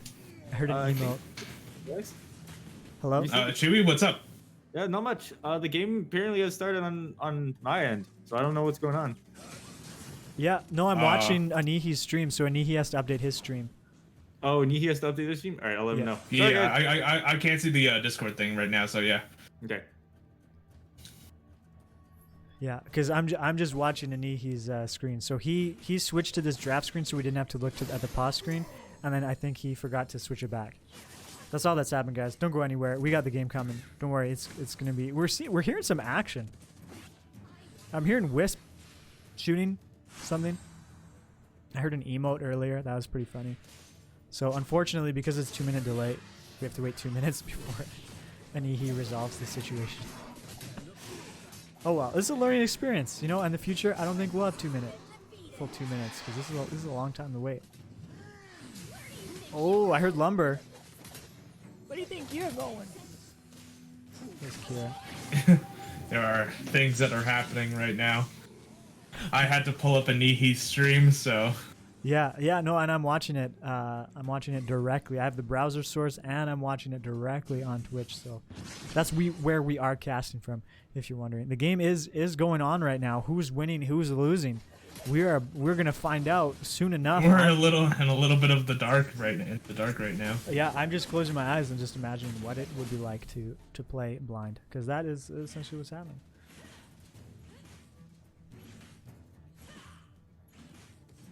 Blind people play better than random, says Just Kukul. That's funny. Tiny Awkward said he'd rather be the Drake. Being the Drake. Yeah. Though the Drake does fairly often though. Skylar, nice gameplay. Thanks, Skylar. It's yeah, we're doing this fancy method, and this is one of the downsides of the fancy method, is that if something goes wrong from the streamer side, or Anihi, who's kind of watching the match and streaming it to us. He's the tech team right now. Yeah, then he'll fix it, and it'll take 2 minutes before we can. Before we get eyes on it. Yeah, but I mean, the benefits are you get all these fancy animations and all this cool stuff, right? These videos that are shared. So that's a pro, but then there's also cons, as we are discovering. Oh, here we go. There we go. There we go. 4-0 for Q to win. All right, nice. Okay, so Q to win. That's Already a good in a way very to start the game. Just starting off with a nice position 4 right now. kills. You're heading gold. It works. Team Eclipse playing from behind here. Are they able to get their blue buff? Eclipse did take the first dragon, it looks like. Well. I really need to see that score screen in the bottom. We need to see where that gold is distributed. Who's died? Like we have no data at all right now. Wisp is using her ultimate. And who just jumped in there? Lumber jumped in, used his ultimate, but Lumber's ultimate makes no difference against Chognar. Wow. Chognar able to just purify able to just completely negate CC right now. Yeah. We have a little bit of a team fight breaking out here in the mid lane. Ooh. Q to win, a little bit greedy here as they're fighting underneath 2 towers. Grunt, the Chognar backing off here. Ignis forced to recall. Yeah, okay. We see Lumber actually dying the 3 times. That poor Lumber. Yeah, I mean, Chognar is just such a hard counter to Lumber. Lumber is like pretty much useless. Like he's just a minion, essentially, that gives a little bit of extra magic and armor to a nearby ally. So there's not much that he can do other than give vision, actually. Yeah, he's a little better than a minion in that sense, that he can give some vision. And we got Elendor up here against a Chognar and a Wisp. That's going to be tough for this Elendor. Bit of a fight breaking here. Gold. I mean, he's got, does end up falling. Yeah, he's got the most gold on his team. But is he able to live? Jumping out, he might be able to. Is he able to live? Look how far Kira is going. She really wanted him. But he's able to make it out. Yeah, she jumps back. She's just clearing some more farm. This is tough for Eclipse, yeah. The Chognar. They need to get Elendor fed. That's the only way that I can see Eclipse winning, is Elendor just carrying this game on his back and the whole team supporting him. Max giving the vision, Lumber trying to give some vision, maybe some peeling. You know, that's the only way that we got to see Elendor and Zuka trying to defend the tower on the right. This is not how Elendor gets fed. This is not how he gets gold, and he has no access to his jungle. It's very tough. They're losing the Abyssal Dragon too. That's even going to further the gold lead for Cute to win. That is unfortunate. It's a toughie. It's real tough for Eclipse right now. Yeah, that is unfortunate. Two But we see another towers tower going go down down. now. Yeah, Cute to win, taking down 2 towers. Lubu getting a little knock up on the Ignis. The poor old man. Doesn't even matter if he uses his crowd control. Okay, Ignis is actually able. Yeah, Ignis is actually able to take the red buff there. The last person you want to see it on, but at least it's not on your opponents. Yeah, That's exactly. good. Wisp getting knocked up right there. See, Jugnar wasn't there to protect her, but he's there now, helping her get out. Lumber getting a quick knock up there, so that was good for him. Spirit Sentinel going down. Kira buying that boomstick, so that's going to increase her damage output a lot, Potential? quite a bit. Yeah, her Yeah. damage potential. Yeah, substantially. That's the word that I was looking for. Ignis, Another pretty good at tower playing moves. of Eclipse falling right there. Wow, yeah, that's the second tower on their bottom side. That's really bad. That just opens up their jungle a lot. Thankfully, they have their mid lane tower. That's their only hope right now. They need to protect their mid lane tower as well and as much as they can. Because see, even if Q2Win pushes that bottom lane in really far, yeah, Eclipse loses that vision, but they can at least clear it relatively safely. They need to clear these minions in the middle wave right now to protect this mid tower. Once mid tower goes down, it's all over. Oh, Zuka able to exit that fight safely. Oh no! Yep. Oh no! We see Ari jumping out. She's got a lot of shields. Yeah, that's a huge bush camp right there. Now this middle tower is doing as much as it can. Thank goodness it's there. Otherwise, everything would have been lost. But Ignis running away. Elendor using his butterfly might be able to get a kill on the Chugnar. That's a huge kill. 300 gold for him getting the shutdown. That's big. Ignis is running. Kira doing what she can. Oh, Elendor still alive. Look at him go. 800 gold. Shut down for the Elendor. That is massive. Middle tower going down for Eclipse, though. That's really unfortunate, but they did as much as they could while that tower was still up. And where'd that gold go? Onto the Elendor. Exactly. That's how Eclipse is going to win.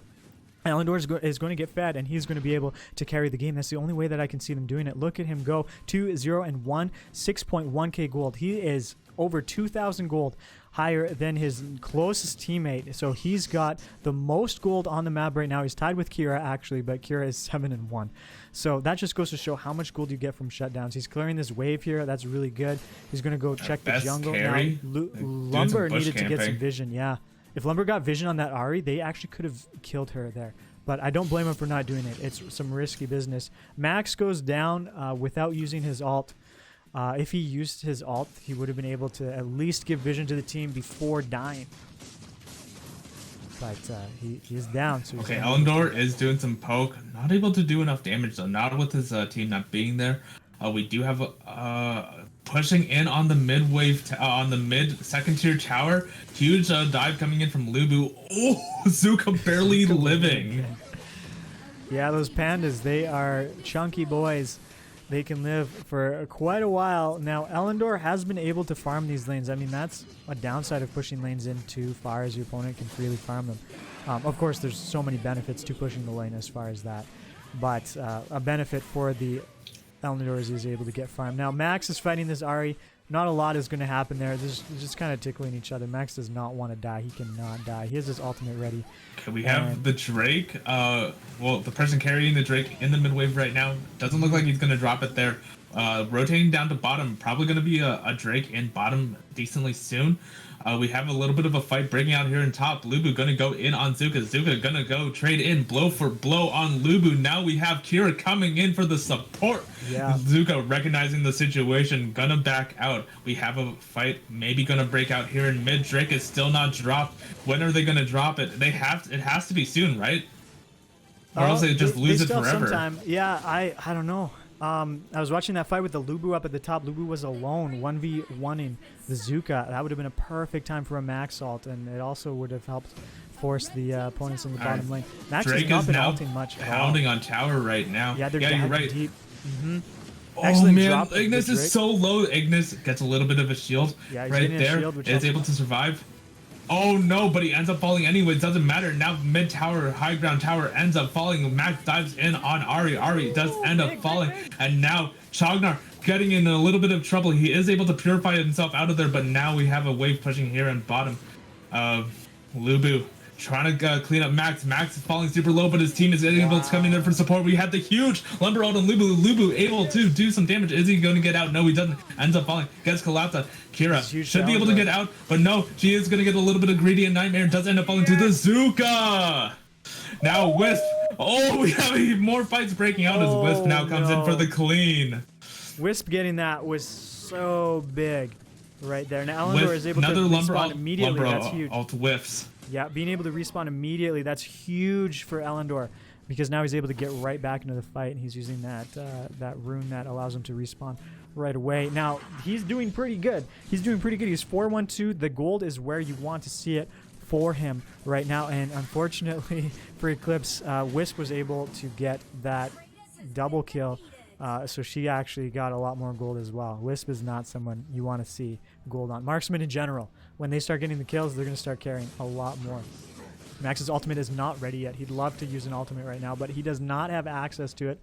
So he has to back up. Him and Elendor, they just need to back up. They don't know where the opponents are. As you can see, they have no mid lane turret, so it's going to be hard for them to have any priority in the mid lane, meaning the opponent's just going to push in. We got a big team fight right here. Ignis is backing out, doing what he can. He ends up flickering and living. Lumber uses the ult, but Chognar cleanses it. Okay, now his team is healing up. Elendor pushing along the top with Zuka. Now they have to defend this top tower for their life now. They kill Elendor. Q2 kills Elendor. The game is over for Team Eclipse. Elendor needs to live. Oh, we see a huge ult from Max here, giving vision to the team, but it's not quite enough. Oh, Ari barely lives. Elendor jumping around. He's backing out, able to live. That's huge. Good micro play from the Elendor. Elendor's still alive. The game is not over yet. As long as Elendor is alive, the game is not over.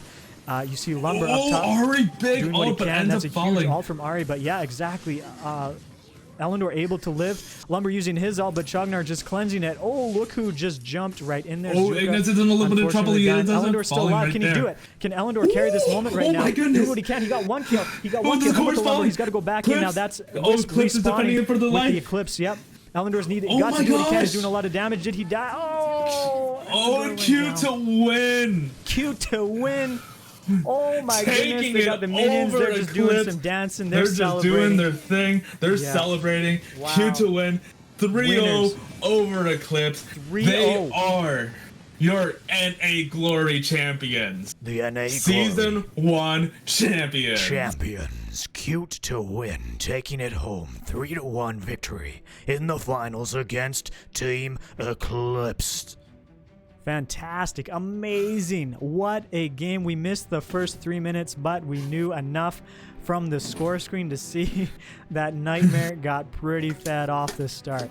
And from there, they just carried that momentum, ended up transferring a lot of that gold in the late game to Wisp, so she was able to clean up to Elendor. Just that whole team, the draft was very unfortunate for Eclipse. It was a play around Elendor sort of team, and Elendor honestly played very well. Do not discredit.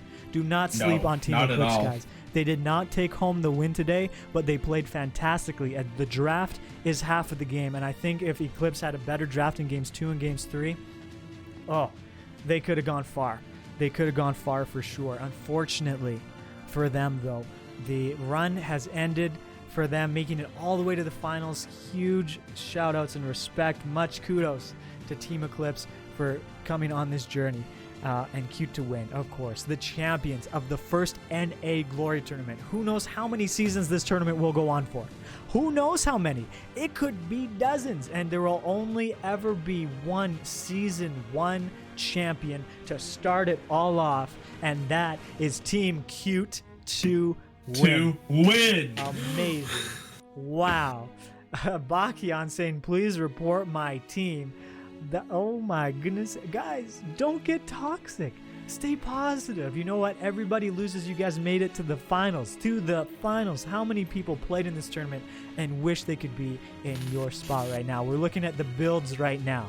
If you're building these characters, you can learn a lot from the builds that these these Conqueror level players are choosing and playing. You see Elendor building that Boda Slaughter last Omni Arms, yeah, attack speed jungle item. Clavis Sancti, now Mirror Massa, has been nerfed. It's no longer 45% armor reduction, it's 40%, but you see both marksmen, similar builds, both are building that Mirror Massa to be able to. What if I were to clip through tell that you Oh.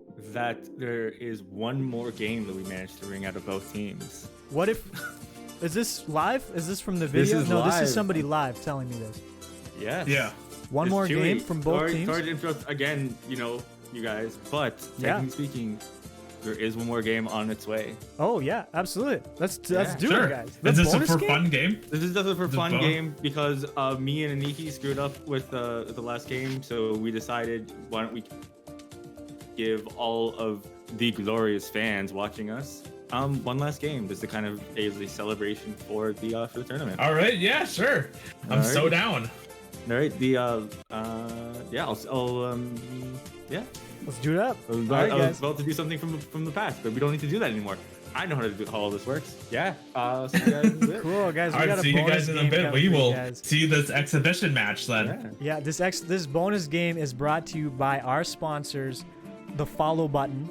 If you have not followed the stream, please consider dropping a follow on the stream. It's free. It helps us. It helps everybody. Tempest just won 10.1K. Wow. Good job, Tempest. You bet it all on the line. Let's go. Nice. That's amazing. Rice and Noodles, thank you. If you're considering sponsoring the stream, right now the follow button is our biggest sponsor, but you could take that spot and consider being the shout the follow button's been here since day one. Can you imagine if we were saying this exhibition match of these Conqueror level players, 30 plus viewers watching right now, brought to you by our sponsor, and then your name? Like, what if you're this succulent and we could say this is brought to you by this succulent? How good would it feel to be this succulent, bringing you the people this good show? NAGlory brought to you by OnlyFans. Oh no, not OnlyFans. That would be sad. What if you get sponsored? That would like be the only sad. sponsors that reach out. We'd have to have an executive meeting and be like, all right, Hooters wants to sponsor the stream. Are we going to actually be sponsored by Hooters? Like, we got a lot of children playing. I don't know. Brought to you by Mr. Noodles. That would be a much more Mr. acceptable Noodles, exactly. sponsor. Mr. Noodles is great. We got the dog down here. He's looking okay. So if you follow the stream, make sure you guys come back on Wednesday night. Let me know you follow tonight, and the dog will get treats, because Wednesday night is treats for Douglas night. So every new follow on Wednesday nights, we give the dog treats. But because you guys are following now, like Rice and Noodles, Havali, Furry, Lexus, Bakian, all you guys are following, make sure you come back Wednesday night. Let me know that you followed on Saturday, and I will give the dog treats for you that night. He's here. He's sleeping right now. He's just relaxing. He's having a good old time. Bachian. Am I saying the name right? I feel like the C and the H in some Bachian. Like, it has a specific way that you pronounce it. I don't know. Let me know. Bachian. Maybe I'm overthinking it. Maybe it's just Bachian. Bachian. I don't know. I don't speak many other languages. I speak English and beatbox, and very little French. Like, very minimal French. Oh, we already got drafts going on here? Yep. Oh, okay. So it's not pick ban. It's just grand battle. If one of them chose Xenial or Rui, that would just make my whole life. That would Yeah, I just be bet it fantastic. would. Please, somebody choose Xenial or Rui. Please, somebody. Just so we could say they got chosen in this tournament once. Because I'm server's best with both those characters. I Oh love my both goodness! those Look, characters. it's Team DC versus AoV. Oh, it is Team DC. That's awesome. That is so cool. It's Tiny the Awkward. Where's Justice Tiny League Awkward? plus Tiny Awkward in the the chat. Justice League plus Joker. Yeah, Tiny Awkward. They're doing a promotional, just like exhibition match for us right now. No, they're choosing Thorn. Don't choose Thorn. That ruins everything. No. Not Thorn. No, Did they choose Thorn? they No. didn't. They chose Thorn. No, there's no way. No. Who chose Oh Thorn? man. That was Team Eclipse. Okay, they're like, you know what? We've lost enough games. We're just going in on this, and we're gonna use broken, like bugged characters just for this victory. That's a low blow. Choosing Thorn against a DC team. The level 2 enchantment. Who has it? Who has it? Maganga. That is so funny. 3 invading heroes. They're flying in. They're ready to invade. We're watching Q2. Oh, Greg Hook already whipping, and we have Superman doing some great poke right now. Superman gonna end up falling right there. Huge team fight already breaking out in mid. When you're using Thorn, who, like, he has one shot on Joker. Did you see that? He took a third off of Joker's health in one shot. He's got the blue, yellow. Watch it. He's gonna hit one bullet and kill Joker. This is just hilarious. He's jungling. He hasn't even visited the Justice League. Look at this invade. Can the Justice League beat a Thorn right now? They went two heroes, 3 heroes with the level 2 enchantment. Did you see that? They started off the game 3 of them were level 2. So funny. Oh, DC, they definitely got DC this early invading game right now. That's huge. Counter invade.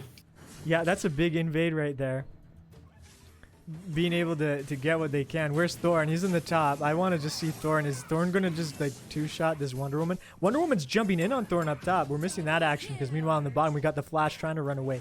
Not quite fast enough to get away from the Maganga. Those level 2 enchantments are too much. Wait, Dude, Wonder Woman takes it, Thorn? What? Yeah, Wonder Woman just used Execute on Thorn under the tower. Thorn was very weak and thought he was safe recalling that far back. Oh my goodness. We see Team DC is getting bopped right now. Now the game sounds very, very quiet. I've turned it up as loud as I can. Oh, that's a Grak lining that hook. Oh man, poor Superman. Look at Arrow's health. I wish I could click on it. It's probably less than 10. Right now. Nightmare's coming in. The Flash wants to get Arrow. The Flash got it. Dead. He's super He's dead. He's gone. Yeah, Deleted. he's deleted right now. He's gone out of there. Okay. Oh, Flash doing great Flash damage on Ignis right now. Yeah. Ignis, can he make it out alive? He is gonna make it out alive, and now Nightmare in a little bit of trouble. Ooh! Got a great, great. Which hero was that? That was Storm, right? Doing that, big old powerful rectangle of AoV damage. I looked away for 1 second. Here we go. Thorn using his double damage attack. He's just trying to 1v4 the team now. Coming in, getting some damage, doing what he can. Oh, but remember, oh my god, Thorn's doing so much damage. Oh, that doesn't look fair. No, it's not fair at all. Errol jumped in there and did what he could. Now, actually, Thorn is pretty far behind right now, and he's still like outputting crazy.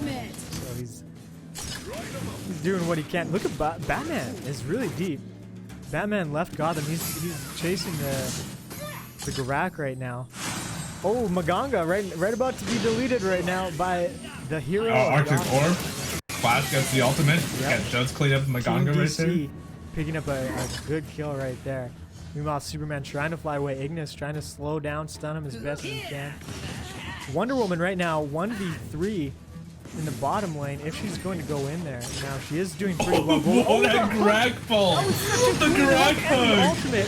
Oh my goodness! That was amazing! Now Superman's going in, pushing him around. The Man of Steel getting Ignis. Oh my down. goodness! The Superman buff doing work right now. Errol is ready. He's fighting all of them right now. Will he be in? He's pretty tanky. Oh, the life steal! Oh my goodness! Not quite enough. But Errol was able to live. Now he's fighting the Joker. Man. Look at the gold right now. 5.6 on Errol. Thorn is really far behind. Wait, that's a Jungle Ignis as well. Ignis took punish. No, you're right. For their invade composition, that makes sense. They of course. To secure that early blue buff. Yeah, Arrow's just carrying the game right now for Eclipse. Future Wind coming in. Arrow. Superman doing what he can. Oh, yeah, getting off a little bit of frost breath on the Arrow. Eclipse is ahead, but cute to win. They're the champions. Will they be able to take this back? Grak missing that hook. I can't believe that didn't hit. Batman just got the cleansing support item, so you know what? He didn't cleanse that hook from Grak. Grak just didn't hit it. We see Thorn going in. Thorn with the bug, doing what he can. Oh, Flash running away, making it out alive. Maganga doing some healing. Greg landing that huge hook and the alt flicker. Great Thorn ultimate. landing his ultimate as well. That's a combination from Greg and Thorn doing what they can. Wonder Woman and Flash. Flash is going in on the Go back right line. into his ultimate. Oh no, Wonder Woman following up on it. Yep. Yeah, Wonder Woman is coming in now too. She's interested in some of this. Thorn making it out. That's a double kill from Wonder Woman. This is crazy right now. Can you imagine if P2 wins this? The DC. Imagine, yeah, Team DC. That's all we'll see now is DC teams. Oh, that's a huge joke by Greg. That's huge. How did Joker live that? Oh yeah, Joker's blocks 2. I didn't realize it blocks turret shots as well. That's great. That's amazing. Wow. And when are we gonna get Team Anime? Which is like Kirito, Asuna, and then we got the the Violet skin. Oh my goodness. That's why Thorn is bugged right now. Yep. Yeah, that's not fair. That's way too fast. Poor Batman. Okay, Arrow gonna ult. Yeah, I think Wonder Woman will still kill him, but yeah, just through the shield. Wonder Woman gets him with the Captain America shield throw right there. Yeah, this Wonder Woman is unbelievable. I haven't seen the new Wonder Woman movie. I've heard it isn't too Neither great, have I. But her showing right here is making me want to watch it. Yeah, catch. Joker is throwing out his little missiles, trying to hit who he can. They gotta watch out for Grak though. Grak's coming in with a vengeance. Grak's coming in hot. He's stopping for nobody. Oh man, if that hook hit. Meanwhile, we got Superman running behind. I think this Grak might be dead. Oh no, that's just Ignis is dead for sure. Look at that. Yeah, Superman and Wonder Woman. Ignis. Can't stop both of them. Now Thorn's starting to get back into it after he got that kill up top on the platform. Oh, so much damage. Yes. Oh man. This is crazy. It's disgusting. Okay, so Flash goes invulnerable. That's really helpful. Thorn might die here though. Yeah, He does. good. Crazy. Grak landed the crowd control, but it wasn't enough. Flash is trying to run. He's really low. He's trying to kill this tower so then he can at least run to the bottom lane. There we go. Made it out nice and safe. Wow, well played by the Team DC. Keep the win. Batman doing massive damage to that Maganga. Oh, Wonder Woman landing the last two of Truth, flying in, smacking up Ignis, getting the double kill there. Well, I don't know if she got both kills. Her team got 2 kills. Yeah, double kill. There it is. Batman taking that double. Look at him go. He wants this blue buff. Oh, yeah, Thorn using the ultimate. Oh, not able to kill the Batman. Did you see Batman's up there?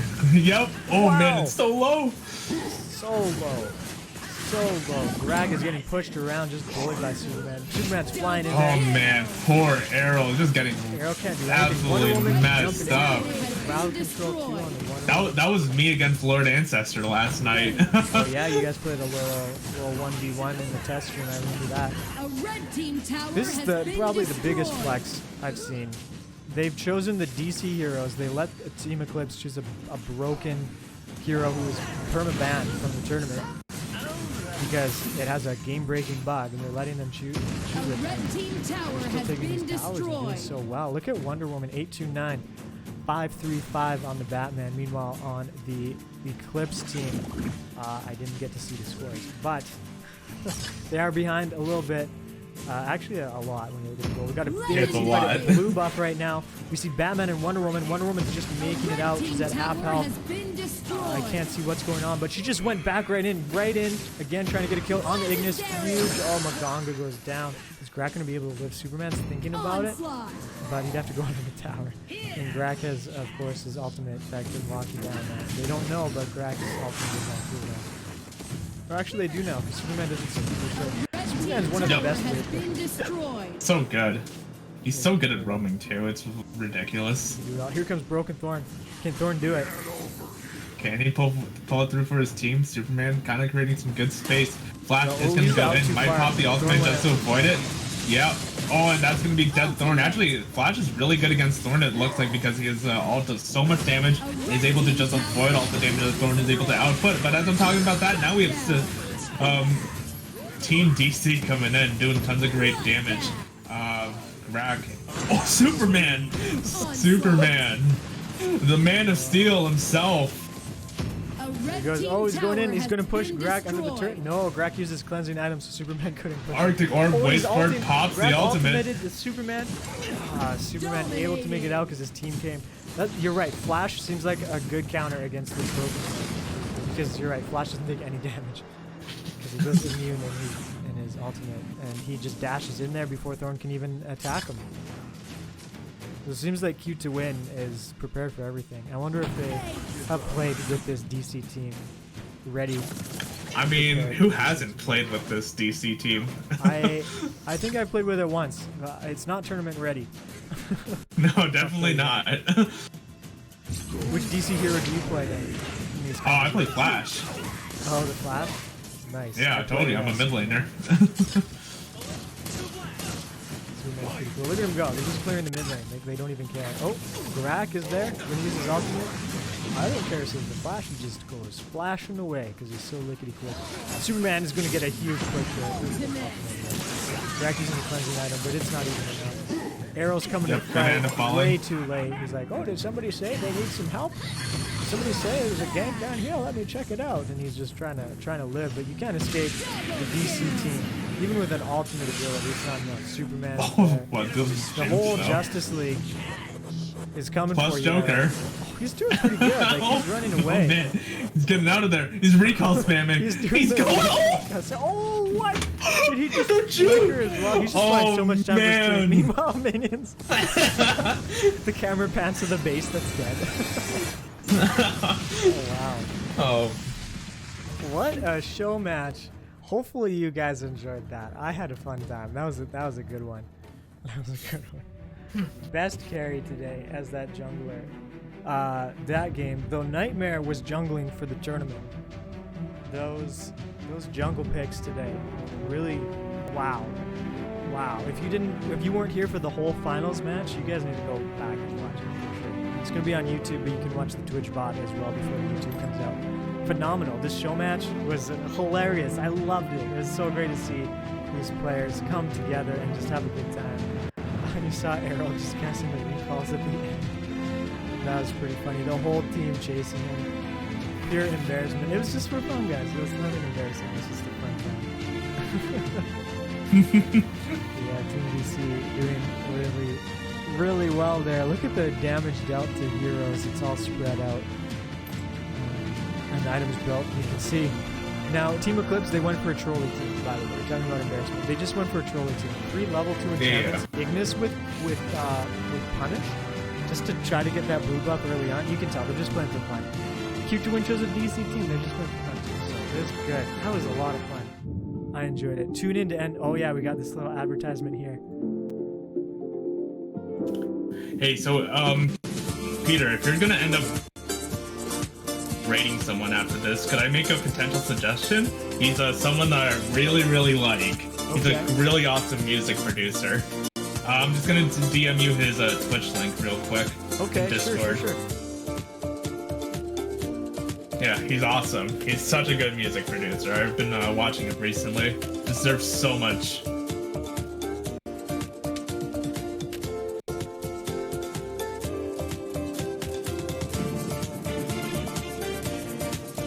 Checking him out while we watch this little promotional video.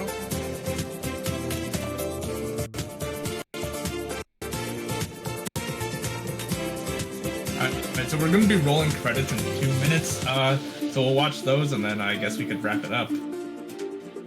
Definitely. Oh, we got credits coming, did you say? Yeah. Nice. All right, guys, we got some credits coming.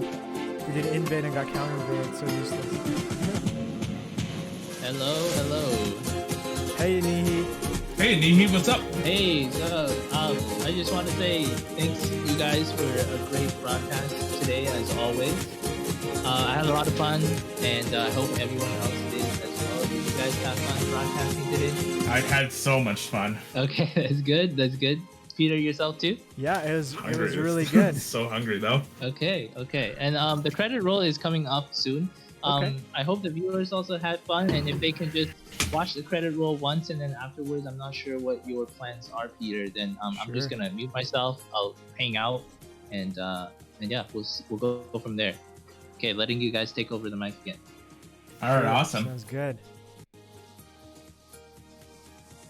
All right, so if we're gonna be wrapping this up, we have to absolutely shout out Anihi, who did all the well, he did most of the graphics. He did a lot of the behind the scenes. He ran this tournament. He did so much for this tournament. We also have to give shout outs to Chewy. He's been the one who's been giving us updates and stuff like that. He did a lot with the scheduling as well, and a lot of the animations, I believe, is what he worked on as well. We have to shout out the Thepeterpot. He's the one hosting this on his stream as well. He's the main caster. I'm the co-caster, TempestTries. I'm gonna give myself a little bit of a shout out as well. So yeah, that's all that I have to say. So as we watch these credits roll, what are your thoughts on this whole journey, this whole tournament that we've done so far? Oh yeah, here we go. All these teams: Mystic Dynasty ready to lose, Resistance 2 for Sea Bunny, Team Pew Pew, Viet Gangs, William Teen and Friends. Commentaries: Thepeterpot, TempestTries, I Sanguine, and Quinstar. Yes, they did cast the semifinal match. Yeah. Host Anihi and Chewy behind the scenes website by I Sanguine. Oh, I didn't know she did the website, or he or she. I don't know the genders. Sanguine. Blog. Sanguine's Josiah, so yeah. Oh, Sanguine is Josiah, I see. Promo videos, Sanguine, Anihi, and Quinstar. Automatic graphic generators, Chewy and Anihi. Stream overlay team, Anihi and Alpha. I haven't heard of Alpha. Oh, I haven't heard of Alpha either, thanks, but Alpha. Music, Washing Machine by Rosemary Fairweather, The Vanishing Girl. Loading song, BMG AoV Rock. AoV Summer Theme, end of game. Oh yeah, this is the AoV Summer Theme. So Anihi must have the soundtrack. Yep, for sure. Next prize will be the channel points. I did the channel points, and yeah, I did the channel points. Tempest got a ton of channel points from it. Thank you to friends and family. Yes, thank you everybody. Thank you so much. Thank you so much, everybody. So we're gonna do. Can I just give a quick shout out also to Renbite? Oh yeah, Renbite. Oh yeah, Renbite. Yeah, so the reason that we have to shout out to Renbite is because he's the contact that allowed us to, and he actually posted in the official AoV Discord for us this event. We're slowly trying to work our way into the official AoV circle. It's really hard, but we're getting there, and Renbite has been there for us for the semifinals and the finals match, and I'm hoping that if our viewers, all of us together, can just, when we see him, just say, hey, thanks for what you did for НAGlory. Maybe that will help us, nudge a little bit closer to the inner AoV official circle and make this big. Okay. He has a stream too, so just shouting it out, and let's get this relationship what's his stream? Renbite, right? RENN. How do we spell it? RENEBYTE. Renbite. Okay, cool. All right, I see him. Dale Don Dale. Okay, there he is. Cool. Thank you guys. You've heard it spelt out. If you want to check him out, for sure, do that up. Is this the same? Is it looping? I feel like it's looping. It's looping. Yeah. Okay, cool. You only need to watch it once, and then you guys can move on to something else. Excellent. Oh man. Cool. So I'm gonna raid this person that you recommended, Tempest. Yes, I did. Just to say thanks, because I really appreciate you helping out with all the co-casting. Yeah. So we'll go raid your friend here. Subscriber or follower only chat though. Okay. So. We'll pop by, guys. We'll say hello. You got to follow, I guess, to say hello. And this is TempestTries' recommendation. Is a music producer, you said, right? Okay. He's a music producer. Ash from Bedroom to Banger. Yeah. We are looking for new music too in the future. Okay. That's awesome. Let's hear it. Nice. Yeah, I can't wait to check it out. Thanks for recommending it, Tempest. Big shout out to all the viewers. Thank you so much. Join the Discord for sure if you liked what you saw. I want to join the next tournament. ! Discord. I think Gladiator would further increase your chances. He's a hype caster and he knows a lot of technical stuff for Twitch overlays. Yeah, I do know the Gladiator. He's not really. Yep. He's streaming. He's not streaming AoV anymore. He's got a different. I don't know. He's no longer the Gladiator. I'm not sure all of his details. Yeah, we've been talking about moving on towards broadcast partnering and things like that. It's all still in the works though, but I love all these suggestions coming out. If you guys can and you guys want to, drop it over at http / what is it called? 3 seconds, we're done, guys. See you on Wednesday. Peace. Fans. That's what where